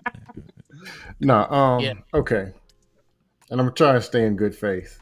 I'm trying to go dust free for the night. I'm gonna fire up the dust sometime during the middle of the week. No, okay. Man, you need some dust. Here's the deal. In a lot of conversations, there might be a 3-hour conversation, and it might be how can we move people forward. 2 hours and 46 of those minutes is usually going in a circle. Men's and women's, systematic oppression, what we can't do this. But look at the TV, look at Meg Thee Stallion, look at the people, look at this, the man thing, the white man, the black man, the white. I know you probably got 3 or 4 different things that you've done to overcome something. I know you were in the Marines, there's military benefits. I know you do something in comedy in Hollywood. There's things that you've done that you're successful at that has a set of knowledge you can pass on to somebody else. Or how to run somebody over who's white, black, or orange and get to what it is that you need to get to. That's the thing that's lacking from a lot of these conversations. There's a black man who's a 2, needs to get to a 3. There's one who's a 7, needs to get to an 8. Or there's one who's a 6 that just doesn't need to stay at a 6 or go back to a 5, embracing a bunch of negativity and dust. If it's a dust panel, I get it. I mean, that's just whatever. Is there maybe 2 things you can put out, something that we can do better? Something from Jeff we need to hear and we can use and we can go forward. Absolutely. And forgive me for being redundant because I've said this a number of times. The first thing that you need to do is tie into your purpose and find like-minded people. Everybody ain't fit to make it. That might mean your mama. Tie into your purpose. Tie into your purpose and find like-minded people. Number 2. Okay. Abandon your 9-digit social security number. It is connected to America's debt. Can you explain that? That's called tax evasion, Uncle Jeff. No, it's not. No, it's not. No, it's called line switching. Everybody here has seen the Cosby Show, right? Y'all remember the pilot episode where Theo and Cliff sit down with Monopoly money? Do you remember one of the lines in that particular pilot? He says, "Oh, the government comes for the regular people first." This is how you make yourself a regular person. You use your 9-digit social security number more than you do your EIN. Tax ID or EIN. Okay. Yes. You get a tax Free ID game. number. Yes. And then, well, I'm not telling you nothing that Grant Cardone, Bob Kiyosaki, it's out there. Ignorance is a choice. Abandon your social security number. Find someone, make a power group.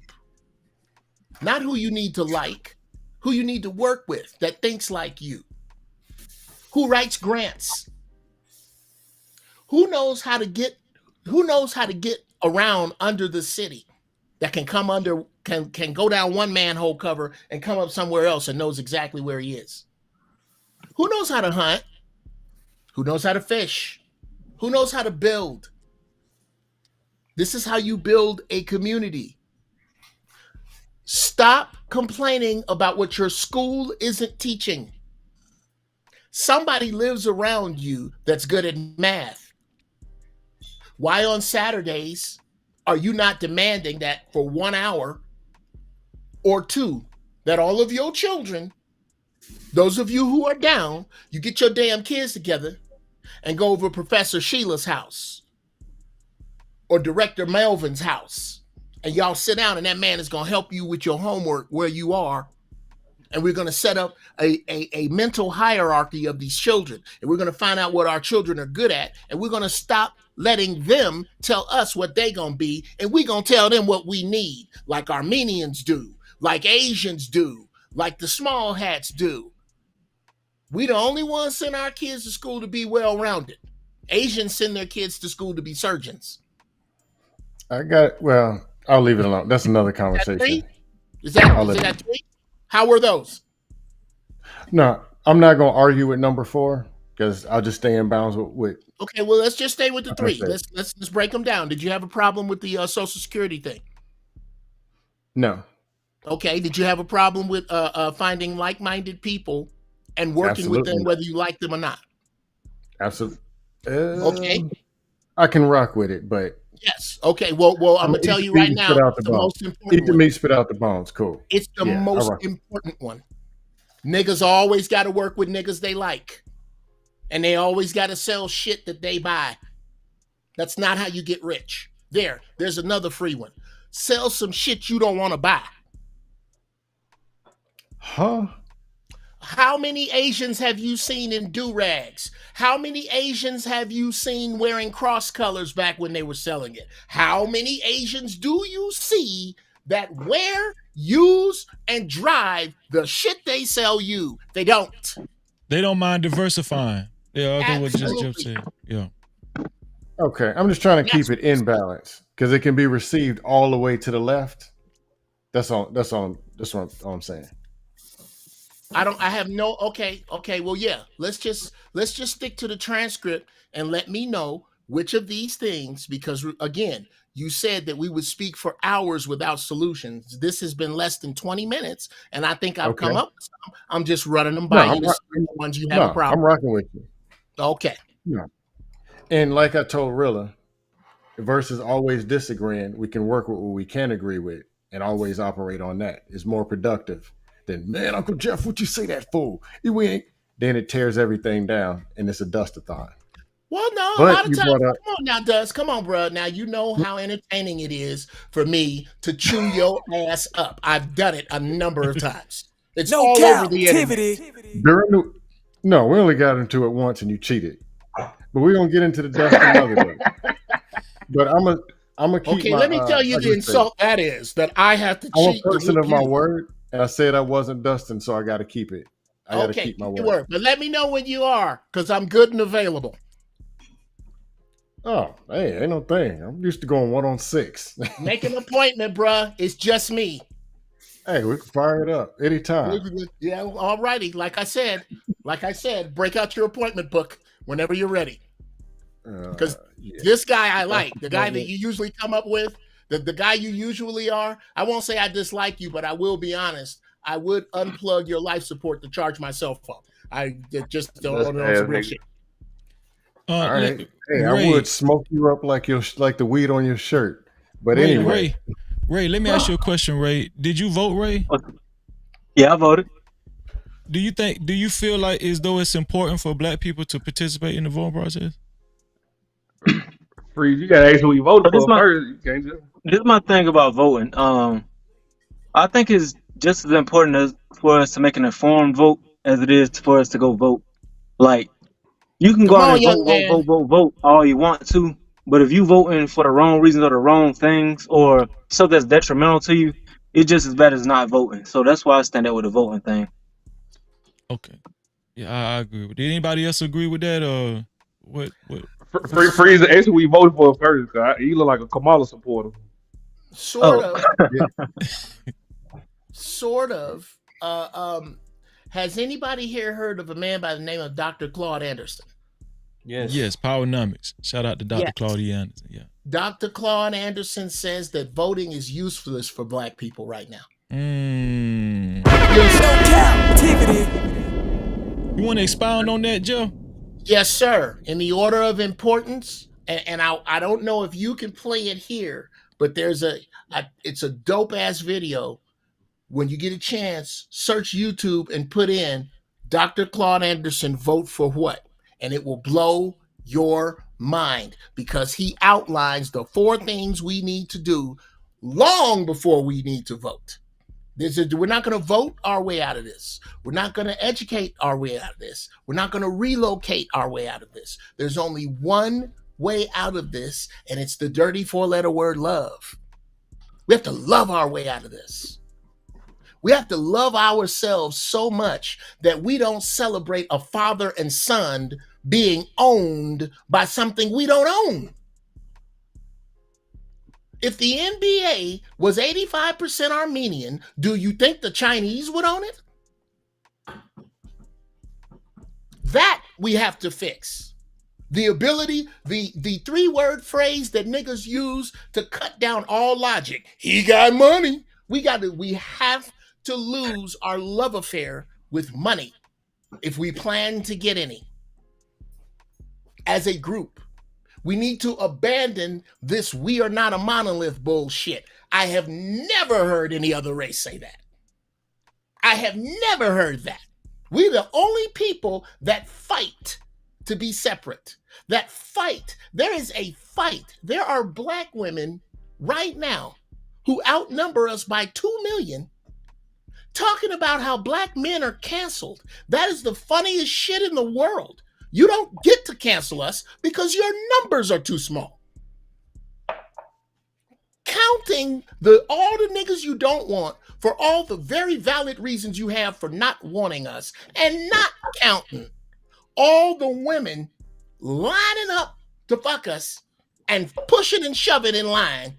You outnumber us by 2 million before we make another dollar, before we do another sit-up or get a passport.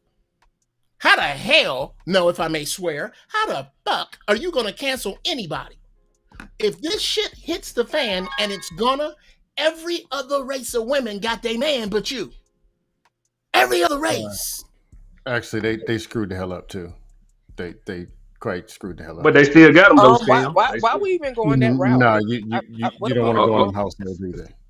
Scam. A white woman can fuck her relationship, but that white man ain't going nowhere until you take out the whole family.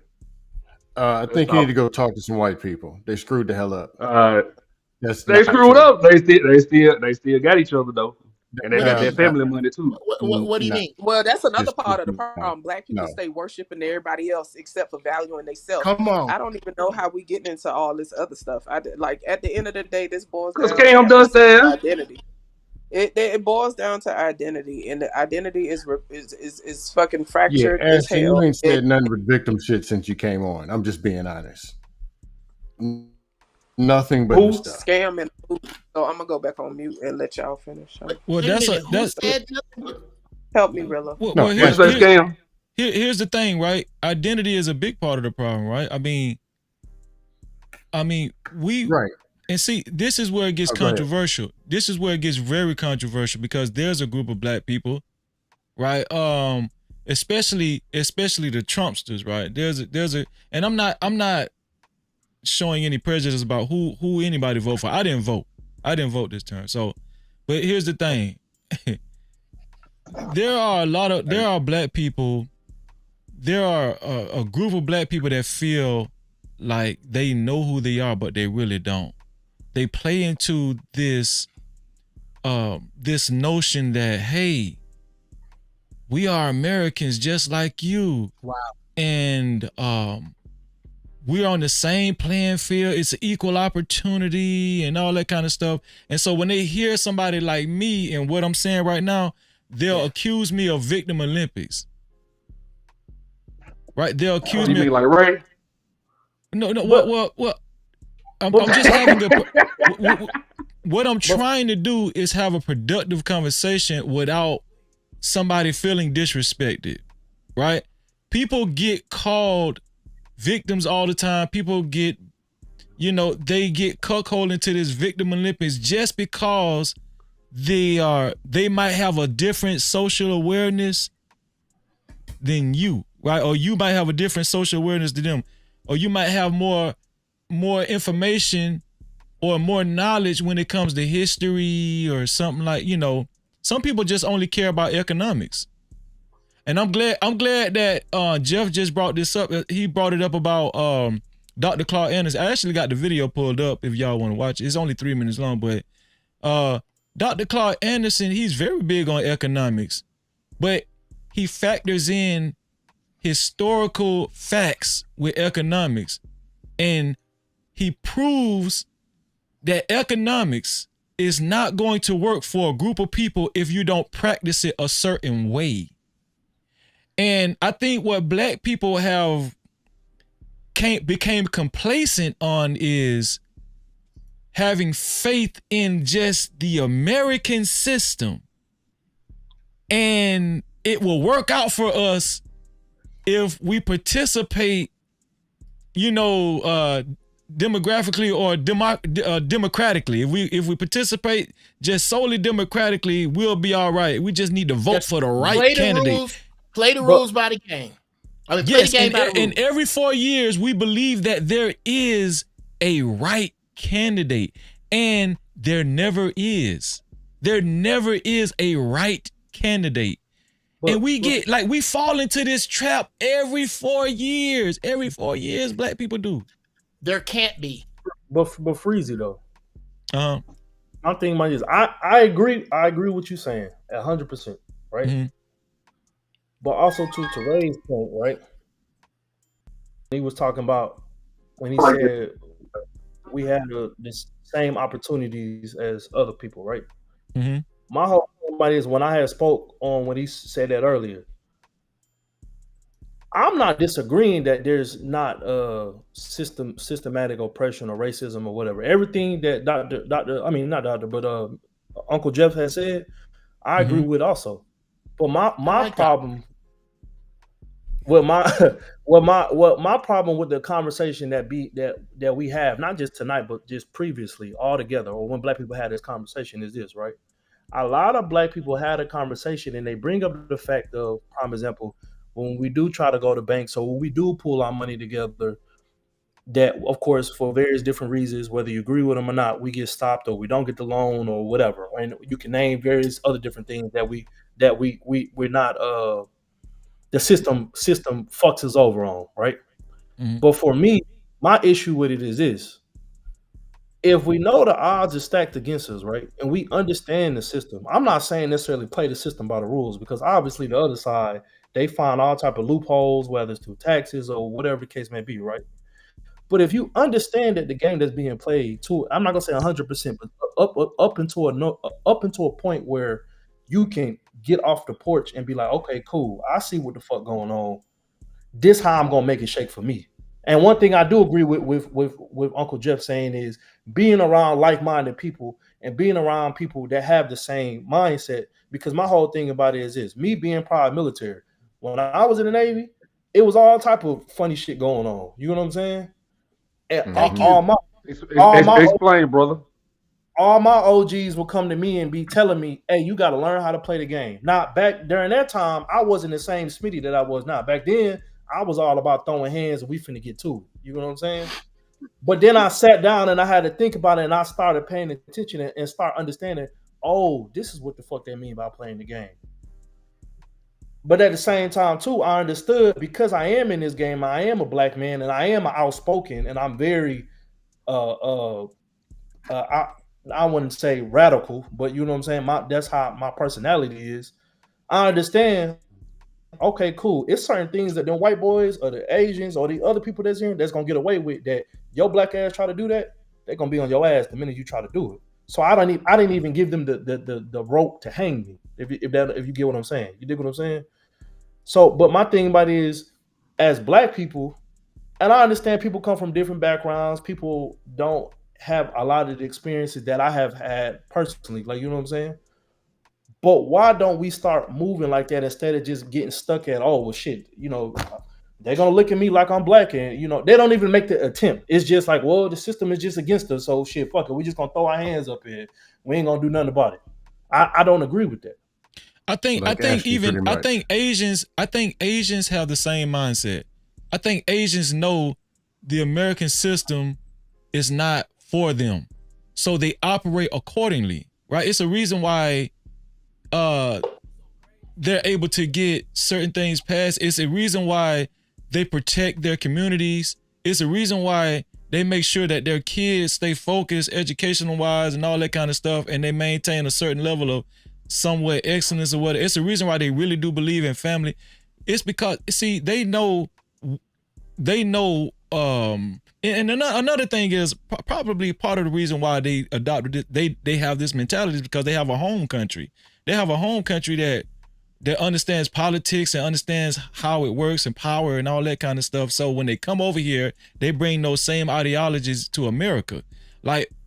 So this is what I be talking about black people. It does matter. History does matter. What happened to you does matter, right? Slavery does matter. I've heard people say slavery didn't even happen. I've heard black people buy into that notion that slavery it was a myth, right? Translated slave trade was a myth. We never, so here's the thing. Like, I understand what you're saying. When you say play the game, you say play the game, right, Smitty? Can you even play the game individually? Is this an individual game that we're playing? If you try to play the game individually, are you really playing their game? Are you really playing for that team? I can say this. No, you play for your own team. How? If you're playing individually, that's what I'm saying. My thing about it is, I would say this. I would say, yes, you can play individually up to a certain point. And what I mean by that is this, right? If we were all younger, right? We're not at the ages that we at right now, right? And we can come from all different backgrounds or whatever the case may be, right? You still have to individually get yourself to a certain point, right? When I mean a certain point, right? I had to get myself out of my surroundings to think outside of the box of what all the other niggas in my area was doing type shit. Like, you know what I'm saying? And what I mean by that is this. I went to college. I flunked out of college. Went into the military. You know what I'm saying? When I did that, most of the people that was flunking out, they was doing what they was doing. They was going back home. They was moving bricks. They was doing whatever, robbing people, doing all type of crazy shit. Like, you know what I'm saying? And a lot of them people was crazy is a lot of them people lived in the suburbs with me. You dig what I'm saying? Went into the military, started, okay, cool, getting out of my surroundings, reading books, doing all other type of shit or whatever, right? Now you would say, okay, cool. Well, you think you in the military, you put yourself in a better position, a situation that not necessarily everybody is doing the same shit, but you would think that would be the consensus, right? No, it was still niggas doing shit they weren't supposed to be doing, right? It had to take me for myself to say I want more, and I'm going to go out and I want to get into real estate. I want to do this. I want to do that. So I had to go and go into these different rooms or find people that's in these rooms that thought like me to do what the fuck I need to do, right? But then on the back end, when I say no, it's not an end of, or when you get to a certain point, right? Once I got to a certain point, they pull my head out my ass and to not make those same decisions or not go with the crowd or go be cool or whatever the fuck you want to call it. Okay, cool. Yes, I've got myself to a certain certain space. But now I understand, and this is something my mom always used to say to me: you can't do everything on your own. You know what I'm saying? So now I got to start putting myself around other like-minded people. To Uncle Jeff's point, other like-minded people, whether they on the same playing field as me or if they even the next couple steps above me, because we got the same mindset and we trying to go in the same direction. You dig what I'm saying? So that's why when you ask that question, I say it is a yes and no thing. You do have to get to. You can be an individual, but once you get to a certain point, all the individual shit ain't gonna get you nowhere. You ain't gonna be able to accomplish too much. I understand So, what you're so, saying. so, Smitty, was that Yeah, you arguing with me can I reply? about us having benefits and like the rest of, or was that just Ray? I'm No, no, curious. no, no, no. My question to you was, what opportunities in 2024 that we don't have? I mean, that the next person have that we don't have. That's all I was asking you. It seemed like you already knew the answer, sir. I ain't gonna hold you. You just don't want to look at it. No, but my thing about is the reason I ask you is that it's because it is right. Somebody, I mean, I'm only 31. I'm not, I'm not. I know a few people on the panel got some more years on me. You know what I'm saying? I don't know everything. You know what I'm saying? But my whole thing about it is when I talk to a lot of younger brothers under me, even I got 2 younger brothers under me. You know what I'm saying? And they don't necessarily know what they want to do. You do got options to go into the military, to get a trade, to go do certain stuff. But because to that generation or people under me, it's not cool or whatever the case may be. They like, nah, fuck it. I want to go dribble basketball. I want to rap. I want to go do this. I want to go to do that. You know what I'm saying? Whereas versus, I hate to say it, versus the other races, I don't know if it was Uncle Jeff or really, I don't know who said it earlier. The other races, when they talk to their kids, they telling their kids, oh, you going to go be a surgeon, or you going to go do this, or you going to go do that. That's actually not cool though. And that's when I asked you what opportunities we don't have. That's the reason I was asking. I'm not saying that it's not harder for us, or we can't walk in certain spaces, or it's not harder for us to go through certain doors. I agree with you on that. But my thing is, we have options. The options might not be the best, it might not be the brightest, it might not be the shiniest. But my thing about it is, one thing that we gotta learn is you might have to do some shit or master some shit that you really don't want to do, so it can propel you at a point where you financially free, or you able to have more capital under yourself to go do what the fuck you really want. Yeah, I But think Smith, so you're we've been saying it's told not that good to though, have a right? defeated mentality. It's not good to have a defeated It gotta be mentality. it gotta be But balanced. but I Go think ahead. you were just but free. I think you was just saying, if you state something as fact, like we say systemic oppression is real, then you get hit with the victim mentality, victim Olympics or whatever, Or right? even bringing it up. For even No, right hey, Rilla, approaching the I can subject. speak to it. So, But go ahead. I beat you. Go I ahead, took your Rilla. point. I'll speak Now, to it. Kwafi, I got shout out to Kwafi in the building, man. No captivity. Shout out to Kwafi. Kwafi, if you allow me, That's let me narrative. read these. Let me read these couple of super chats, and I want you to give your thoughts. But Chicago, what you? I wanted you was about to elaborate on what you was No, I saying. don't want to. Yeah, I just we got to be able to call a thing and build from there. I agree. We shouldn't get stuck there.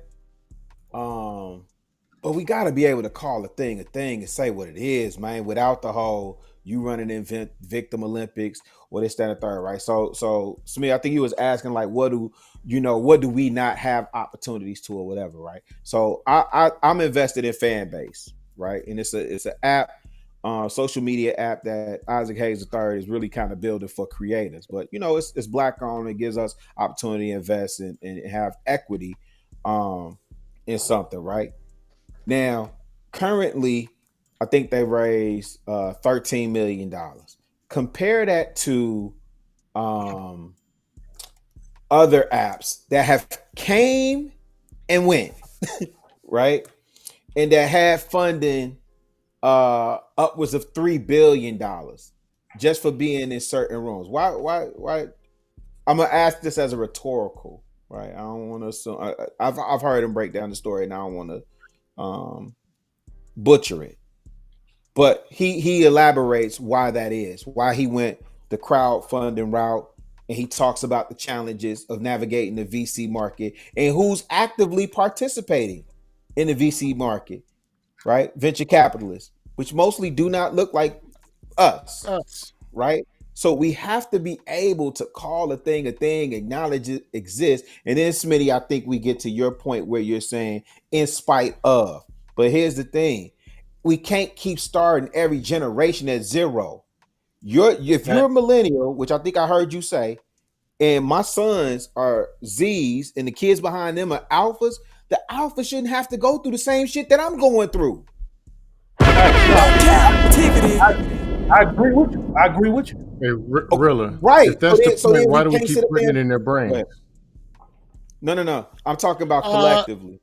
I'm talking about Hold collectively. on. Before y'all take off on that point. Super chat. Shout out to Carl Anderson for the $5 super cap. I appreciate you, Carl. Carl said Obama got 43% and 39% of white vote in his elections. Minorities, Black, Latin, Asian voted high percentage to get him elected. If Kamala got the same, she wins. No Cap-tivity. Also, Carl Anderson with another, what was that? Super chat. $5 super cap. He said, Black folks, even in the 1940s and 50s, stood out from the masses and preached lyrics on lifting yourself up and seeing the bright side of life. No Cap-tivity. Shout out to Carl Anderson, man. Yeah, I like that comment too, Carl. Thank you. I appreciate you. Let me get in here. Hey, I don't mean to interrupt you, but I'm gonna go ahead and check on out for the night, man. I'll tap back in with y'all later. Ray, thank brother, you, man. don't check I out. appreciate You you, the Ray. reason why I'm up here. Oh, yeah, for sure. I appreciate No you. Cap-tivity. Wait, before you go, Scan, I want to get Kwafi in, because I know, I want to make sure Kwafi gets involved in the conversation. Go ahead, Kwafi. Give us your thoughts, man. I agree with Jeff, and I agree with Chicago Rilla. Based on every time we bring some things up from the past, you're constantly shut up, or you're to the point of, hey man, you're a victim. You hear this shit all the time. Can I say shit? Yes, sir. Yes, sir. And you just see this all the time. I don't believe in staying there and dwelling in it, but I do believe that the story still needs to be told over and over and over. See, we're in a microwavable society now where super younger guys, they think that, oh man, well, it didn't happen for me that way, so it didn't exist. Or I don't need to go through the 101s of knowing this, that, and the other. You know what I'm saying? So this is where this is where we have problems right now, where these guys will sell themselves out for anything. We even got this going on right now, even with the Diddy situation, because they want it now. They don't do no research. You get what I'm saying? Or go along to get along. That's the problem that we have right about now. Well, so here's the biggest, in my opinion, here's the biggest misrepresentation, that just because you have knowledge of history, just because you're self-aware, and some of us understand who we are as a people, and we understand how history can affect generations of people going forward. Just because some people might be more aware of these things than others, I think the biggest misrepresentation is that these people, they don't like money. They don't like business. Yeah. They don't like success. They're not successful. Right? They don't know how to operate in certain rooms.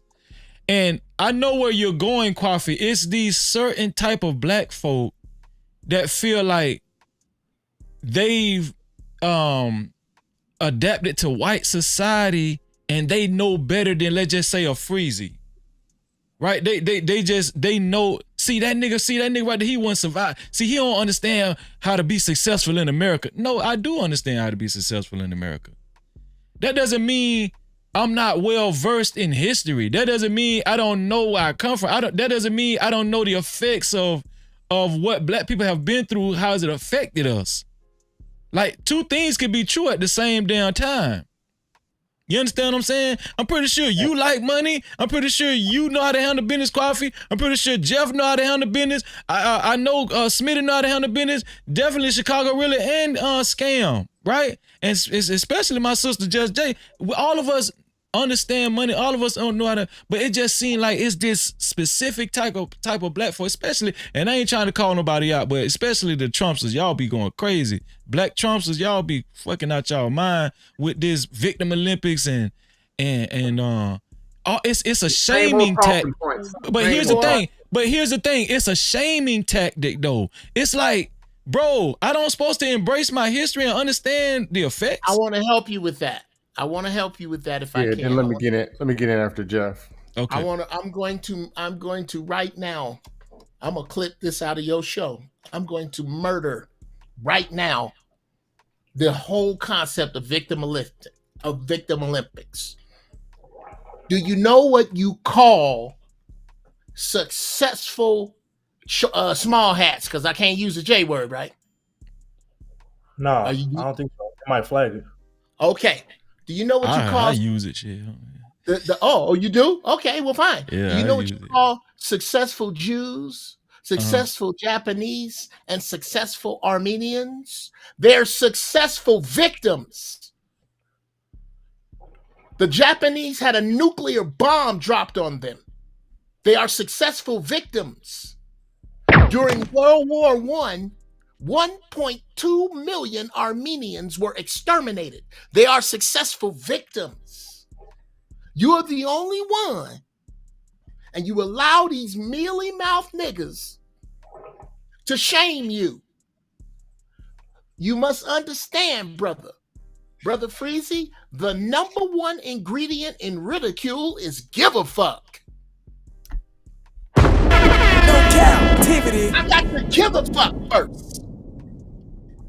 Dear people who call me a victim, dear people who say that I'm under a rock, dear people who say that I'm not successful, I say that your mama raised you wrong because of the long line of niggas waiting to experience her inside of the mouth skin.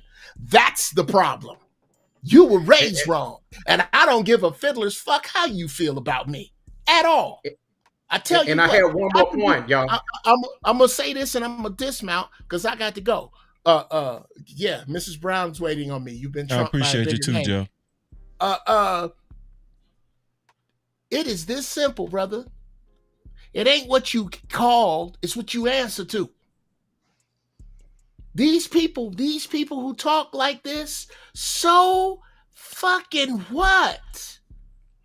You have to factor them in and move them out of the way because they have nothing to do with you abandoning your social security number. They have nothing to do with you pooling your money. They have nothing to do with you taking control of your children and teaching them and finding out what their skills are outside of bouncing a ball and nurturing those skills. They have an opinion about you. Fuck them and their opinion. That's how we go move ahead. We are not going to move. Everybody don't ever do shit. There has never been a movement that included everybody. We don't need everybody. I'm going to say this and I'm going to close with it.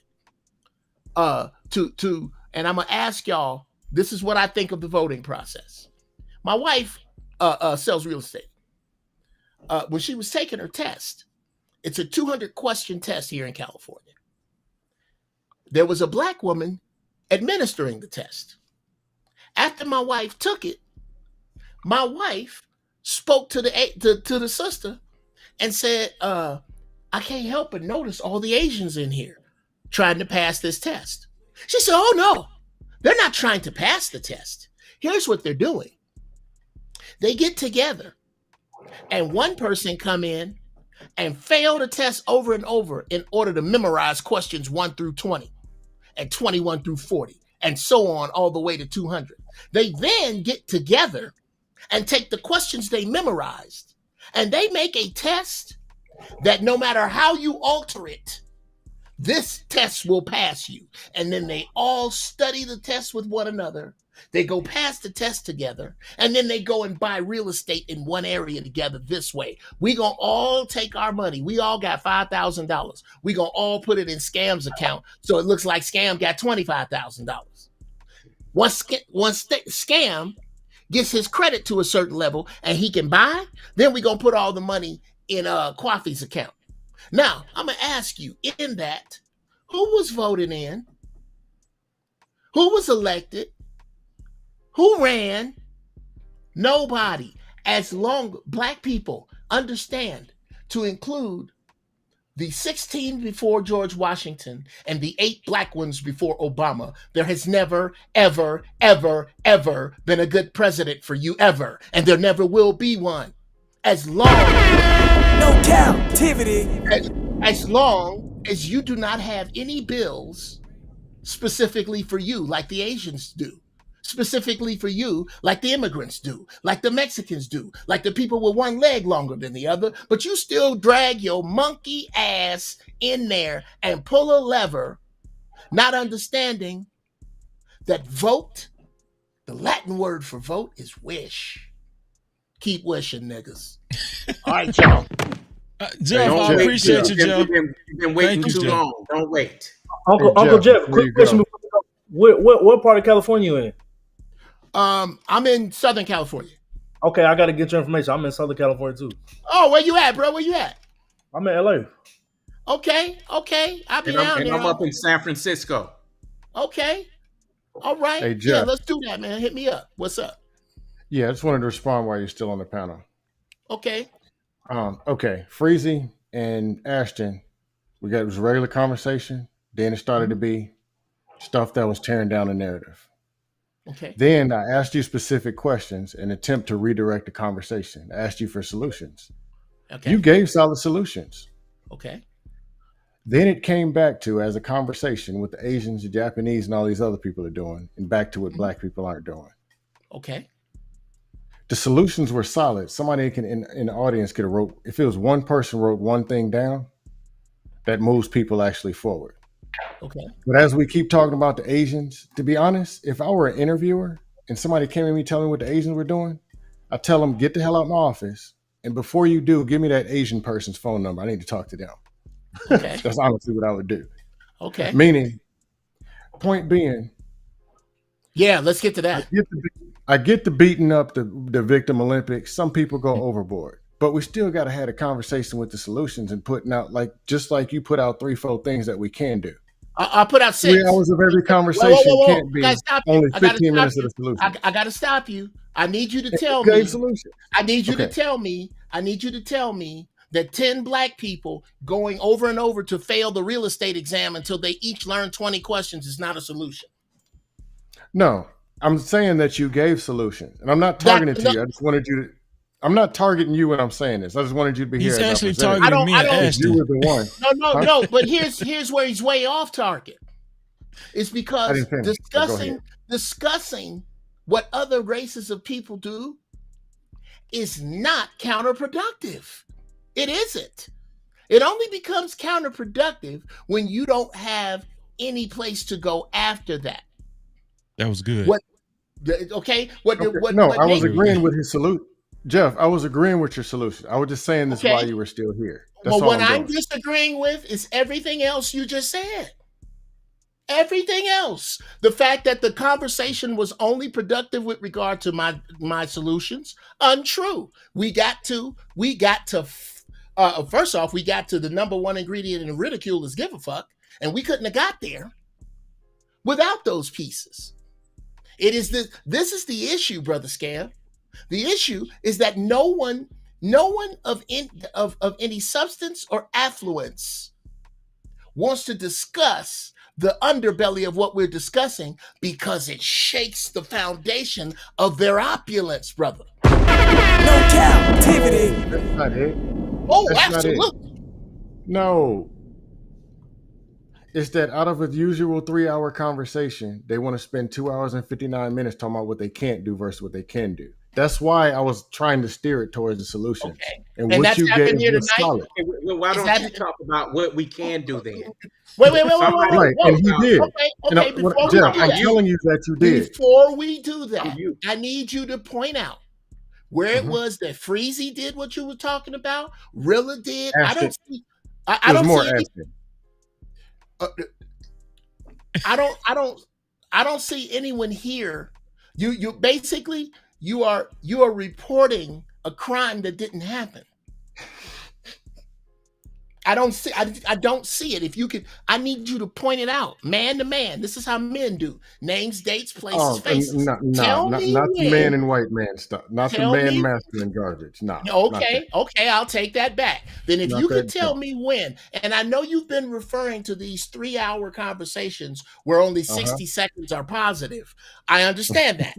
I need you to compare this one directly to that, if you could. Okay. When Ray was here, Ashton repeatedly, man, we ain't got the opportunities like white people. We ain't got it. We can't. That's what I want to address. Repeatedly. We don't. Ashton, if you came in my office like that, bro, get the hell out and go get me an Asian. Come see me, Ashton. Come see me. I got you, bro. And we don't. Okay, I want to respond to that. Okay, that was my second part of being up here. And I've said this time and time again, Uncle Jeff, you've seen me on different panels. We all have choices, but we don't get the same opportunities. And you always gonna find that nigga that's gonna say, well, it happened for me. Fuck you. You know what I'm saying? That's why I got it then. You know what I'm saying? And my Sign thing me up is, for individualism. Oh, we already have. We already have. Freezy, when he done, I want to say something after he done. No Because problem. the thing is, like Jeff is trying to ask people what to do to run over their competitors, what we can do, and they go back to what they can't do. If they can't do When did nothing, that happen tonight? You are talking about this is a favorite subject of yours because you never have to point it to anything until a motherfucker come on here and make you point it to something. I just did. No, you didn't. I just did, and y'all said, No, you know you what? did That ain't not. what. You're right. That's not what Ashton said. Thank Ashton you so said much. we're gonna say the word. I You're can't right. pretend I want to talk to you niggas anymore. I love you guys, but I can't with this. I can't with this one. Jeff, I appreciate you, Jeff. Man, Uncle Jeff, man. No Cap-tivity. I mentioned it like 3-4 times. I'm just saying. Well, Scamp, I'm glad that you reiterated that you felt like you didn't understand what I was saying within this 5-hour period, because I've been, but here's the thing though.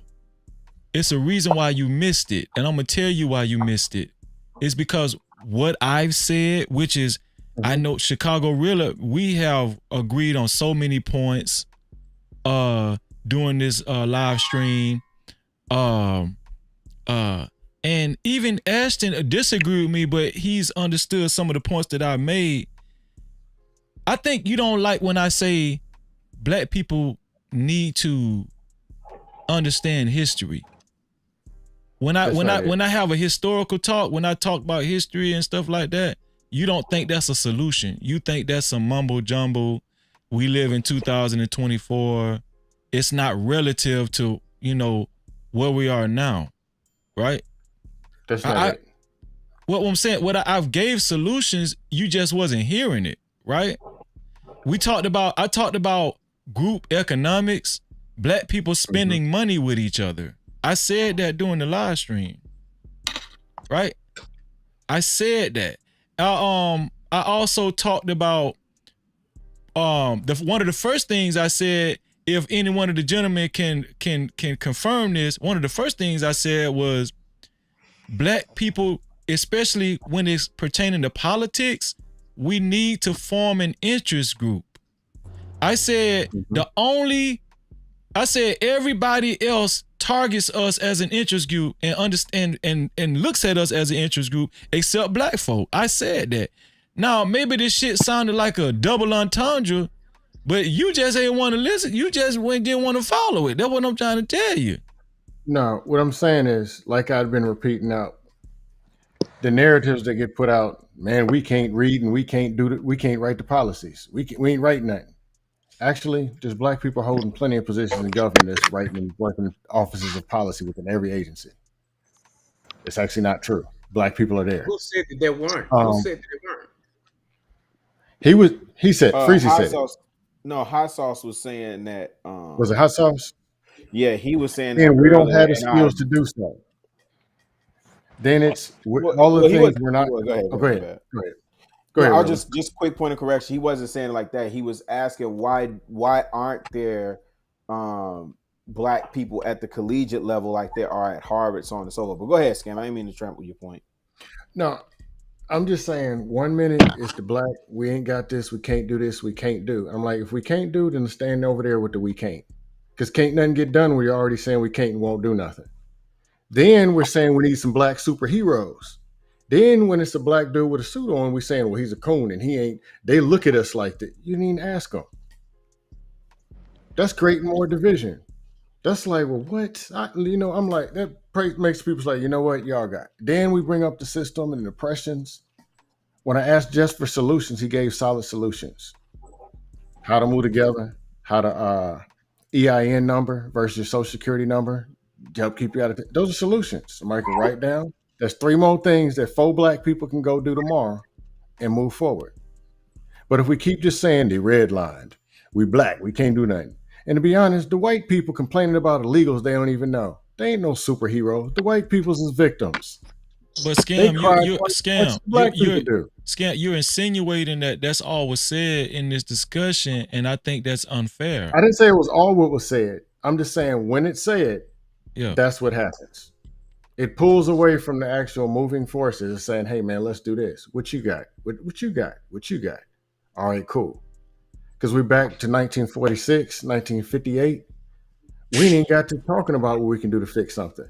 Somebody said earlier that everybody can't come. Like everybody's not going to get it. According to the narrative, the Asians are the only ones going anyway. Y'all big up the Asians. Ain't nobody said that. Go ahead, Smitty. Go ahead, Smitty. No, I wanted to go back to something that Rilla said before he started doing the super chats. When Rilla was talking about, me being a millennial and then, his sons being younger or whatever. And, that basically the generations after us, they keep starting over, right? Mm-hmm. The thing that I wanted to say to respond to that is this. And this is something that I went through and I seen people my generation and the generations under me do. When the older people do try to come to us with solutions to an extent, we don't want to listen or we push back. But on the flip side, with that being said, we can't come to them with some type of solutions, but we don't have no tangibles. And what I mean by tangibles is this, right? I can't be telling them to stop gang banging or being in the streets or chasing women or whatever if I don't have things for them to replace that. You get what I'm saying? Does that make sense? Really, you on mute. It makes sense to an extent, but at the same time, if you have a brother that's been reformed and he don't want his son to go down the same, path that he went down, just because a man been in trouble, he did certain things in the 90s. He was a child too. He was a teenager too. It doesn't mean that his son should not listen to him. You see what I'm saying? It doesn't mean that he's not a good father. You know what I'm saying? Because we got to get out of this mentality as men. If you pass 25, you got to get out of this. You can't tell me nothing because you weren't a good father. You know that kind of shit. And there are some guys out there that weren't good fathers. We know that. I agree. Yeah, but for the ones that are, and they still, they still in their sons' lives, and they still, that should be the person that he should be able to go to get that information. I think what Smitty was saying was if we're talking to the youth or we're talking to people that might feel discouraged about moving forward in life or progressing in life, and we're trying to encourage them and we try to tell them, hey, you don't have to think this way, you don't have to go this route, whatever. Black people should have resources to where we can point them in a direction readily available for, are you saying, is that what you're saying, Smitty? Readily available for these people to. Yeah, for example, I mean, I hate to go and put other races on what they doing, right? I got a lot of friends that's not black or whatever, and they families or fathers or whoever, they put them in. Hey, they do real estate. Come work under me. I got a matter of fact. Let's take it. I got a homeboy. I got a black homeboy. I went to high school with. Every time I go back home in Atlanta, you know what I'm saying? He's doing big shit in real estate. They developers, right?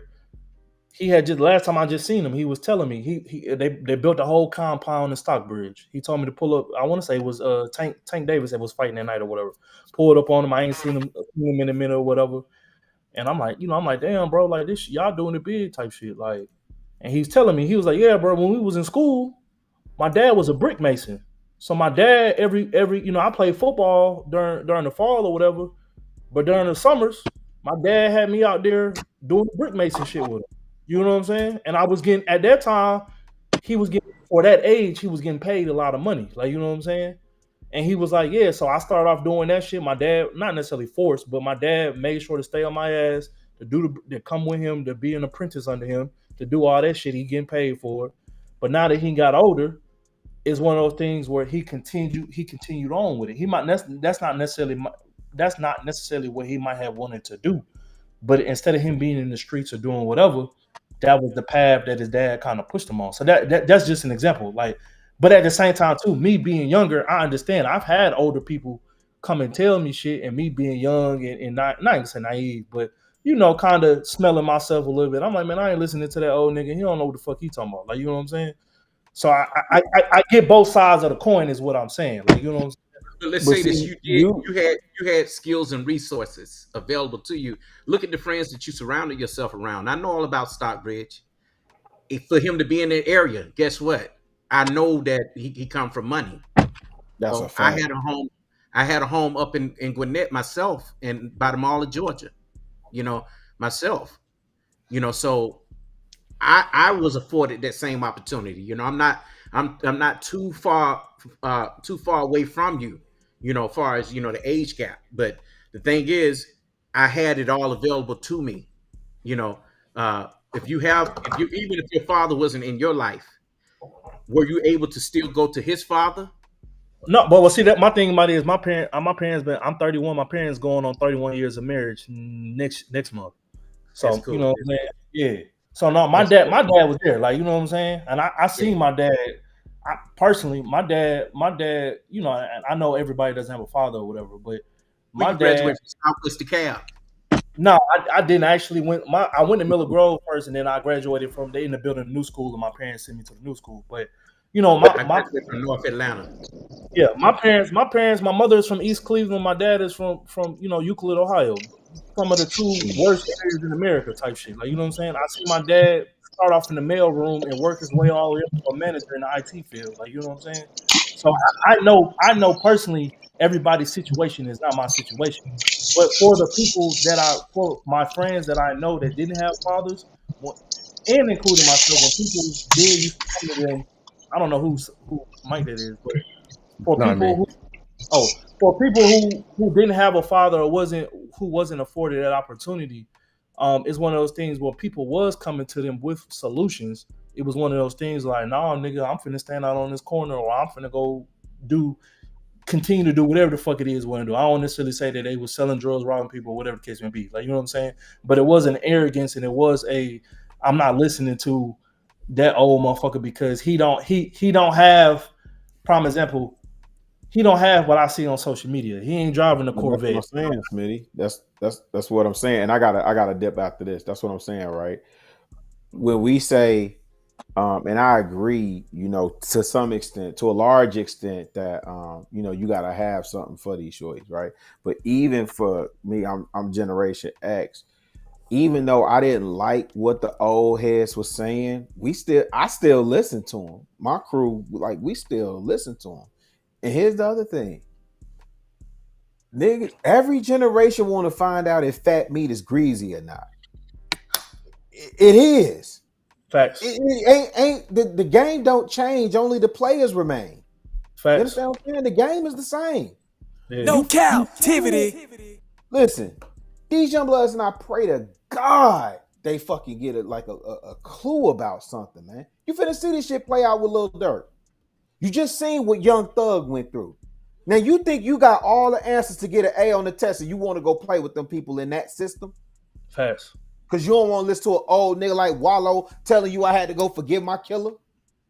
Yo, young blood, you getting money, you out the hood, you made it. The object was to get the money and get the fuck out the hood. Facts. You the smart one with the answers that think you still gonna slide on the ops? Think them people ain't gonna come and charge you with crimes for 12, 15, 20 years back? Hit you with a RICO. Yo, them feds very patient, my G. We ain't talking about state charges. Them feds are very patient, right? So, and it's a process. And here's the other thing, right? There's an article, Scam. You read that article? Is it Forbes? They talk about the new millionaires are HVAC and plumbers because private equity firms are buying up their businesses. Yeah, it's not a surprise, right? But that's boring. That's not sexy. Youngblood's got to get the fuck out of being, sexy and what's cool. And nigga, you ain't LeBron. You see his own son ain't matching up. Well, we saw that shit with Marcus and what's Marcus Jordan and what's the other one? I forget the other son, but they both played ball. Both of them trash, right? So all y'all ain't gonna make it to the NBA. All y'all ain't gonna. You just ain't gonna make it, fam. But you know what they still gonna need? LeBron still need an accountant. LeBron still needs a lawyer. He still need a business manager, right?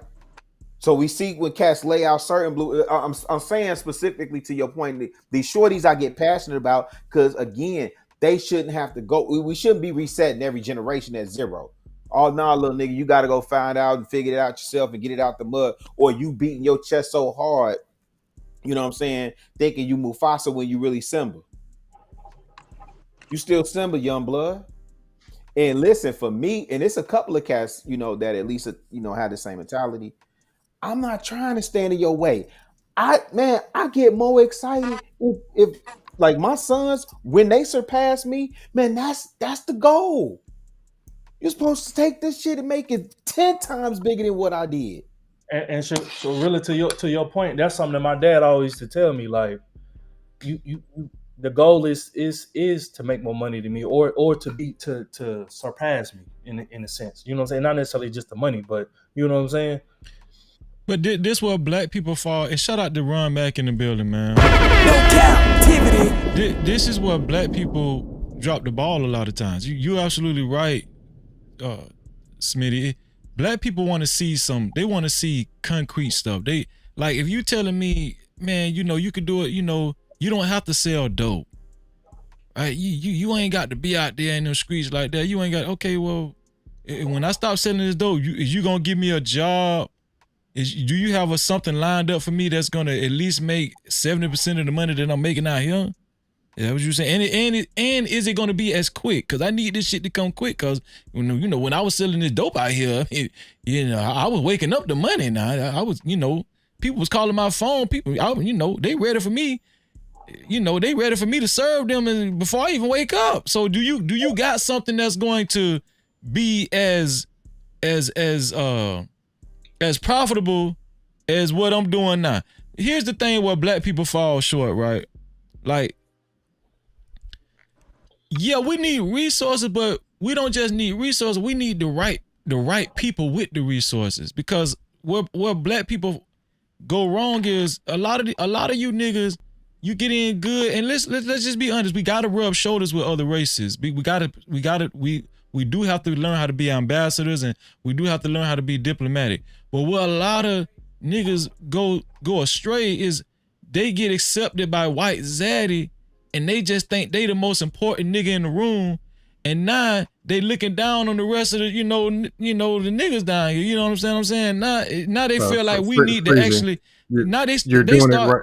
Huh? You're doing it right now. What you just said. I'm not. Because you have to be. Listen, hold on. Wait. Listen. Here's the thing. I'm just telling the truth about niggas. Listen what I'm saying. Listen what I'm telling you. I'm not saying that there aren't some black folk with good resources that will utilize them correctly and spread them out and actually spread them out amongst other black folk, or especially younger black folk. What I'm telling you is it's a reason why black folk have not progressed as a whole. Historically, it's a reason why we have not moved up the ladder economically. And it's this I'm better than you, wanna be the most important nigga in the room syndrome mentality. Right? Oh, yeah, it's that that nigga on that nag mentality. You understand what I'm saying? And it's usually niggas who ain't never been, who ain't used to shit that do that. Yes. So I'm not see, so when you say when scams say, Freezer, you're doing it again, I'm not doing nothing but telling the damn truth. That's all I'm doing. I'm not saying we can let it be our. If that's the truth, let it be our truth. There's only dudes in the street, and then there's these. That's all it is. Then. No, it's not. No, this is what I'm saying. I'm just commenting. Did you hear what Smitty asked? Did you hear what Smitty said? I'm commenting off of what Smitty said.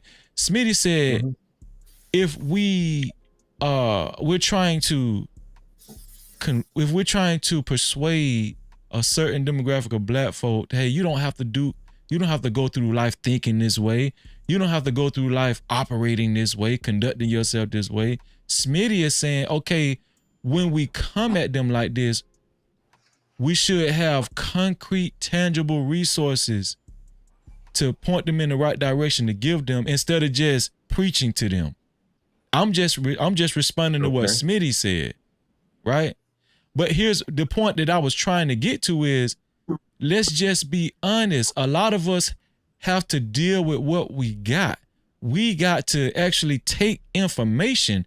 We got to start actually looking at information as something that can be used, instead of, like, a lot of black people, they want you to put the money in their hands. They want you to say, bro, you ain't got to do this. Here goes some money, do this. You're going to be straight after that. No. A lot of us have to actually read, gather information, and make it useful for us going forward. But it's true, and you're going to say this is a stereotype too, Scam. Niggas don't like to read. Niggas, we don't like to actually go through the process of, the prerequisites. The prerequisites. Yes. We don't like information. We want somebody to pick us up and drop us in a ready-made situation. That's what we want. Audiobooks it. Right, but we need those black folk that are willing to do the work, that are willing to read, and once they and are willing to learn how to network with other races and stuff. But once they do that, listen, just follow me, Scam, so you won't say I'm doing it again. Once these people do that, right? Once these people work hard, they read, they study, they understand this society that we're living in, they understand politics, they understand how to be ambassadors, they understand how to rub shoulders with other races and network and move up in the ladder and gain all these resources. Once the right black people do that, they need to understand what group economics is. They need to understand why creating interest groups amongst the black race is very important. They need to understand why history is important. They need to be very well versed in history. But the ones that usually end up making it in society a lot of times is the niggas that forget about everybody else. It's the niggas like you, Scam, that say you're an individualist. Mm-hmm. You don't believe it. People. You don't believe in the black community. You don't believe there is a black community. You sure about that?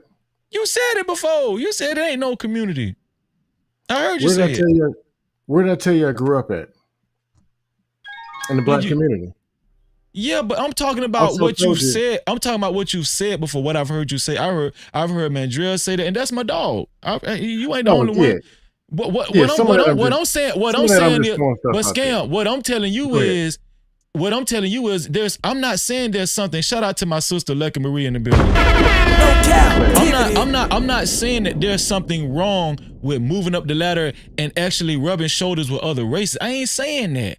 I'm saying the black people that actually do the work and actually study and do the work and actually move up the ladder the same way, let's just say, a coon would. No, but this black person gonna do it right and give back to the youth and teach them, listen, this is how we supposed to do this. But listen, we gonna stick together though. We gonna create an interest group. We gonna create group economics, right? And we can't let everybody know what we doing, cause them crackers gonna try to fuck us up. They gonna try to take this shit away from us. Okay, we know how this shit go. But guess what? This is how you gain real power. See, other races know how to do it, like BRICS. Brazil, Russia, they doing this shit. They combining their reach, they coming together. But black people ain't figured this shit out yet, Scam. And you telling me I'm doing it again. Okay, freezing. Hey, but BRICS though, BRICS South Africans too though. They black freeze. Yeah, I just ain't call everybody out. But I'm just saying.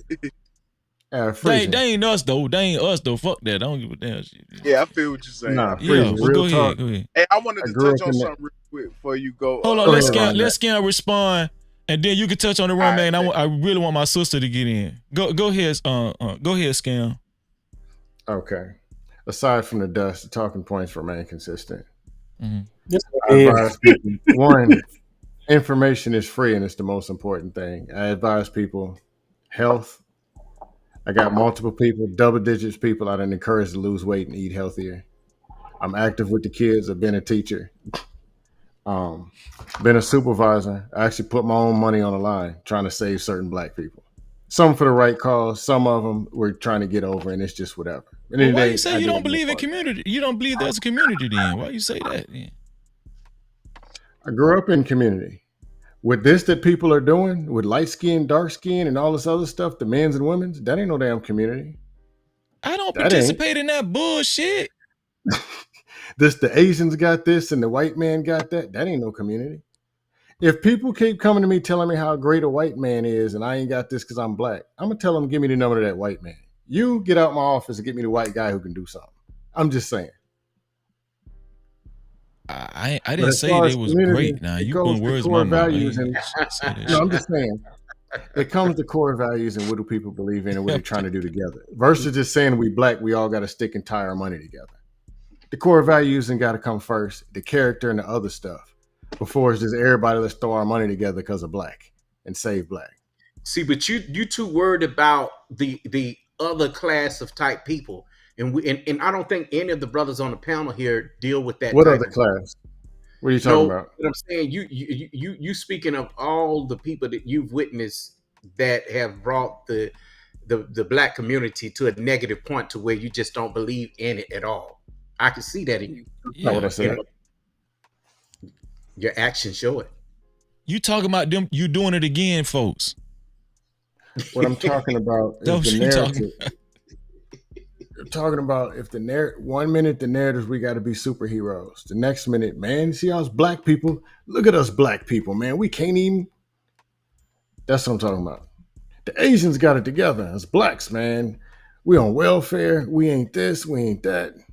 But why can't you focus on the people you want to, the type of people that you want to see better the community? Why don't you focus on that?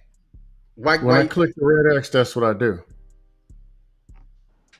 The ones who just say stuff, they know not to call me. But what's wrong? What's wrong? They usually won't call somebody. Hold on, me. Scam. What's wrong with recognizing positive aspects of how Asians in America roll? What's wrong with recognizing the positive conduct and behavior that how they exemplify? Okay, if we're gonna say what's good with Asians and then what's bad with black, why not say what's good with Asians and good with black, and then tie the good black people over with the good You do that Asians. same thing. I've heard you. I've even clipped you doing it.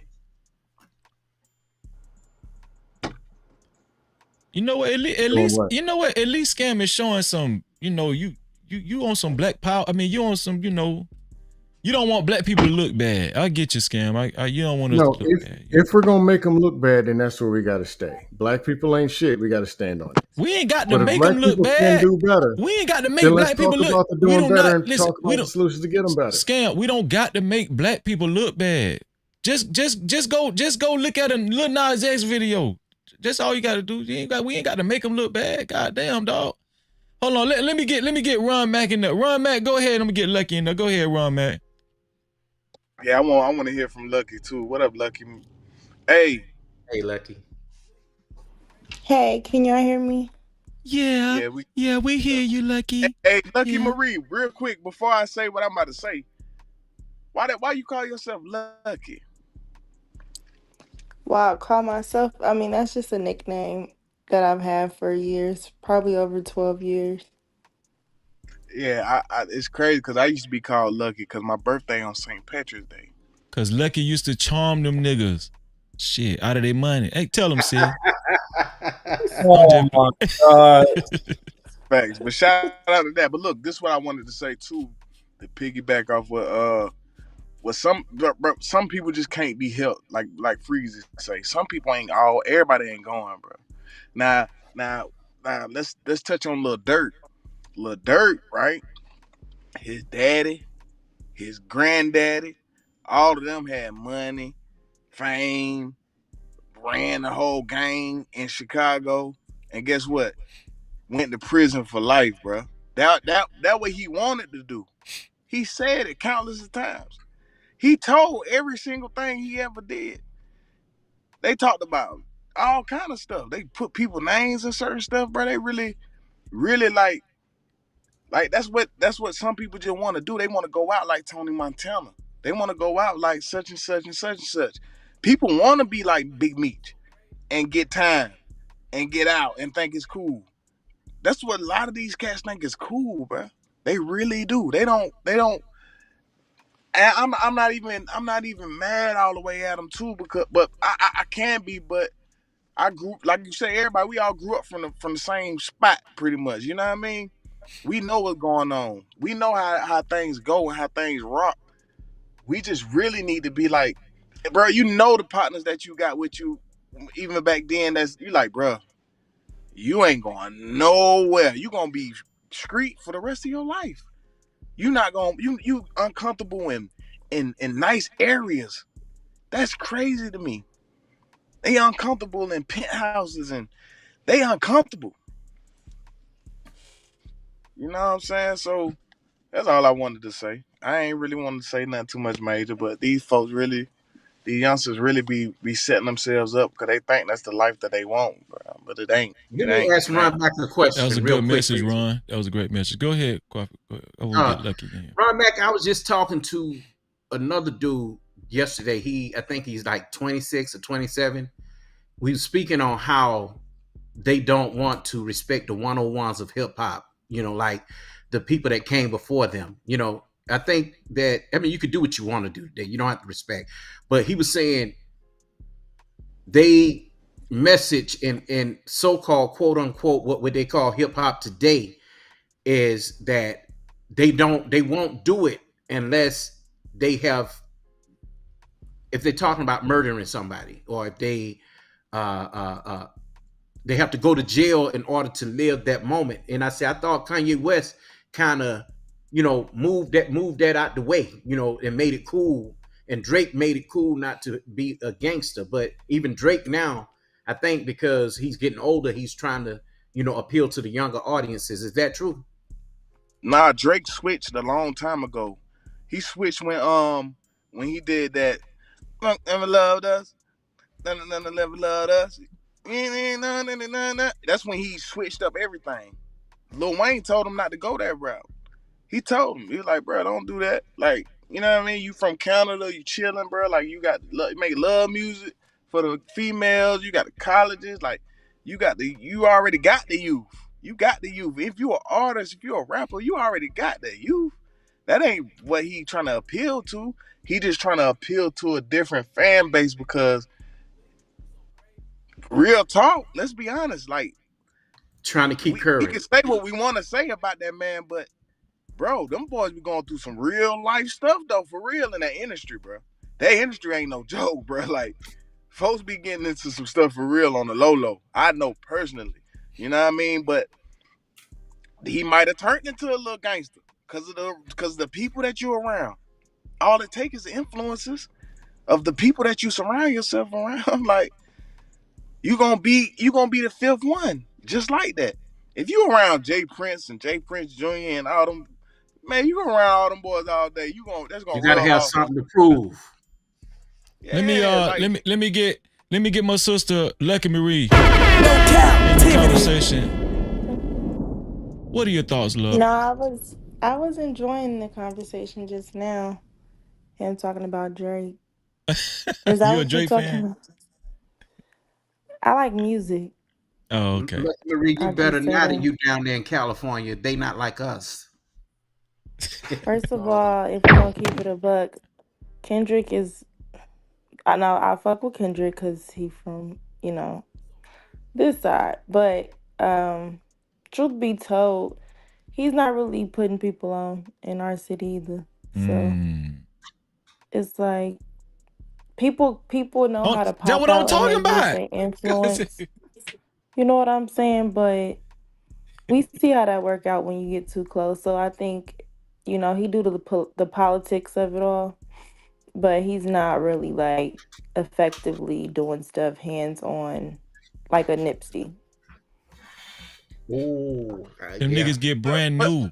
What, That's what, that's what, what that's what let I me was. say this though, y'all. Like, we can't get caught up on all the stuff that we think we know about these folks. Cause you know what I mean? Like, people do a lot that you just will never see. You know what I mean? And I actually respect that. That's very honorable. You know what I mean? Very humble work. Sometimes people do stuff. I ain't got nothing against Kendrick Lamar. I don't think he top 5 rappers or nothing. I ain't gonna even sit there and tell you no lie like that. I don't really care for him. And I know Drake gets Really? some of his stuff No, written no, by other no. people. Kendrick is still that nigga. I'm just He's saying not as top far 5 as to me. You know what I mean? No, Nipsey well, yeah, Hussle was but the real he deal. 17 I had a friend Grammys who say used to work for him. otherwise. It's He changed thousands his of different career. artists. If Kendrick Lamar is at a top 5 of y'all's, or Drake or whoever, that's cool. That's y'all own opinion. Me personally, he just No, not he's because it's. top five, period. That's the point. Whether we all agree or not, that's what records is saying. But the But not really though. conversation Not really though, the Marie. conversation Because of saying, it's people who do a lot of stuff we just don't know. How can we even quantify that they doing a lot if we don't know? exactly. So that's why sometimes it ain't even no conversation to be had about what somebody doing and ain't doing because we don't know everything that they doing. So you saying You know.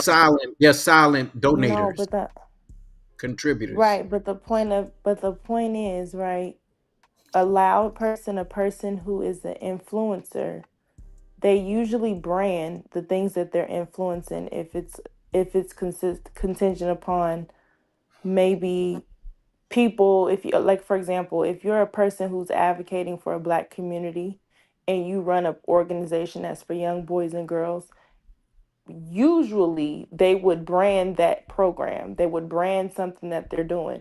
Now, if you're just giving money to the homeless or donating to Social Security charity funds or shit like that, okay, then I can see what you're saying. But that's not generally a person who is a pro advocate for this thing. They usually have a face to it. Just look at history.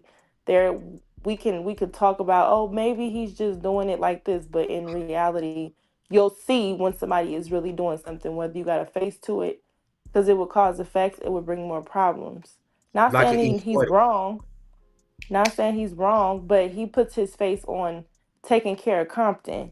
So that means that if we understand Compton right now, a lot of the people that's been in Compton from the time Kendrick is talking about, they're being pushed out to the valley because they can't afford it. Compton is being bought out by investors. So for Kendrick to say he's endorsing the face of Compton and niggas, he's supposed to be the face of the advocate of black people that's from the city and they can't even afford to live there, wouldn't you think that it would be smart for the same character to advocate for his thoughts on economical change? get in Good the point. conversation. No He's not captivity. there.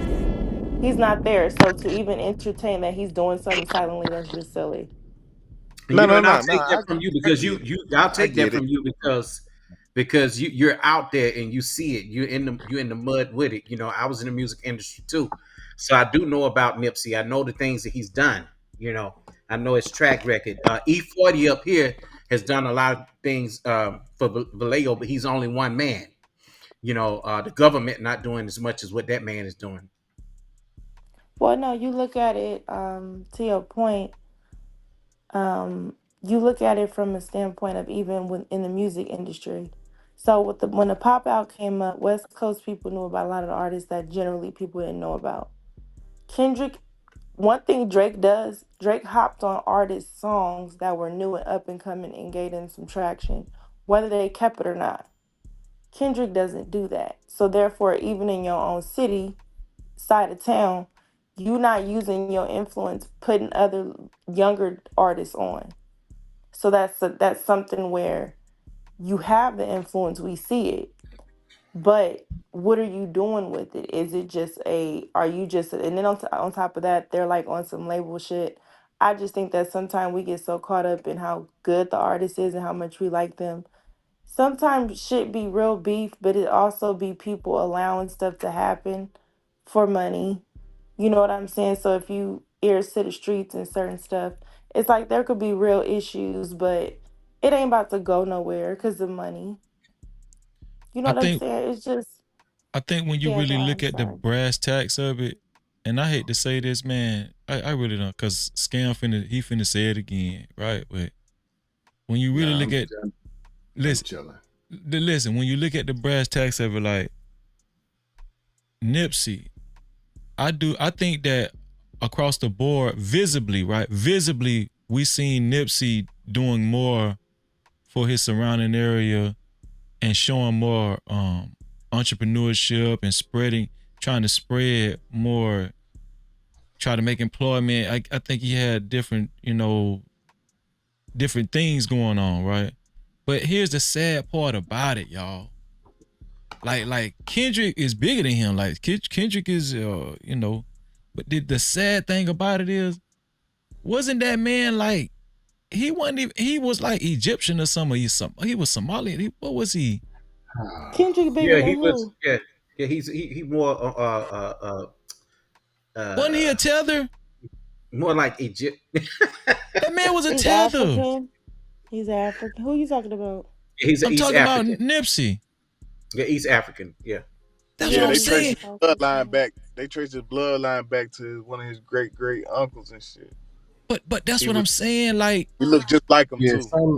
I'm opting out. Sign me up as an individual. but see, no, but here's the thing. It's not by coincidence. Like his culture, he comes from a certain culture. That's A what I'm trying to. culture that do not like Black Americans Thank at you. best. Come on, man. No I captivity. don't keep it right, real. And shout out to Nipsey And not Hussle. to mention, he comes over here, tries to influence, and we kill him. And that's true. I Imagine how remember they the day feel. he They like, died I too. don't like it. Get you, and we don't have no nation behind us. He got a nation behind him. All I'm saying is, why niggas can't do that? Like, that's what I'm saying. Like, okay. Somebody in the chat said he's Eritrean. Eritrean. Eritrean. Yeah. Yeah.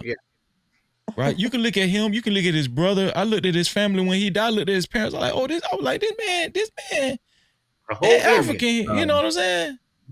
Hey, But Freezy. I was like, we can't. It's like, when I say scam, why can't black people do that? Why can't we exemplify? It seems like when we move up the ladder, we just Because if they satisfied do, that you're we gonna got the find out. fame and the glory. What do We you want niggas to mean? look at us like we the most important person in the room and shit. What do So you if they mean? Do do, you're gonna what? trace their bloodline all the way back to Ethiopia somewhere and said he weren't black enough. This is what we're No, doing. Freezy. yeah. Oh my What do you God. mean? Do what? This is What what I we're What are you mean, doing. talking about? what I mean is, make it to a certain point strategically, and then practice group economics. Teach black aspiring black people or younger black folks that's looking up to you or want to follow your path or whatever. You know what I'm saying? You're exemplifying like group economics, and then you're forming like one thing I did like about Nipsey Hussle, he understood politics, he understood business, he understood like he got a lot of his success without a major label. Like this dude was, he was independent for a while, but he understood like business. He understood that it takes more than it took more than him to actually reach the point, because he had like a clan of God people. Like he had a business. Like he had a but his family conglomerate. comes from money already, though. So and that's what I think. Even Lucky Marie making a point about as well. I mean, I like Nipsey. I did. And I think most of his girls were like black. That he dated. I think he knew about the community, but I don't know if he was really in the community. You know what I'm saying? Like, No, He I don't was. know what you're What are saying. you talking? That's crazy Yeah, talk. we don't. You gotta read. He was. That's crazy, bruh. Nipsey was. I From got a my friend. research, he was too much I in got the a His friend who's death community. was career That's felt to a I around don't fault. the know world. personally because I don't live down there. No, but his death was Okay, felt around the world. I don't either. A good friend of mine worked for Nipsey Hussle. He was going through hard times. Nipsey bailed him out. That dude did a total 180. The buddy of mine, total 180. Pretty much, Nipsey No, launched no. his Let, career. let, let me let me explain what I meant by that. I'm not saying none of that. I'm just saying he knew about the community and he was he was in the community as in doing the work. But what did he actually live that? You know what I'm saying? Yeah, He that's why I'm didn't What telling live. does you, that even Quavi. mean? What does Quavi that Nino, mean? What he's else he from got to do? Cali. What else does he He's got to from do, bro? No, wait. Let Damn. him explain. What does Cali. that mean? What I mean by that is, did he actually live in the environment? Did he? I don't know. That's Why what do I'm you asking. have to live in the ghetto Yes, as Yeah, a he he woman can't in did live where order he's though. to gonna be live. able to do something for the ghetto? No. I'm not Wait, saying that, wait. like Marie. I'm just wondering with the location. Did he live He directly he in there? did. He did. Of Where he course he had a did store, not, but where Oh, he okay, got okay. I his didn't deleted know at. that. grand wait, hold on. His grandmother did. But him himself, of course he would not. Okay. What? Ain't nobody living on Crenshaw and Slauson. Nipsey Hussle lived there. What are you talking about? No, he What are did not. you talking about? His grandmother lived there. He did not live there himself. The man, what? No, he didn't live over there. He didn't live over there. Are y'all serious? Are y'all being serious Are right you now? serious? You think I him and can't Lauren believe London and That's that. their why kids I asked. lived That's off why I off of asked. We That's had an why I Crenshaw? asked. example. Somebody did something. We got to find out how black he is, and we got to find out his address and if he paid his taxes or not. He How wasn't far we gonna black. You go? know, You talking about? I'm opting that's out. insane. Sign me up for the Freeze, Asian community. freeze. Let me clear this up. Nipsey Hussle grew up in Compton, bro. Okay, Yeah, so did some You say he white grew up in guys. Compton? Oh my God. I'm gonna mute. Now we got Listen, white dudes in Compton. This is what we listen. You say become. It's you some, say, it's you some, say he it's grew up some, in it's some Compton. white people grew up in Compton too. They don't mean Donald shit. Trump hold grew on, up in wait. Hold Compton. on. Nipsey What are we Hussle doing? grew up off Slauson and You, what's the name for real, bro. I'm gonna Not say there's not nowhere Com- near Compton. not Compton. Chill. You're right. But anyway, he grew up in that neighborhood for real, bro. You Like, saying he grew up in the hood? That's what you saying? But yeah. growing up and living there is two different things. What? This man, boy, are y'all So kidding me, bro? what else you got to do, man? All right, man. You Didn't you gotta say you met you him? gotta stay in the same neighborhood. They gotta verify your address. You're doing blood tests. Why can't somebody just be productive in the black But we community missing the that ain't point. No, ridiculous? we missing the point. That don't make him black. That's the point I'm trying to make. What I'm saying is is this. I'm actually admiring the way Nipsey Hussle conducted himself, the way he, did business and everything. I'm not speaking down on that. I'm not. What I'm saying is it took Nipsey Hussle to come in the rap game. Let me highlight Shanika's comment. She say, didn't Dr. Umar already speak on this? Hip hop artists in mass don't give a fuck about the black community. And that's a fact. That's a fact. Freezy. That's Freezy, you live in Florida with me. There's plenty of people I bet you walked up to and asked for change for a $5 and replied in complete Spanish or Creole. You don't even know who's black. I can show you a list of 100 celebrities, Jamaican, Bahamas, Bohemian, you don't even know. Or half or grandfather grew up in it, you don't even know. And some of them, you got posters on your wall right now, you don't even know who they are. But bro, how black we got, how far we got to go? I'm just saying. Shout out to Lucky, man. Shout out to Lucky. She said good night, y'all. She had to dip out, man. No Cap-tivity. No, I'm not. I understand what you're saying, Scam. All what I'm saying, Scam. If white people grew up in the hood, you know what I'm saying? It's there's different races of people that grew up in the hood that understand hood link. Would you say that Eminem is white enough? I mean, black enough? No. Ask Freezy. I ain't the one doing this. Hold on, real quick, Freezy. I know exactly what you're saying. You are absolutely right about your that. Teeth is white, so you ain't black. The difference is, right? Mm-hmm. The difference is from Africans that grow up in the hood, when they kids on up, they still get treated the exact same way. They don't get treated separately like they Africans. They still got the dark skin, so they still get treated just like any other Negro, you know what I mean, around that's doing ignorance. You feel me? And they was doing ignorance too. You feel me? Like that man ain't go to Africa until like for like summertime sometimes. You know what I mean?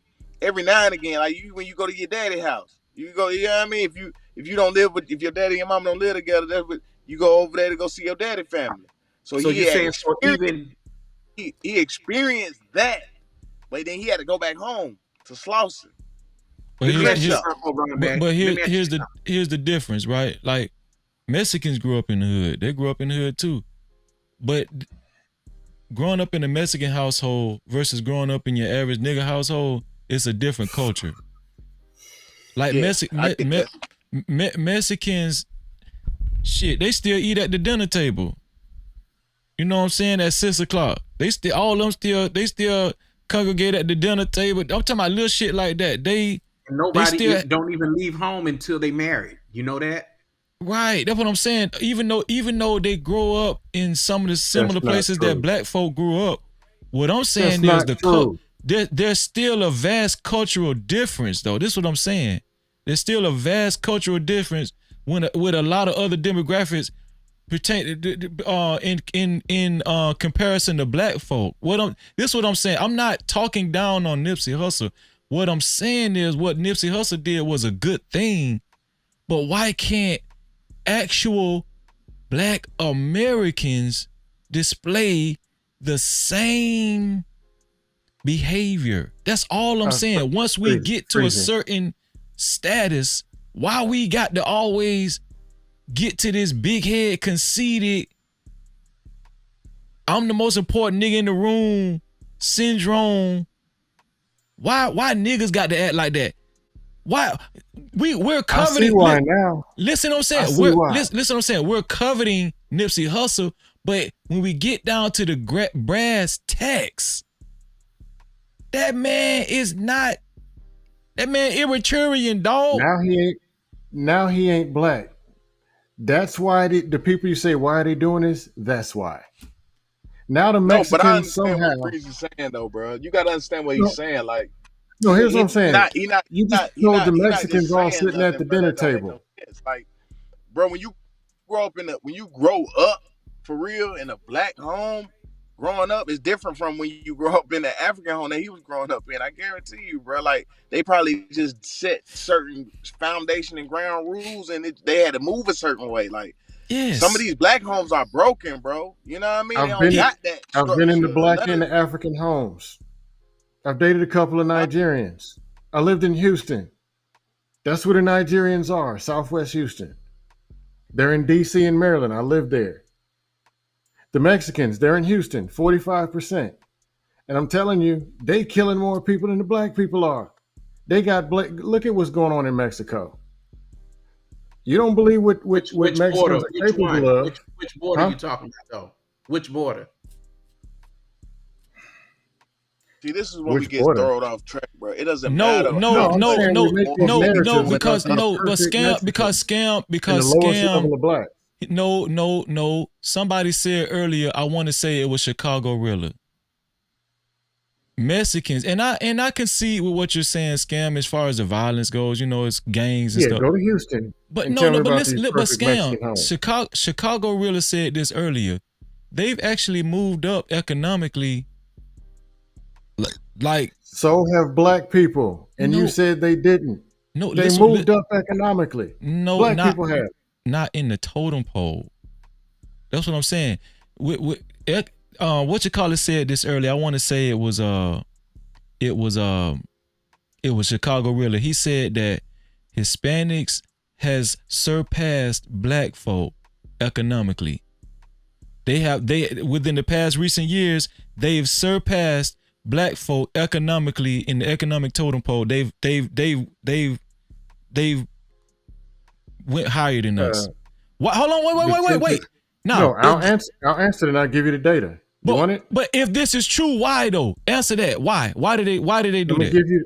I'm gonna give you the data, though I hate the data walk right over statistic here, mafia. Freeze. They can walk straight over here, Freeze. Think I'm about gonna it, give you Freeze. the data. Ever have a The data problem? is this.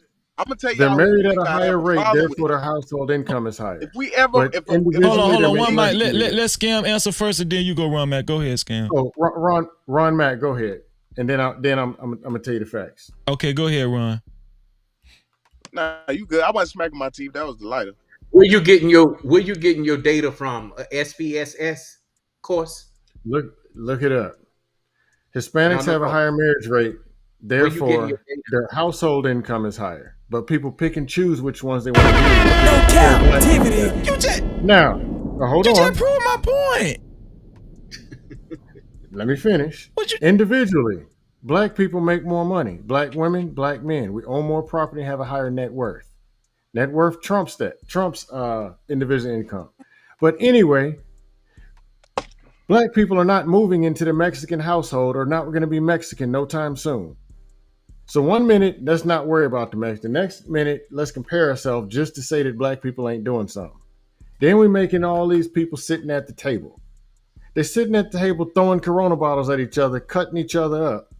And the kid's crazy just like every other race. There's only one race, which you won't like this, that's economically moving down as black people are closing that gap. That is white people. So Their you think household income is going down. So you think in white America there's ever going to be a point where black people surpass white people economically? What I'm telling you is white people ain't doing with 486-year head start. They're not these guys that y'all claim that they are. The income gap is closing. How? And they the ones running the system. They got more victims than we do. But how, when we're still on the bottom of the totem pole as black folk? How? Well, figure it out. Well, honestly, to be real with you, Freezy, Man, you niggas gonna be the death of me. Freezy, I ain't gonna lie. Go work with them and deal with them and hear them complaining about black illegals, people in the and you'll United figure States out the answer. Anybody though. Say it again, Ron Mac. It's way less black people in the United, like as a whole race of people in the United, like a group of people. We the least amount out of everybody. Even it's more Hispanics here than it is us. That's why they're trying to shut that whole little situation down, bro. Because you got things so many. Think about what type of Hispanics, bro, because some are legal here in California. Some are legal. Every last one of them at the Home Depot is. Listen, this what I want to say. Wait, hold on, wait. This is what I want to say. Because the Home Depot's paying them so much that they outdoing black people. Wait, Scam. What Scam is trying to make it seem like is that I'm speaking in a defeatist, like a defeatist mentality, as a defeatist mentality. Like I'm just defeated. No, I'm not defeated, Scam. But in order to tackle a problem, you must identify what's going on. Like you got to look around and see what's going on so you can actually see what you need to do, right? Scam, you just agree with me when you said, Mexicans have a higher marriage rate, and that has a lot to do with, their youth after they, the success rate when they leave the house or whatever. I'm not saying that. I didn't say that. I just said that they were married. Right, but you said that they have a higher marriage rate, and that has something to do with something else, with why they able all to it do means is, okay, here's the deal. They come over. Just like black, when you can't go to another neighborhood in the 50s and 60s, people are like, we had a strong community. We couldn't go to the white neighborhood. You get snatched up. So we had to live around each other. And the community had the same problems, but they had to stick together. When Hispanics come over here, they're going to go somewhere without identify. People say, well, they 8 people in the house saving their money. No, they don't speak the other language. They have to live with each other. They don't have a choice. How do you know that to be true? How? Do you really want to know? Yes. Yo hablo español. Suficiente yo visitar los otros países, la Colombia, Venezuela, Puerto Rico. Okay, all right. Mexico. Passport, bro. Sí. No, yo no soy un hombre de pasaporte, pero yo voy para Colombia para 10 días esta fin de semana. Muchas veces yo estoy visitando los otros países. Scam, you a spy, dog. I had these conversations in English and Spanish in multiple countries. You a I lived in goddamn Houston. spy. You a spy, that's what you is. Houston, Atlanta. I eat at Dominican restaurant, and I'm talking Dominican, Colombian, Panamanian, wait, Mexican, before we get off the beaten path, I call you spam. Scam, listen. Scam. Is Hispanics having a higher marriage rate? Is that to their advantage? Yes, but it's not what you think it is. That's what I'm saying. Okay, but you're saying yes, but here's the thing.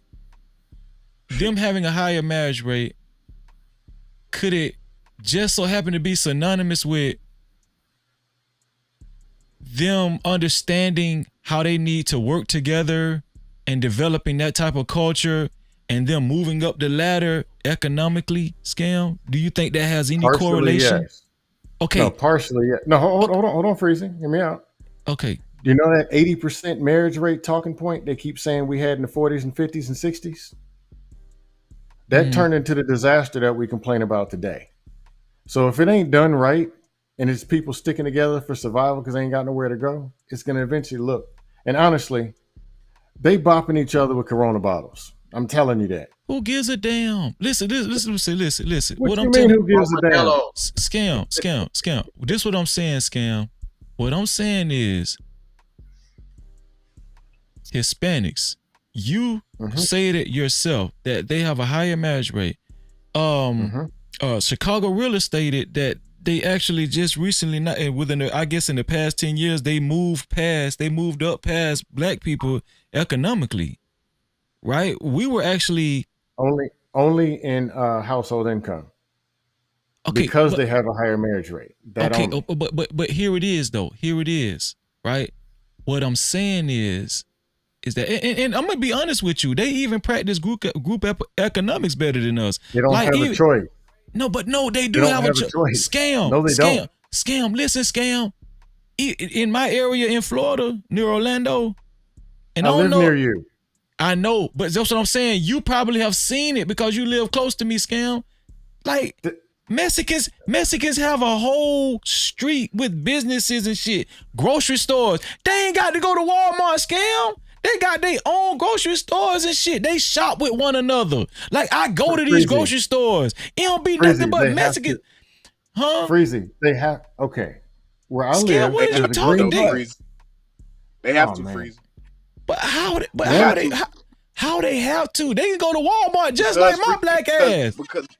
Because a lot of them don't know how to speak English well, bro. So they gotta go where they can be able to explain. Freezy, if you got dropped off in Boise, Idaho, or some funny area, and this place is where there's some black people that you know, you'll probably spend more money to get there because you're not comfortable going over there, and you don't even have a car. Where I live, Walmart's up the street. There's a green bus that takes the workers to Walmart. Wait. Scam. They're Run doing back. Listen, both. I understand. Y'all saying they got to because they can't speak no English. Y'all keep letting the Mexican fool y'all. I speak no English. Okay, all right. Do what I'm telling y'all. In Walmart, they got, listen, in Walmart, right? In Walmart, they have a Hispanic section. They ain't got to go to the Mexican grocery store. They can go to Walmart. Listen, this is what I'm trying to tell y'all. And shout out to Truth. Shout out to Truth. No Cap-tivity. In the When the building. last time you seen a papaya in Walmart? They got them now. Listen what I'm saying. Listen what I'm saying. The point I'm trying to make is, and I'm pretty sure, and Ruthless, you in California, right, Ruthless? Ain't you in California?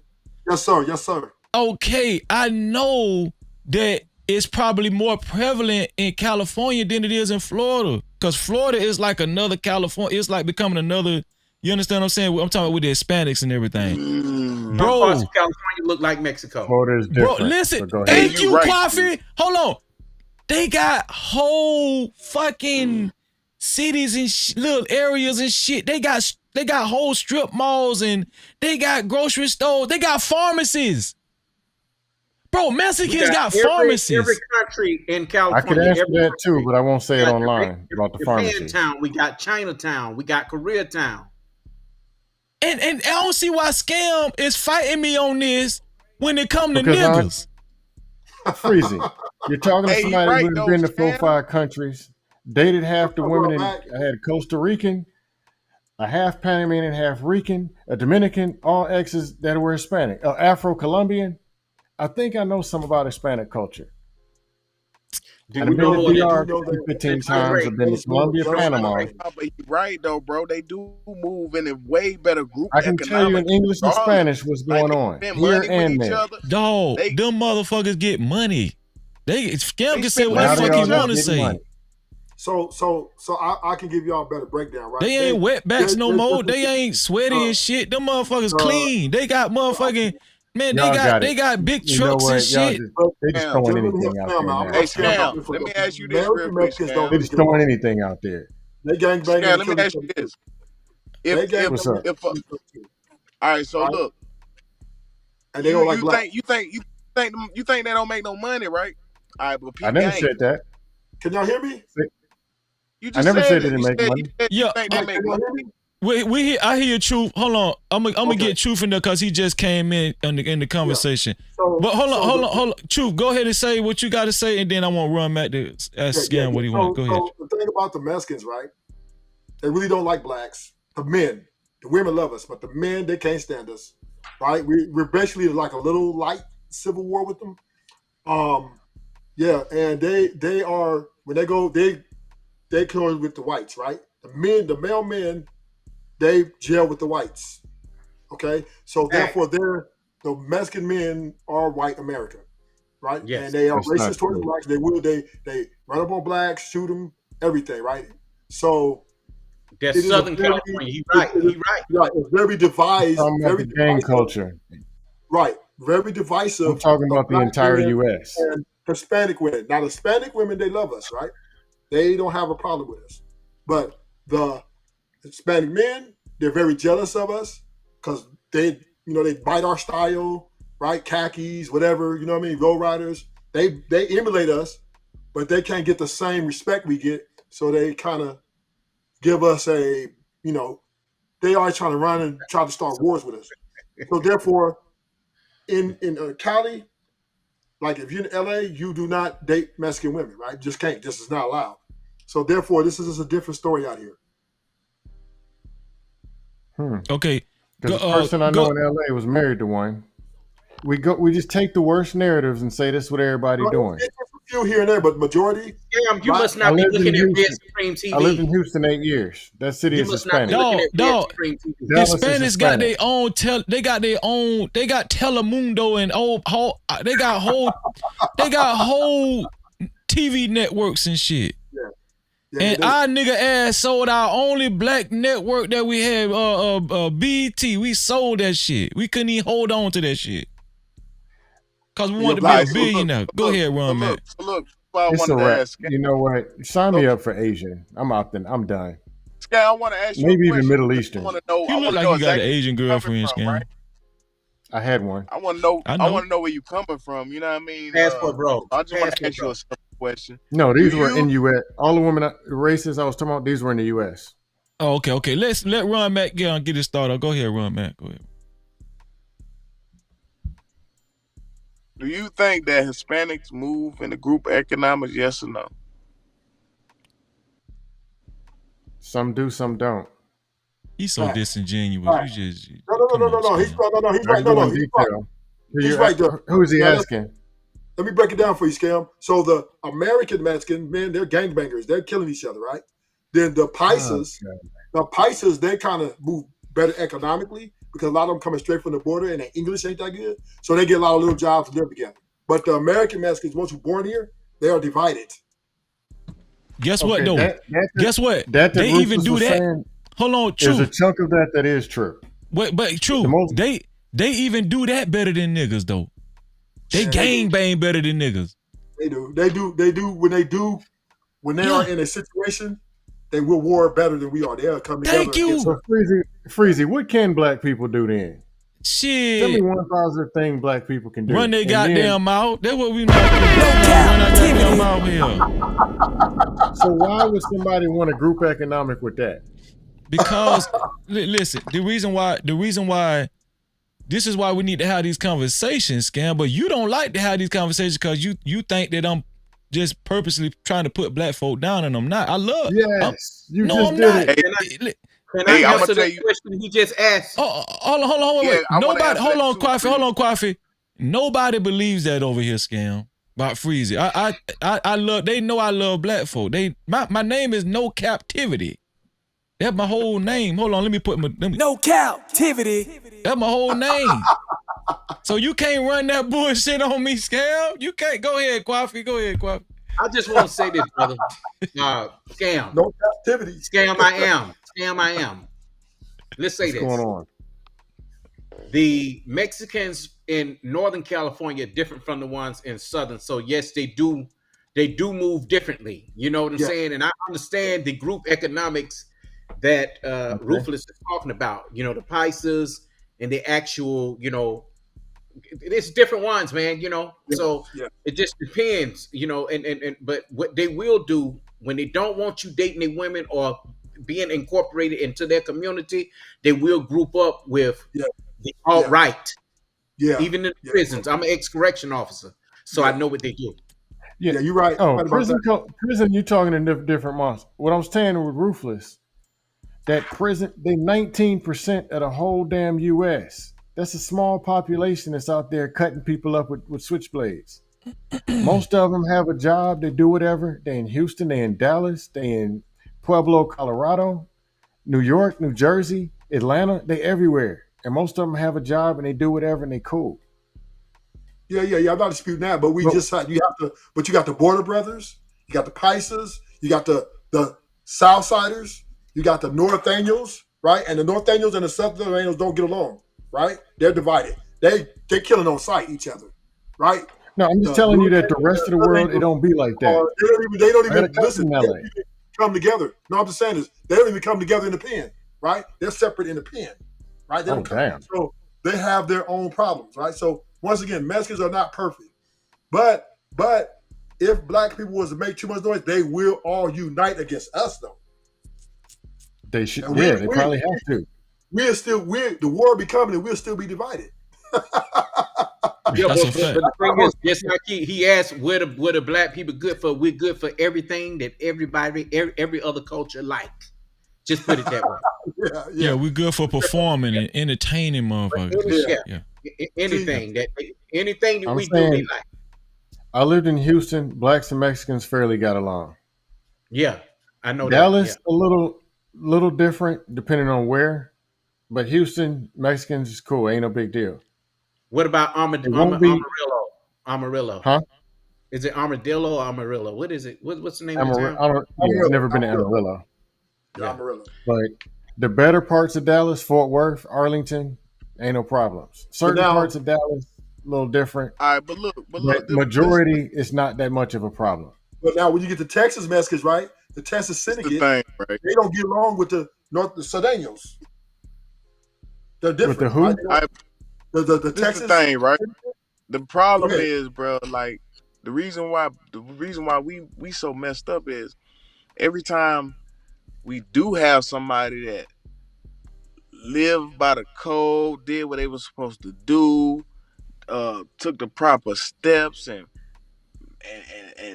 Martin Luther Kings and Malcolm X's, and they kill all of our great ones, bro. They kill all of our greats. Every time you do good, they knocking you off early. And then we assisted them. And we assisted them too, right? They used us to take us out. No Right? protection. They use our own people And against that's us. how they've been doing us since slavery, bro. I'm thinking it was somebody from one of them panels back in '60. It was somebody on a dust panel in The biggest 1965 one that always took out been the Malcolm one that X. was the biggest up here and right here in his So, heart. To run Max Point, They took to run them Max out, Point, bro. right? When you take To run that Max Point, out, the black people people. morale go down. Yeah, listen, Look Romac, at that. to When your point. Tupac died, people morale went down. Listen, Romac, to your point. I'm making When help. Nipsey passed, people morale went down. I'm When piggybacking Young off Dolph, black people chose money over respect, and that's where we went wrong. And they broke. They actually didn't choose that. Hold on, let Ruthless talk. Cause he's saying some good shit. Go ahead, Ruthless. Go ahead. Once we started making money our ambition over the respect we needed from America after slavery, right? Because that's what we was fighting for many years. From the Black Panthers to the Islam, we was fighting for that respect. Then white men threw us a few dollars. Everybody just started going their separate ways because they started worshiping the white man, his ISIS coder, because he get a few dollars in their pocket, and we started going against each other. So we chose money over respect and loyalty. Do you believe if that they choose scam? money, how come they ain't got none? Oh, we got money. You don't think black folk got money? Ain't got no money either. He broke. Hold on. Wait, you don't think black folk got money? Black folk got money. 8 Hold billion. on, let me show you something. Chicago really made this comment earlier. Let me read this. Chicago really say $1.6 trillion in black purchasing power. Imagine if we allocated just 10% of that amongst us. Black folk got plenty money, scam. Plenty money. Plenty. We just don't like each other, scam. That's all it is. Yeah. At this point, about a couple hours ago, I liked y'all. Now I don't. I understand. Nah, that's the thing, bro. It ain't that we don't like each other, bro. We family, so we talk like this to each other. And it sounds like we really hate, but we actually really right now sitting down at the table, and everybody is trying to learn and lock in what they need to know. And all of us is trying to get to a space where we all trying to get to. We always constantly learning and growing. You know what I mean? So we doing it right now. We actually moving as a unity right now. We good. I don't think scam see that though. I don't think scam actually see that. No, when it's narratives and talking points, I'm gonna give y'all hell. But I still rock with Freezy, Ruthless. Me and Ruthless and gave each other all kind of hell. I know you kind of trolling. You trolling a little bit. I know you. Oh, night of show, I give him hell every time I see it. But hey, that's Ruthless. If I saw him out in LA, I'd dap him up. Hey man, let's hit the club. Ain't nothing. Well, here's the thing. I'm a troll. Since we're talking about Hispanic, we're talking about Mexicans in particular, right? Everybody I talked about, I actually give them kudos. Like I'm pinning stars on their back. You understand what I'm saying? I'm just saying it's a reason why it's hard for black folk to exemplify the same behavior, right? So now when we talk about slavery or we talk about some of the things that black folk have endured over the years throughout history, now we're victim Olympics, but a lot of this shit is applicable to why niggas can't operate together. No. Hey, you know why, Free? Because there's one thing that we didn't lock in, a lot of other cultures understand. Your children, you want to push them to be smarter than you. Black folk don't want their kids to be smarter than them. That's the problem. You know, in the hood, if you're doing bad, homies love you. But as soon as you hit the economic climate, they ain't speaking to you. They don't want nothing to do with you. Matter of fact, they trying to come and take you. You see that right here? You That's when it's time to move out anyway. You see that on YouTube right here. Get Right out of away. Lee County, and you who you coming up.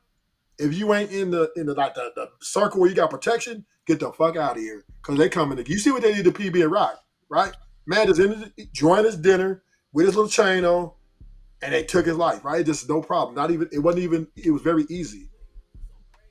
Over something that they didn't even get the investment. Look at P. Diddy and Russell Simmons. In order for you to be in the same rooms they is, and in order for them to help you out, you got to let them fuck you in the ass. Yeah, I was gonna say it's something else going on in them rooms. I ain't trying to be. I'm just saying, like, I ain't knocking on them doors. No, do what I'm saying. And then this man in jail, he couldn't even do that. He couldn't even do that right. He in prison. You know, he finna go to prison for the rest of his life. And then you got practice. And then Russell Simmons, hell, he done went to Bali or Mali, whatever he had to leave the United States. These niggas couldn't even do that shit right. You know what I'm saying? Like, did what I'm saying. I'm gonna keep yelling to the rafters that until black folk understand how to, because the conversation initiated from voting, it initiated from election, and how elections bring more division than it does unity, right? That was the initiating premise of the conversation. Until black folk, and we getting ready to wrap it up, right? I'm gonna get y'all last thoughts. Man, this has been an excellent conversation, but until black folk actually understand how to work together, and there is a science to it, right? Until black folk understand financial literacy and how money works and how we need to keep money, the money needs to stay in the community for a certain amount of time before it leaves out. Shout out to Dr. Claude Anderson. Shout out to other economists that actually brought this out and tried to show black folk, right? I'm gonna play listen. Before y'all get y'all final thoughts, I'm gonna play this video right quick. I want us to watch this. Hold on, here we go. I want us to watch this video right quick. It's only a couple minutes, and then I'm gonna get y'all final thoughts. Here we go. They're shooting because they're not shooting you because you're black. They're shooting because of your social economic condition. You're powerless. They know the only thing you're gonna do. They shoot 20 blacks tomorrow. Only thing you're gonna do is go out and march. That's all you're gonna do. They know that you have no power and wealth. Vote for what? Vote for what? Vote for what? Black folk got to learn how to practice group economics. Black Americans spend every penny they get outside their own community. The economic philosophy of black nationalism only means that we should own and operate and control the economy of our community. The political philosophy of black nationalism only means that the black man should control the politics and the politicians in his own community. Quit letting people mislead you about voting. Voting ain't worth a damn if you don't have an economy. I have run political campaigns for presidents, for governors, for attorney generals, for congressional people, for mayors and city council people. Voting in politics ain't worth a quarter in voting if you don't have an economy. It's money that controls your politics. You take your money on that first floor and the powernomics concepts that I'm trying to get you all to buy into. You take that money off the first floor, you buy every politician on the second floor.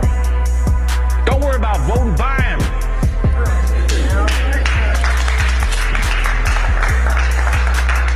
Be just like the mafia. Be like the mafia. Just buy them. If you can't, they don't have enough money to buy them, then rent or lease them for a while. You rent and lease him. Then you commission him and say, now on this second floor, now that I bought you, just like this next election, you can see all this money going into all these candidates, billions and millions of dollars. They're buying those politicians. You buy them on the second floor. And then you tell them on the second floor, now, down to the powernomics principles, I bought your rear end. You now take your rear end to the third floor. And on the third floor, that's your court system. I don't care whether it's the Supreme Court or the local superior courts or county courts or city courts or state courts. You buy them. And you tell them on that second floor in the court system, you start taking care of my people and doing right. The courts control the police department. The third floor is the courts and the police department. The police department will not be killing your people. and shoot them down if they knew that you had an economy underneath you. They're going to pull in. How many of you seen police shooting down Jews, for instance, running? How many times they've been shooting down Asians? How many times you see them heard them shooting down American Indians? They only shoot down black folk. You don't have an economy to dictate to the police department or to the court system.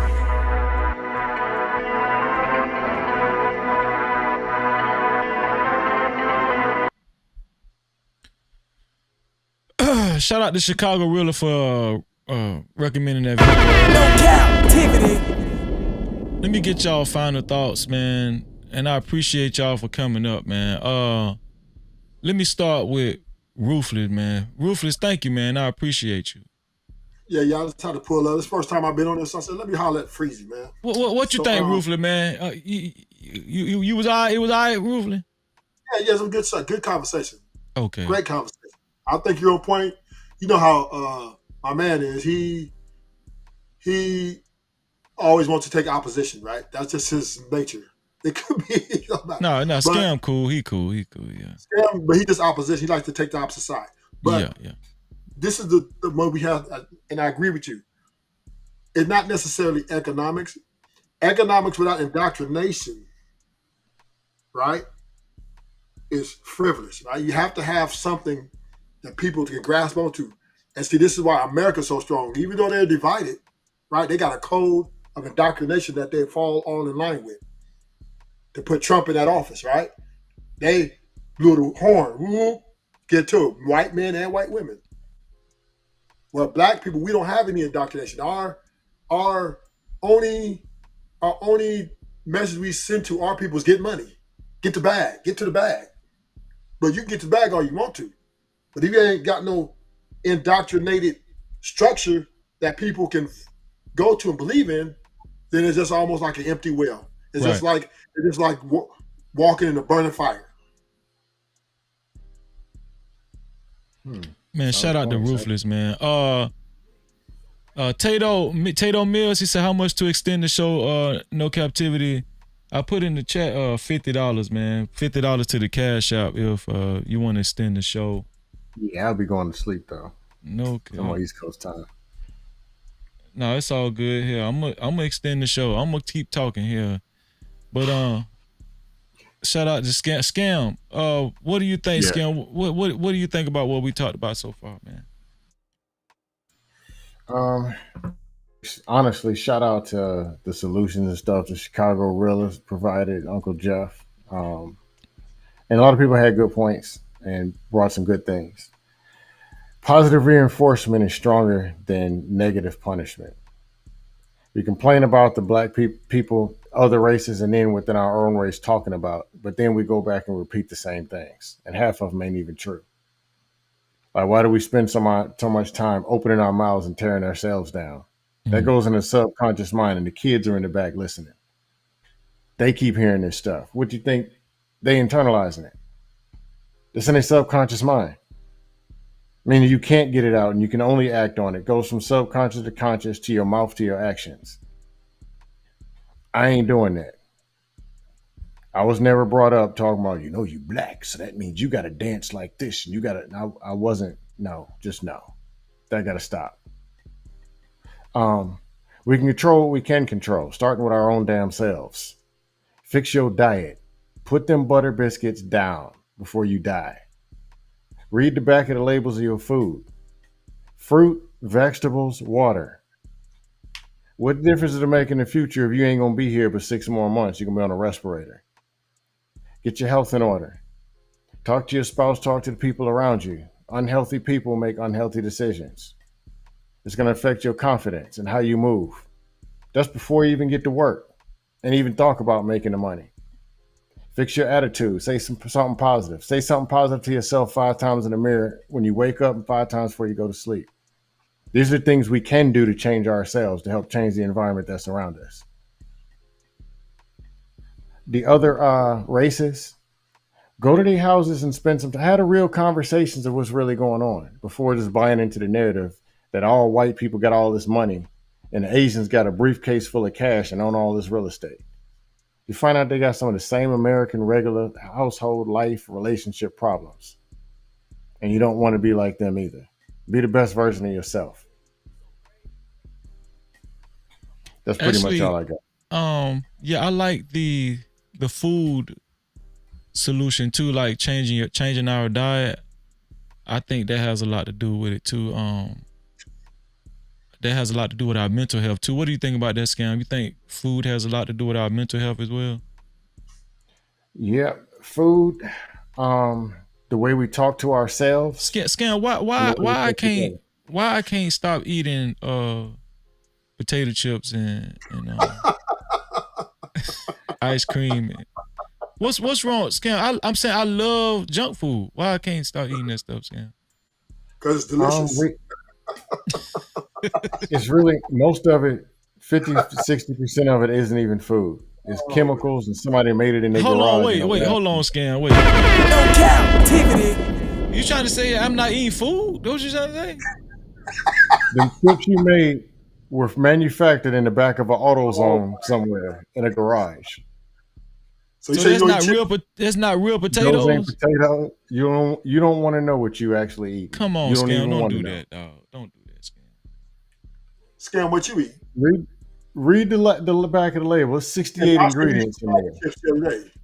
Then go to Colombia or Canada and read the back of their potato chips, and they ain't got but 4 ingredients. But Americans got 68. With them other 64 chemicals. So you say you don't eat potato chips? Do you eat potato chips, Scam? You a He damn lying. liar. No This is water. And chips in the refrigerator. He keeps 90% healthier diet.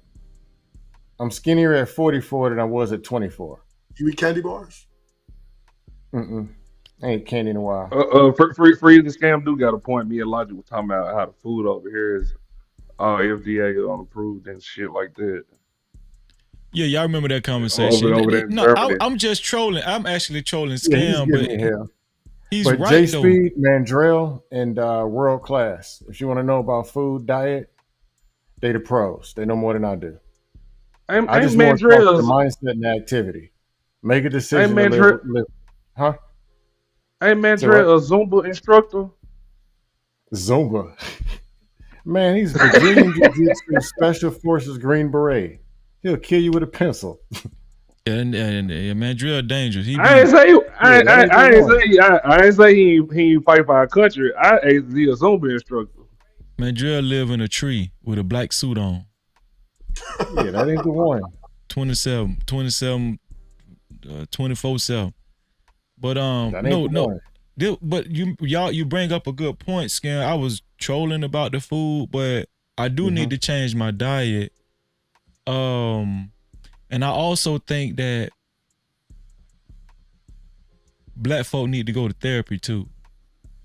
What do you think about that, Scam? What do you think about that, Ruthless? What do you think about that, Ashton? Is that like too much of a negative connotation with black folks' therapy? Why black folk look at? I think that has a lot to do with our mentality as well. We need to sort out why we think the way we think. How it's presented, because okay. I'm just coming up with solutions before you leave, Scam. This is solutions. That because you're black, you need therapy. As in, black is some kind of traumatic thing. Okay. That's how it could be taken. I went to therapy. Oh, my bad, Scam. I thought you were done. No, I was gonna say, as if white people and Asians, they good, but black, hey man, you black, ain't you? You need therapy. I mean, to be fair, Scam, though, we have been through a lot of shit. All the white people I know, they damn near grew up in a 2-parent home. They family That's money. I said that earlier.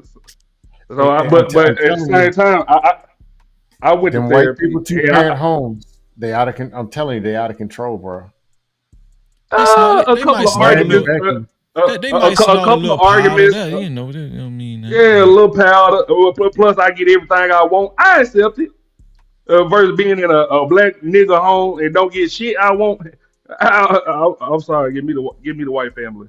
But I've been to therapy. It ain't but 2 donuts different, 2 bottles of water different. I'm telling you. For freezing, I lived in a white neighborhood. I used to go with my white friend. I used to be so depressed coming back to my house. They got dirt bikes. motorcycle helmets, every fucking game. Man, I'm sick of you colors. Cap-tivity. Scam, what you say, Scam? I should have soundbited that shit. What you said, Scam, earlier when you hear black folk talk like that? I forgot what I said. Damn, what you said, Scam? I should have I don't remember. soundbited that shit, man. You said, but no, we got to okay. speak black up. Like, we got too many black people that done too many good things to always bring us the worst of the narratives. Yeah, but we need some type of we need balance. To come to some type of understanding to how to work together. I don't think black folk is really good at working together. Now, hold on, before you go there, Scam. This when you say what you say. When I say something like that, you say what you say, Scam? Damn. Well, black people can't work together. No, it's something else. It's something else you say. But on, no, Ashton. what I was I'm gonna find that shit and clip I that like shit. ruthless, but I know not to work with them. But I don't think black folk trust each other on a general as a general rule of thumb. I don't think black folk really trust each other. Look at this space. Look at this space that we in. Right? Niggas be clipping each dog. These niggas don't like each other. Not what I would roll with in real life. Okay, I can't go to the club or somewhere with 3 dudes that hate women and man, look at them baby mama women's. Man, get your ass in that Uber and get the hell away from me. But does this exemplify? You know you're a victim, right? Does this exemplify? Does it exemplify what you see on the average with black folk though? Nah. Most of them just chilling. Where you stay at? The Willy Wonka chocolate factory or something? I'm in Florida. Freeze, I saw the Scam on the back end. He be thinking what we be saying. He just won't say it. Say what? I said I talked to Scam on the back end before. You be thinking what we be saying, but you don't say it. Okay. Am I overall pleased with your average black, or even honestly, even white or Asian? Look, here you go. Most of them whine, complain, can't do nothing. Fat, sloppy, greasy, whining about illegal gonna take dudes work at Intel tomorrow illegal gonna take their job. And they Asian make 130. I can't rock with that. Like real life, no. I do agree that immigrants are not the threat. If an immigrant can take your job, what kind of employee are you? The job you've been doing the last 10 years. Wait a minute, hold on there, Scam. Construction now. Might do it for cheaper. If they knock out all the niggas out of construction and they bring them back down to $7, you don't think it'll be a bunch of Mexicans building up houses by tomorrow? Bro, have you seen the roads that they building? Please get the illegals, because I need to actually make it across for once. Get the illegals to build the bridges. Black people don't do that. A lot of these sorry niggas can't build. Lazy Mexicans. I ain't seen no bridge fall except when the goddamn boat ran into it. I'm sorry. Black men ain't doing no construction. What? What the fuck you? Cap-tivity. Construction is Ruthless. black, white, Ruthless. Them niggas ain't doing no construction. Ruthless. No construction. All Mexicans. But they're doing a crappy job. That's all I'm saying. Wait a minute. Can we go back to therapy first? You niggas need therapy. I've been to therapy. And after these dust panels, I'm gonna need therapy from dust panels. Therapy doesn't work. Can I finish? Go ahead. Now, maybe it was just me. I had a white therapist, and she taught me some shit I kind of already knew, but she opened up their box, and I feel like I wouldn't have got that same treatment if it was like paid for out of insurance. Maybe my parents paid for it out of pocket. I don't know, but you know what I'm saying? Like I feel like she actually did the work. She actually brought. Every other therapist, I don't see them. What you say, Scam? You still get an allowance? They took it out of that. Don't worry about how much allowance I get, nigga. But anyway, I feel like don't too many therapists work like the therapists that I had back at school. Like you get what I'm saying? We know some therapists are biased. We know some therapists they only, you know what I'm saying? If it's insurance appointed, then they gonna waste your time, or they gonna go off the metric. So I So mean, go ahead, Scale. so let me Now, say this, right? This is the only go ahead, problem with therapy Rufus. I have, right? Is they can only go off what you tell them, right? You're going to keep secrets from them. You're not going to tell them every freaking thing. So therefore, the information you give them, they can only decipher that. But other than that, what goes inside your heart and your mind, they would never have the full book to that. So therefore, it's kind of frivolous, right? You just Really, you think them therapists ain't done their job good enough to where they can read your silly ass, Hey, no, or they just don't Rufus. care? no. Rufus, I'll be your therapist. Tell me what happened at the Diddy party when they No, closed the hold door. on, wait. Let's be serious. Cause this is good. Ruthless. Why don't you think therapy is useful? Why don't you think that? Because you're the client, right? Is this is dictating the therapy, right? Because the therapist can only go on what information you give them, right? That's why women go to them so much, right? Because they tell them their side of the story to make them look good and never get to the root of the problem because they never tell them they was part of the problem. So, but They, they, if a client oh, go is ahead. very transparent and open with their therapist, will it be more profitable for the client? Yeah, I mean, if you can get which is very rare, right? If you get somebody just tell them everything, the whole truth and nothing but the truth, which is very rare, and even then, still, the therapist is not going to really hold you accountable. They're just going to kind of, because you're getting paid, right? They get a check, so they don't want to ruffle any feathers. So therefore, they're going to put everything very easy for you to make you think they really showing you something. But really, all they're doing is just catering to your ego. Kind of like the manosphere. Ruthless, have you been to therapy yet? Have you tried it? Yes, yes, it was, and When I was telling her what I was it? was. Was it court appointed? Nope. What I was made you go to therapy? How did well you when I, go? How did you pay for it? Was it your insurance? It's my certain stuff. Like I said, Ruthless, if you paying out, I feel like my parents paid out of pocket, so that's why I got the best experience. If it was but insurance or if it was court appointed, it probably wouldn't have worked. but the thing about it is, Ashton, is you're the client. You dictate the terms of the therapy. That just went over your head, didn't it, freezer? I hear you. You know Anyway, what I mean? I think Ashton is y'all have a saying. good night. I think I've done enough damage to this panel. All right, Scam. I'm gonna find that clip, Scam. I'm gonna find that clip, man. Shout out to Scam. Cap-tivity. I'll see y'all on the next Dust panel. Salute. Peace out. Rufus, I think what Ashton is saying, you get what you pay for. You know. But you're dictating the terms though. The client is dictating the terms. Okay, so it's not therapy, it's your ass. That's what you're It's saying. it's only going to be therapeutic to what you want to be therapeutic to. She can only go off what you give her. So if you want her this part of you and you want to tell her that part, then she can give you or he can give you advice on that. But there's a lot more, like you're more complex than that. So you're not going to give her everything about you. So therefore, it can never be truly. Okay, so you can't blame therapy. You can only blame the person that's hiding information, sir. No, I'm not just saying. My point is, You like the nigga that bought the piece of chicken, but you blaming the restaurant because you ain't telling what flavor you want. You just say, oh, give me any kind.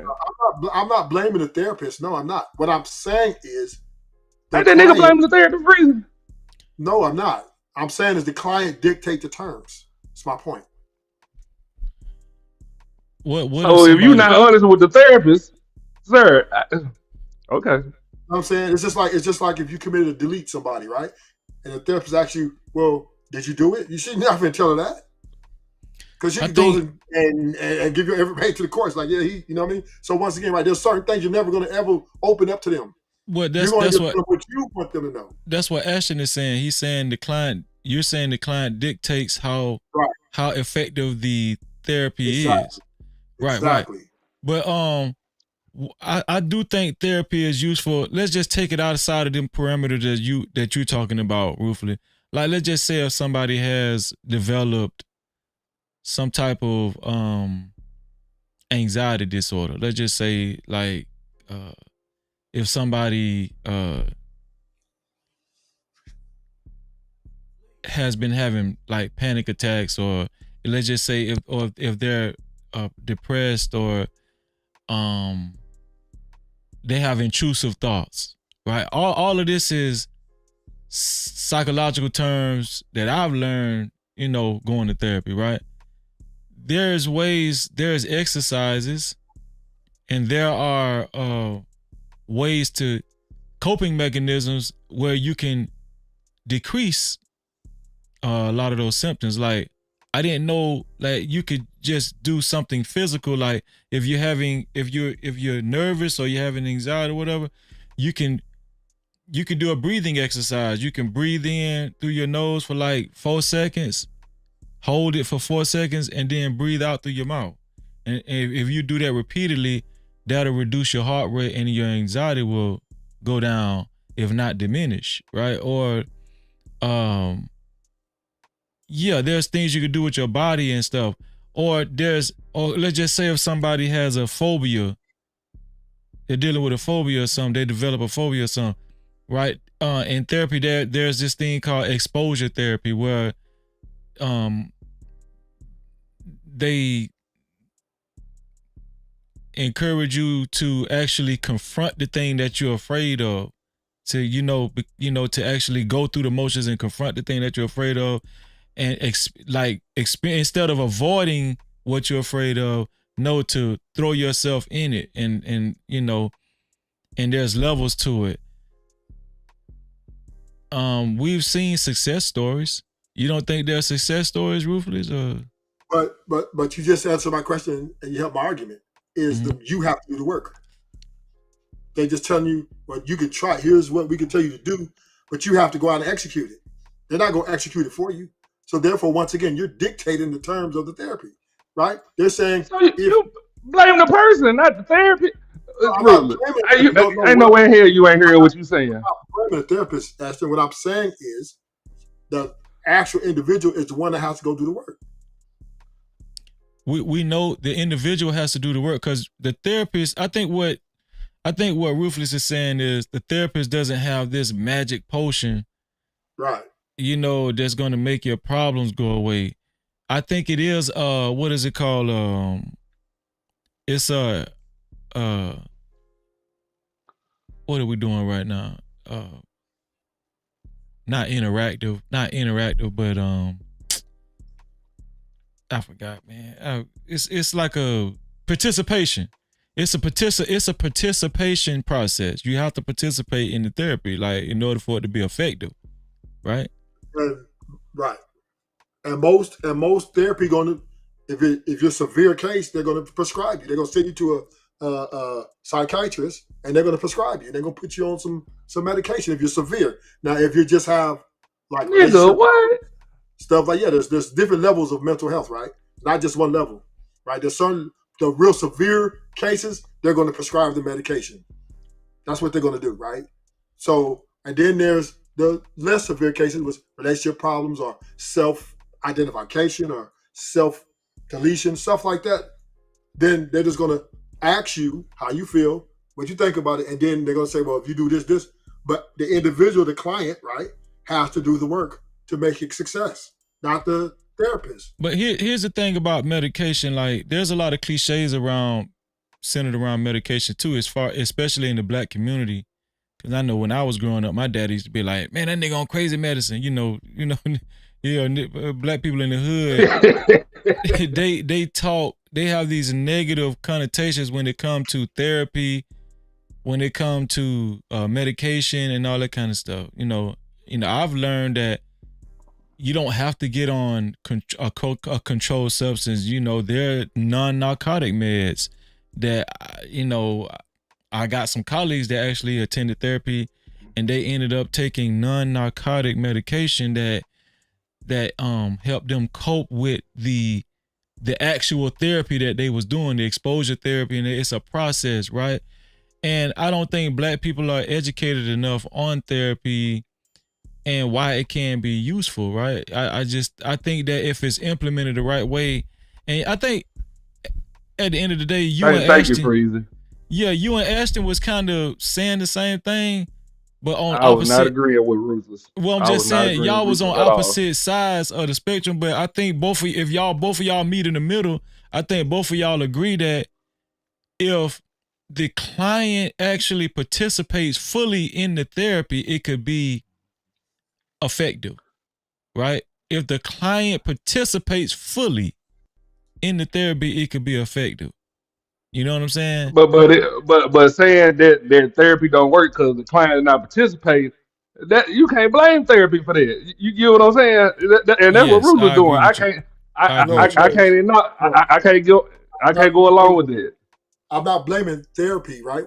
What I'm saying is they're limited and they're handcuffed by only the information that you give them, and then they can only advise you on certain steps to take, right? So, and So what you suggesting, Ruthless? They need to just go buy a crystal ball too, because you no, blaming the therapist side.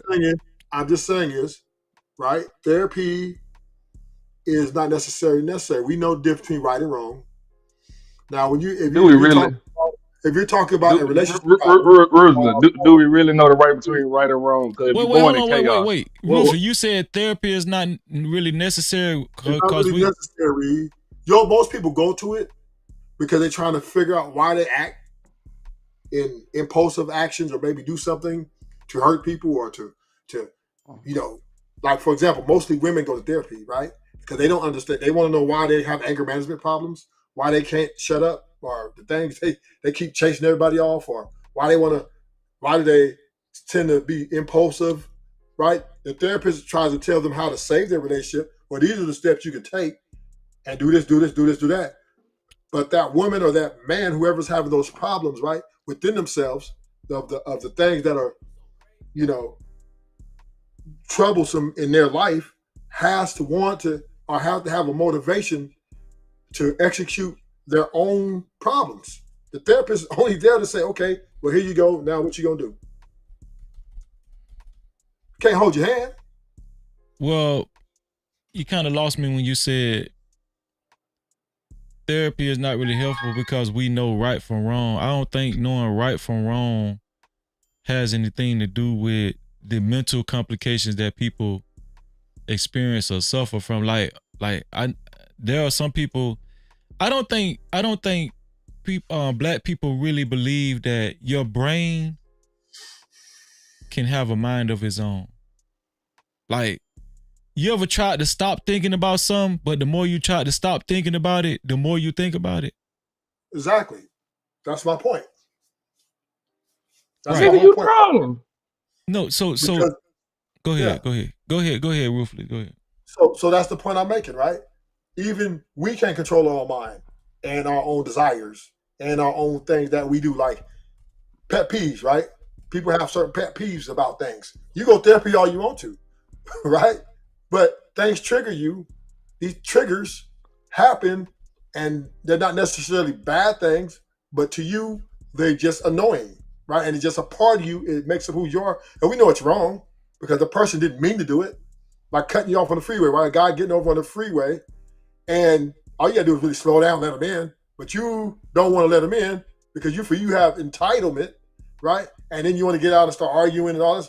That is something to do with you, right? Now you go to therapy and tell them, hey, when people come out on the freeway, I get upset, I get mad, and the therapist is gonna tell, well, you shouldn't get mad, you should get upset. But that doesn't mean you're not gonna have the pet peeves, right? That's something internal. Freezer, why you keep letting him go on like this? That was a horrible example. That was a great example of therapy. Pet peeve, or you got road rage, right? Or PTSD, whatever, right? When people come back from the army and stuff, or battlefields, right? They had all them soldiers going into therapy and put them on that medication, Therazine and all that shit, because they were so messed up by seeing all the dead bodies and different experiences, right? You been to the army, or you just watched Dead Presidents? They could not make that go away, right? All they could do is say, well, you seen all them dead bodies? Well, here, try this, try that. Did you go to the army, or did you just watch Dead Presidents? Stop it, sir. I just don't know that. I know a lot of dudes who were in the services, especially in the pen, and they just mentally messed up. Like they they seen some things and just can't come back from it. But Ruthless, you saying what does you say we know right from wrong? What does knowing right from wrong have anything to do with a person working themselves out of a mental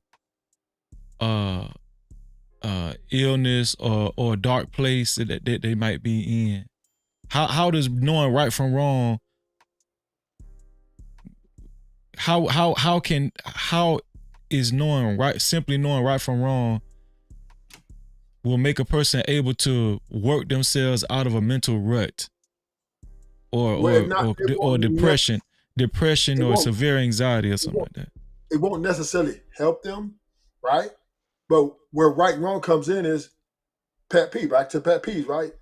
If you mad because somebody did something that they were supposed to do, but you didn't want to do it, and you wonder why you're so angry inside, why it doesn't bother you so much, even though it's a part of the day-to-day. It's something, it's wrong for you to be mad at this person because this person does not owe you any obligation not to live their life the way they want to live their life. But you somehow got a problem with it. So this is a mental health issue, right? Now the therapist could tell you, well, you shouldn't be mad at the person who wants to get over on the freeway, right? And get to the next lane. He's trying to get over, you can slow down and let him through. But no, it's wrong to go out there yelling and pull a gun out or whatever you want to do to him. All these thoughts that go through your mind, it just triggered, right? These are triggers. So therefore, once again, I'm not saying that, right and wrong is a solution. Knowing right and wrong is a solution for this thing. I'm just saying having a knowledge of right and wrong. We know the wrong things we do, anger management issues. We get angry at dumb shit, argue about dumb shit, is indictment on us as people not knowing how. So really, you think people that get mad over dumb shit, you think they know it's dumb? Yes, they know it. Just like women when You they think argue so? over frivolous stuff, right? Oh, well, I don't like because this and this and that, right? You left the toilet seat up, right? That really pisses them off. Then they want to start a whole war, right? And then you go therapy all you want to, but if she comes back in that toilet seat up, she's going to want to deal with that. So really, let me ask you a question. Do you think it's a difference between being raised in love and being raised in survival? No. That's my point. Y'all put in the comment that boy good. But also Ruthless, somebody not knowing to put the toilet seat up, I wouldn't deem that as a mental health issue. They're just not knowing no better. You know what I'm saying? They weren't raised right. You know what I'm saying? What I mean by a true mental health issue, like there are some people that they might be grieving. They might have lost their mother and father in a car accident or something.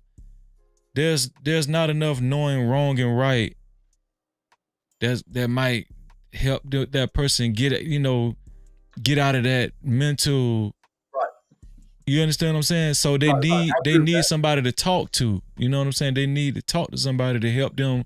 There are mental health professionals that's trained to kind of help you work yourself out of these depressions, or you grieving too much. You might be grieving too long.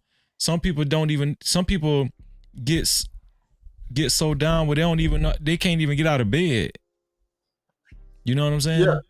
Yeah. Once again, right? I'm just don't make another example. All I'm saying is, if you want to go to therapy, fine, right? But at the end of the day, it all falls back on you. Yeah, we agree with that. I just feel like there are way more severe cases than just not knowing how to put the toilet seat up or getting mad at somebody. No. The toilet seat is what I'm talking about. I'm talking about the person get mad at the toilet seat being up. See what I'm saying? Instead of just put it down. Just put the seat down, and no. So why the F did right and gets all historical stuff? Yeah, because they're irritable. They're irritable. Right. They don't know why. They're uncontrollable. I understand what you're saying. You know what but I mean? there might be some other underlying issue. That's what I'm saying. Like, or it just might be their pet peeve. Yeah, but this is why relationships are breaking up every day, right? Because we can't get along. Because people have things about them that, even though it's small to us, right? The toilet seat, just put the damn toilet seat down. It's not really small. It takes less than a second, right? Just put it down. But because within themselves, they get angry, and this anger just refuels. It's something that they can't control. So therefore, when you go to a therapist, you can only express this. I get mad because my husband or wife does this, and I get really upset. I know it's not really important, like I'm taking it, but I just do. And all therapists can tell you is, well, breathe, exercises, do this, but that's not necessarily going to solve the problem. You know what I'm saying? That's all I'm saying. But you would agree that mental health is on a spectrum. Like there's degrees to very wide, right? It's a spectrum. I agree that scientists don't even have 1% of it figured out, right? Because it's within you. It's something that they can't see. They can't prescribe you nothing to solve this, right? It's something far beyond, because they can't see your heart. They can't see what's going on. People hearing voices, or people who are bipolar, right? They don't have a solution for this stuff. They only have advice. Yes, they do. I could dose you up and have you slobbing on yourself till it's time for our next session. That's what I do to you, Ruby.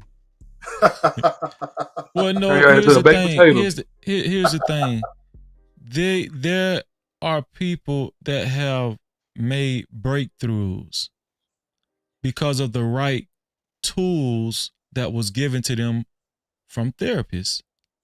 Therapists have tools that people can use, exercises, right? That people can use depending on where you fall in the mental health spectrum. If you utilize this stuff, right? If you utilize this stuff, it could change your thought process. It could change the way you look at life. Right? So, yeah, I hear you. But this is the thing, right? The numbers are saying different, right? They're not saving marriages. They're not saving relationships. Hold on, Ruler. That's because a lot of people don't want to be helped, and the woman will go in there and talk about the man. But when the therapists go back and say, "Oh, it's time to talk about the woman," they quit. They say therapy over with. But that's my argument. But it's all about the client. The client but it's not saving marriages, or it's not saving people. But that goes back to Ashton's point. It's not because of the therapy, but it's because of the people not willing to participate fully. My point. Thank you, Freezy. That's my point I was making. Right, but I think it's terms. But I think it's a danger. Okay, but don't say therapy don't work, sir. Yeah, that's a dangerous narrative to say therapy don't work. You know what I'm saying? No. What I'm saying, you guys just help make my argument. Listen, you just said. You know what I'm saying, Freezy? A person born in survival versus a person born through love. The client, it's me and Ruby. You see the difference? It dictates the terms. Most people who are severe cases, they're on medication. The rest who are, trying to get it right, it's on them. They're trying. The therapist only there for advisory. That's it. Yeah. Here's this advice. So if you don't listen to the advice, again, that's on you, Ruthless. Don't blame the therapist. Blame yourself. I'm not blaming therapy.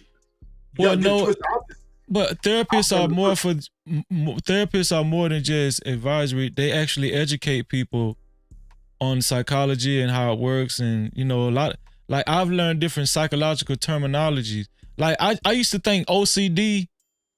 Being OCD was just people who was neat freaks. Anybody else thought that? I thought a person that have OCD they just neat freaks. But it's bigger than that. OCD is bigger than that. Yeah. But see, I didn't know that though. They have, through observation and clients, they do have a lot of information about that. I'm not saying they don't know cases, I'm saying? I'm not saying that. But the solutions are all on the client, right? Everything is on the client, right?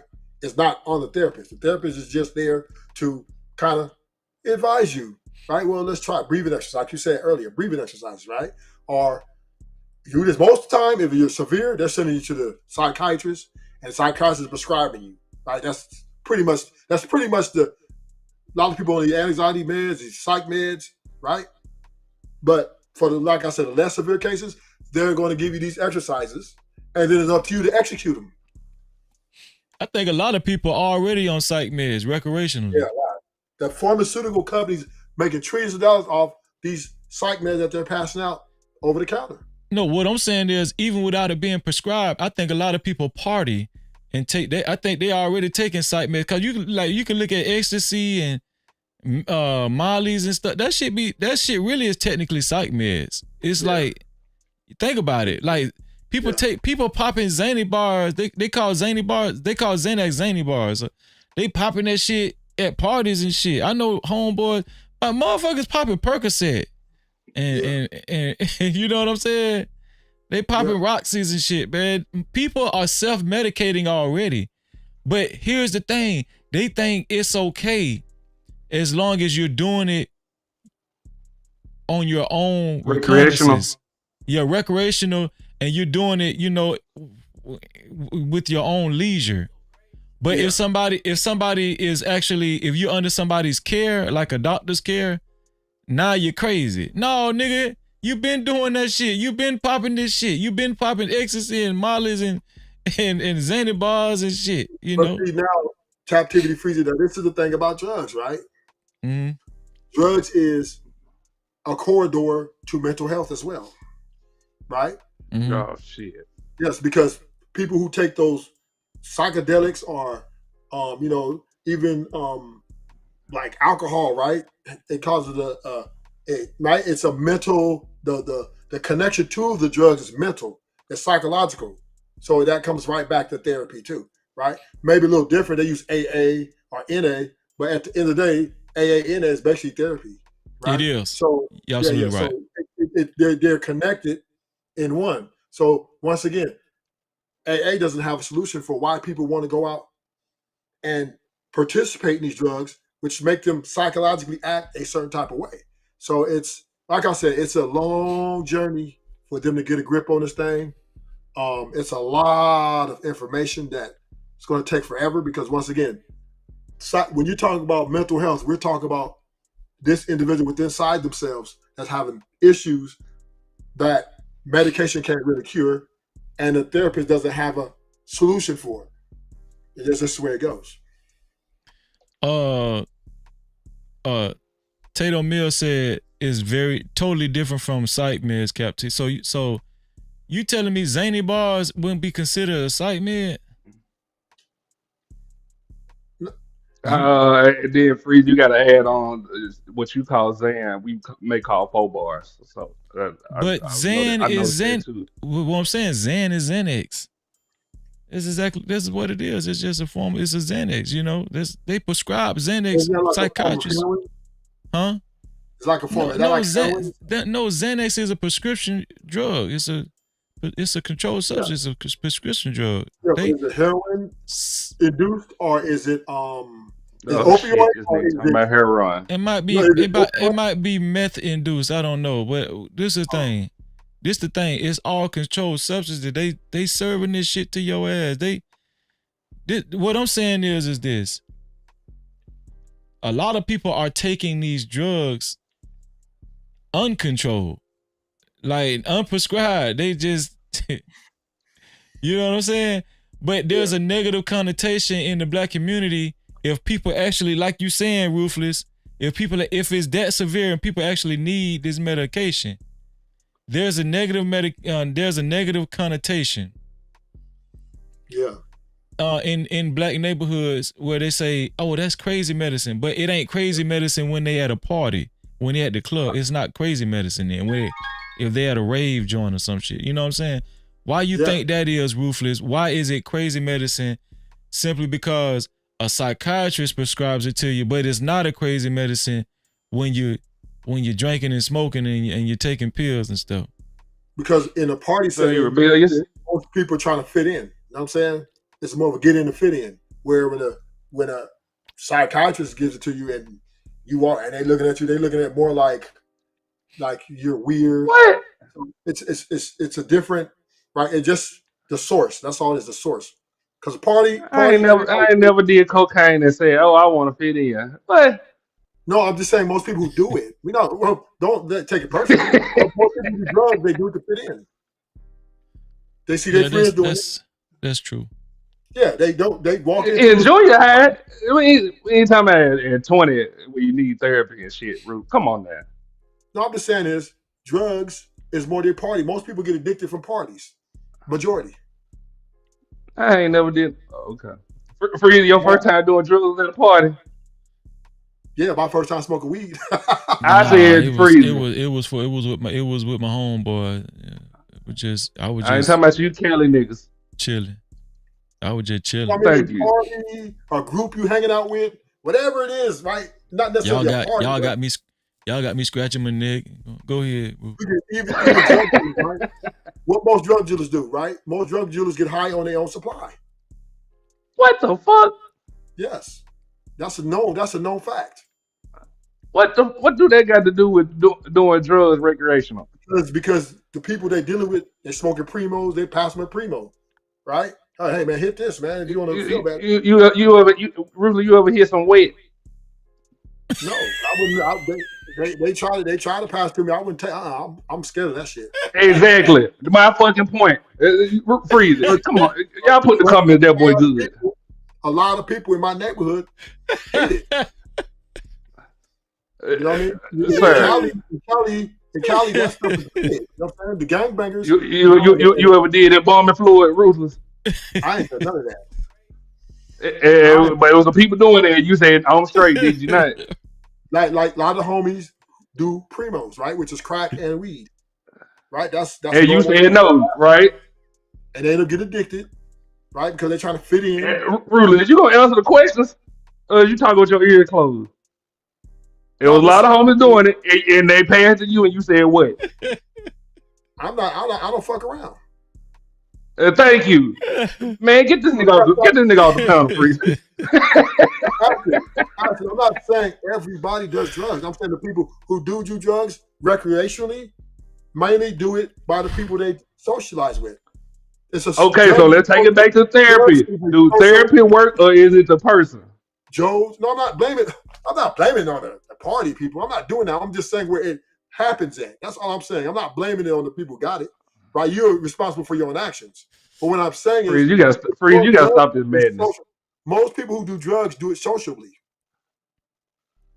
I agree with that. I agree. Most people, but it's a lot of people.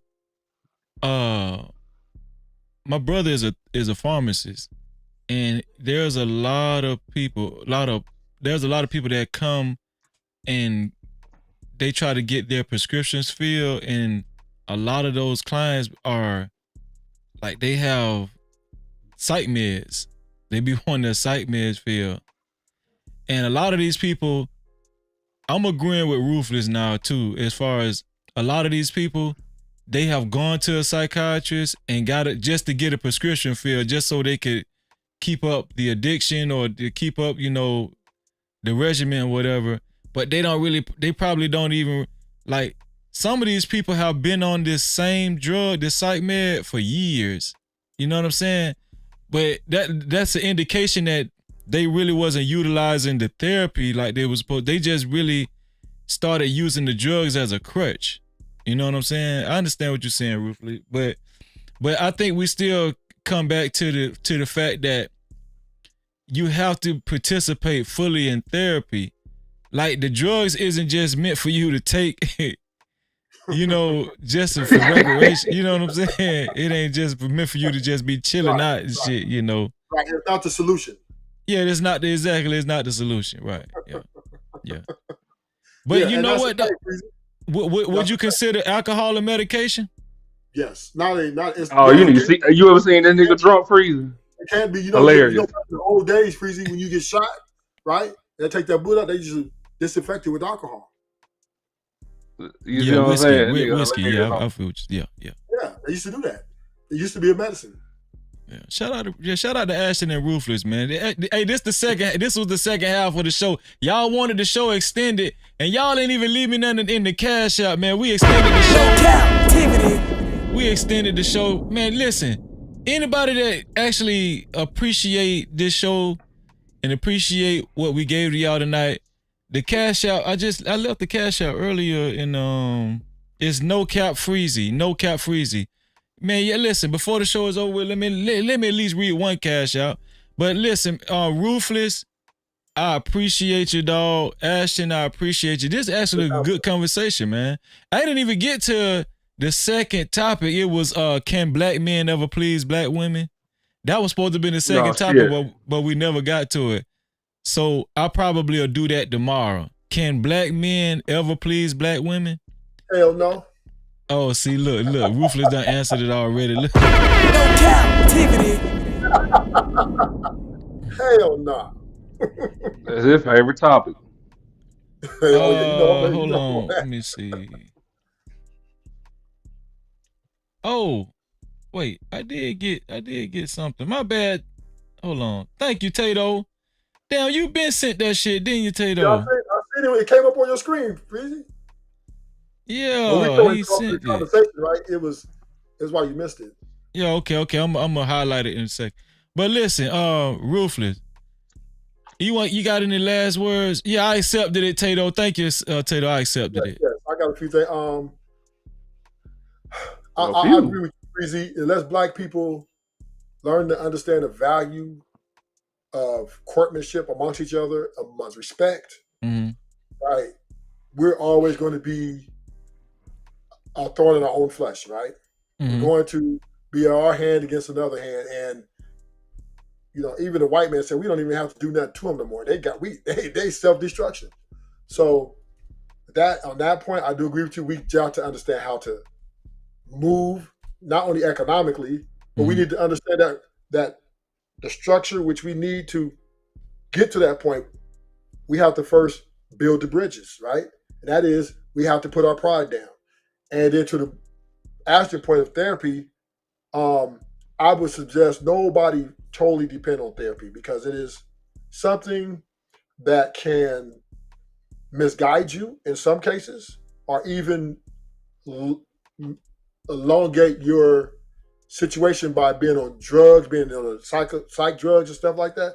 And I don't think, in my opinion, I don't think that is healthy in any kind of way to put people on drugs, because it's only a money grab for who? The pharmaceutical people. So I landed right there. Man, shout out to Ruthless, man. Ruthless, I appreciate you. No Cap-tivity.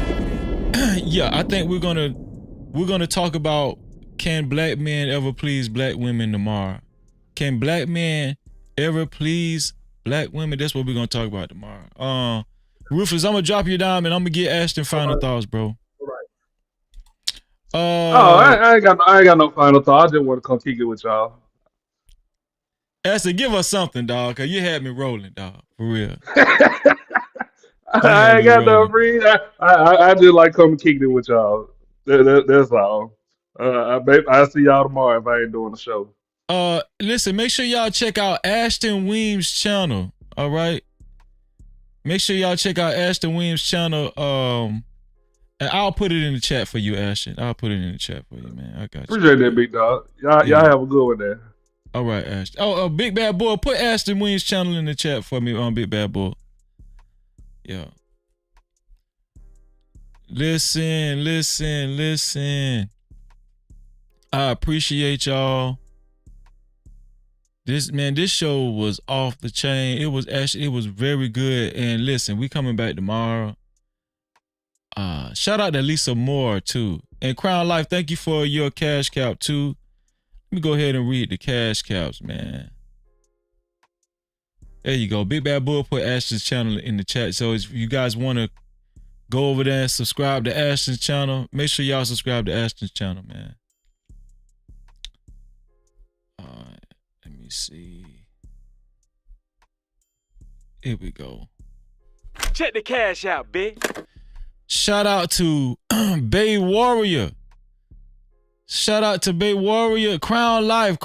Thank you, Crown Life, for the $5 cash cow. No Cap-tivity. Thank you, Crown Life. I appreciate you, bro, for helping us keep the lights on. And listen, shout out to Tato Mills, man. Tato Mills. We actually was able to get a sponsor of tonight's show, right? Check the cash out, bitch. And I'm sorry for taking so long. You so damn dumb. Check the cash out. Tato Tato with the $50 cash cap. He wanted to extend the conversation.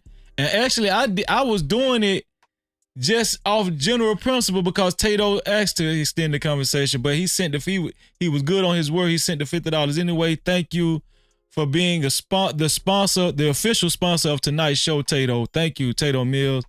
He say, you the man, Cap-tivity, you the man. No Cap-tivity. Yeah, Tato get the big light, man. Tato get the big light. And he brought out the sponsorship guy. Let me see. He brought out the sponsorship guy. Where he at? There you go. There's the sponsorship guy. Thank you for the $50 cash cap, Tato Mills, man. Thank you, bro.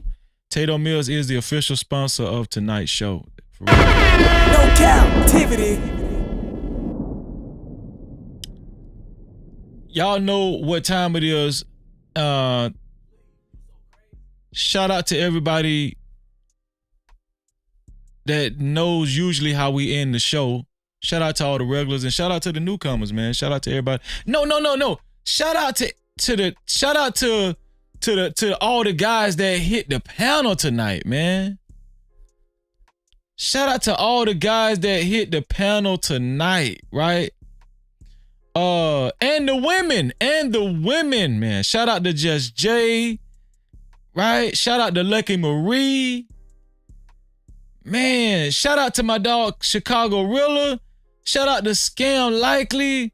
Shout out to Ray. Right? Shout out to Ray that hit the panel earlier. Shout out to Smitty. Shout out to Hot Sauce, man. Shout out to Uncle Jeff. It's big, man. Uncle Jeff hit the panel. Shout out to Kwafi Nino. Shout out to Kwafi Nino, right? Shout out to Hot Sauce. Shout out to Ashton Weems, man. And shout out to Ruthless Truth. Thank you for hitting the panel. Shout out to Ron Mack for hitting the panel, man. I appreciate my brothers and my sisters, man. This was an excellent conversation. Excellent conversation, man. Over here on No Cap-tivity. No Cap-tivity. That's right. Where we rule tonight. And y'all know what time it is. Those that's familiar with this segment of the show. It's the benediction time. It's the benediction time, man.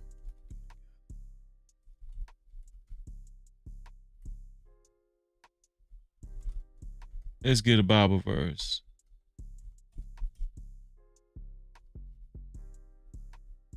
Let's see.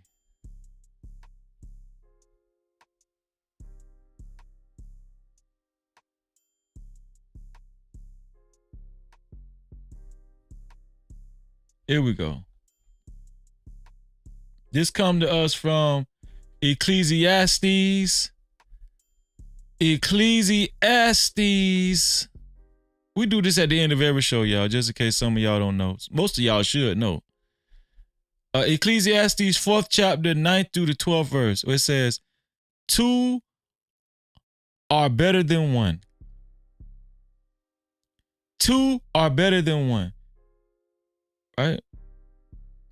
Because they have a good reward for their toil, for their work.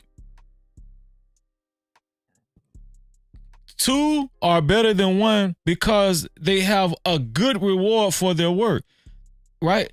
The reward for multiple people working together is better than one person working for their own self-interest. Are y'all following me? Now, this was the Israelites talking like this. And listen, if you know like I know, if you know the history, the Israelites were people of color. In the Bible, they were black people, so-called black people. So we've been operating like this, okay? We were the first original people to operate like this, right? Scripture told us, guided us, God guided us this way. And it goes on to read, for if they fall, one will lift up his fellow. But woe to him who is alone when he falls and has not another to lift him up. Woe to him who is alone when he falls and has not another to lift him up. Again, If two lie together, they keep warm. If two lie together, they keep warm. And y'all get y'all head out the clouds. It's not talking about no gay shit. It's saying that if we in survival mode, let's just say, we caught in Antarctica or something like that. Those two people will survive longer in Antarctica if they sleep together, if they sleep next to each other, because they're creating heat. They're working together to survive, right? Again, if two lie together, they keep warm. But how can one keep warm alone? And though a man might prevail against one who is alone, and though a man might prevail against one who is alone, two will withstand him. A threefold cord is not quickly broken. No captivity. A threefold cord is not quickly broken. Anybody ever know the difference between a cheap phone charger and an expensive phone charger? The cord tends to be a little thicker. It lasts longer because they got more cords woven together, right? And that's what the Most High is actually advising how black folk are supposed to move. We're supposed to work together. We're supposed to stick together and work together as a unit. We're stronger that way. We'll survive longer that way. Right? Not just depending on a presidential candidate. This is the message that No Cap-tivity and No Cap crew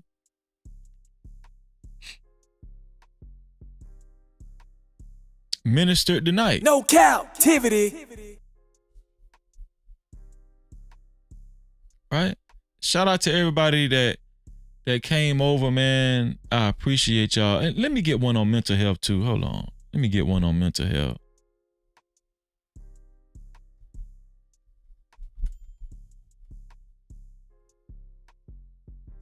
Let's get one on mental health, man.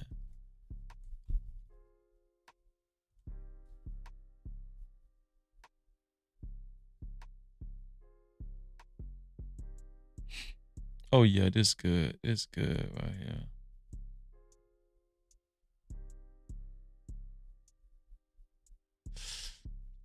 Psalm 18.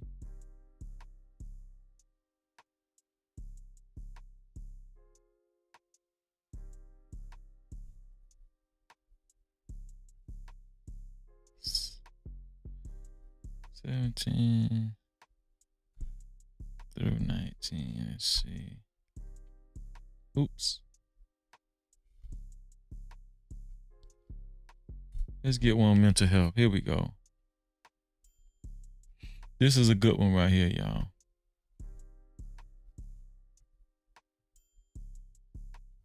What the hell going on?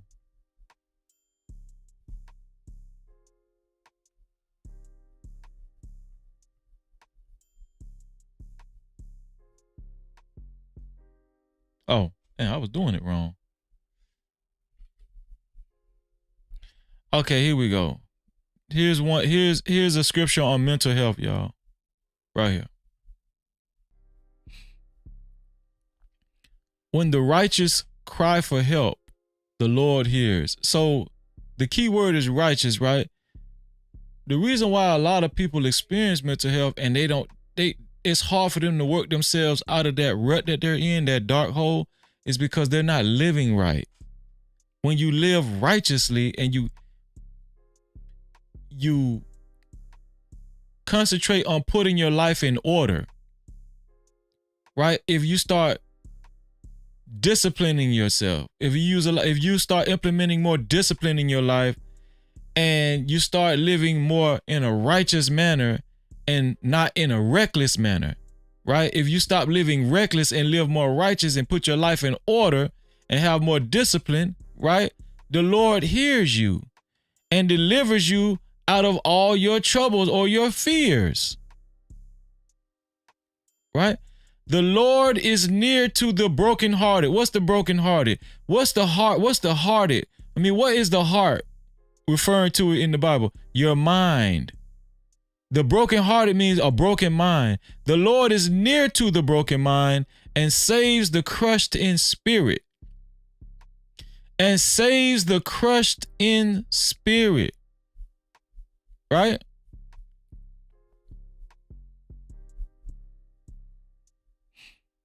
There you go. That's how you find yourself get blocked. There you go. There you go. Blocked. But yeah, and saves the crushed in spirit. The Lord is near to the brokenhearted and saves the crushed in spirit. Many are the afflictions of the righteous. Many are the afflictions of the righteous, but the Lord delivers him out of all of them. Many are the afflictions of the righteous, but the Lord delivers him out of them all. Yes. All praises to the Most High. All praises to the Most High. Right? No weapon formed against us shall prosper. No weapon formed against us shall prosper. I appreciate y'all. Listen, we'll be back tomorrow, y'all. There's no captivity with Freezy. No captivity. Shout out to everybody that contributed to tonight's show. I appreciate you. Shout out to Twan AC for the $10 total he contributed. Shout out to Carl Anderson for his $10 in total he contributed. Man, shout out to shout out to Crown Life, man. Shout out to Crown Life for his $5, man. $5 cash cow. I really appreciate that. Right? And let's see. And shout out to the sponsor of tonight's show, Tato Mills, man. Tato Mills, thank you, man. I appreciate you for the $50 sponsorship, man. Thank you. Listen, and y'all know, listen, if anybody wants to support the show even offline, you can support the show via Cash App, right? At $NoCapFreezy. That's $NoCapFreezy. And let me tell you something. It don't matter when you send the cash cow.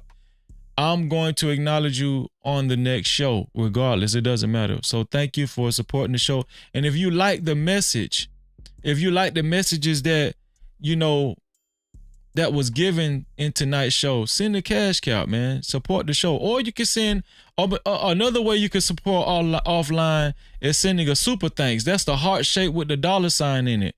Right below the video, a super thanks, right? Heart shape with the $sign in it. I prefer the cash cow, you know, because, you know, it supports the channel even more. And you and your money count more too. But I appreciate it either way. Thank you, Big Bad Bull. And y'all know what I always say. Shout out to all the mods too, man, that's been working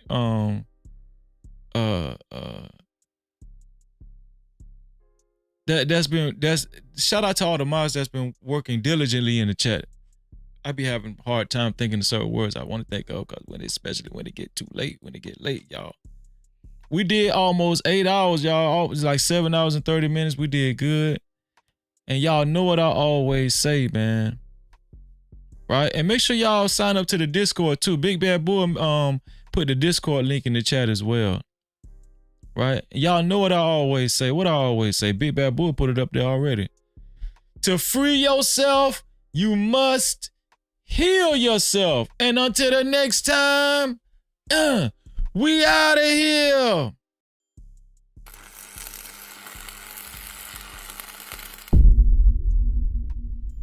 No captivity. Freezy.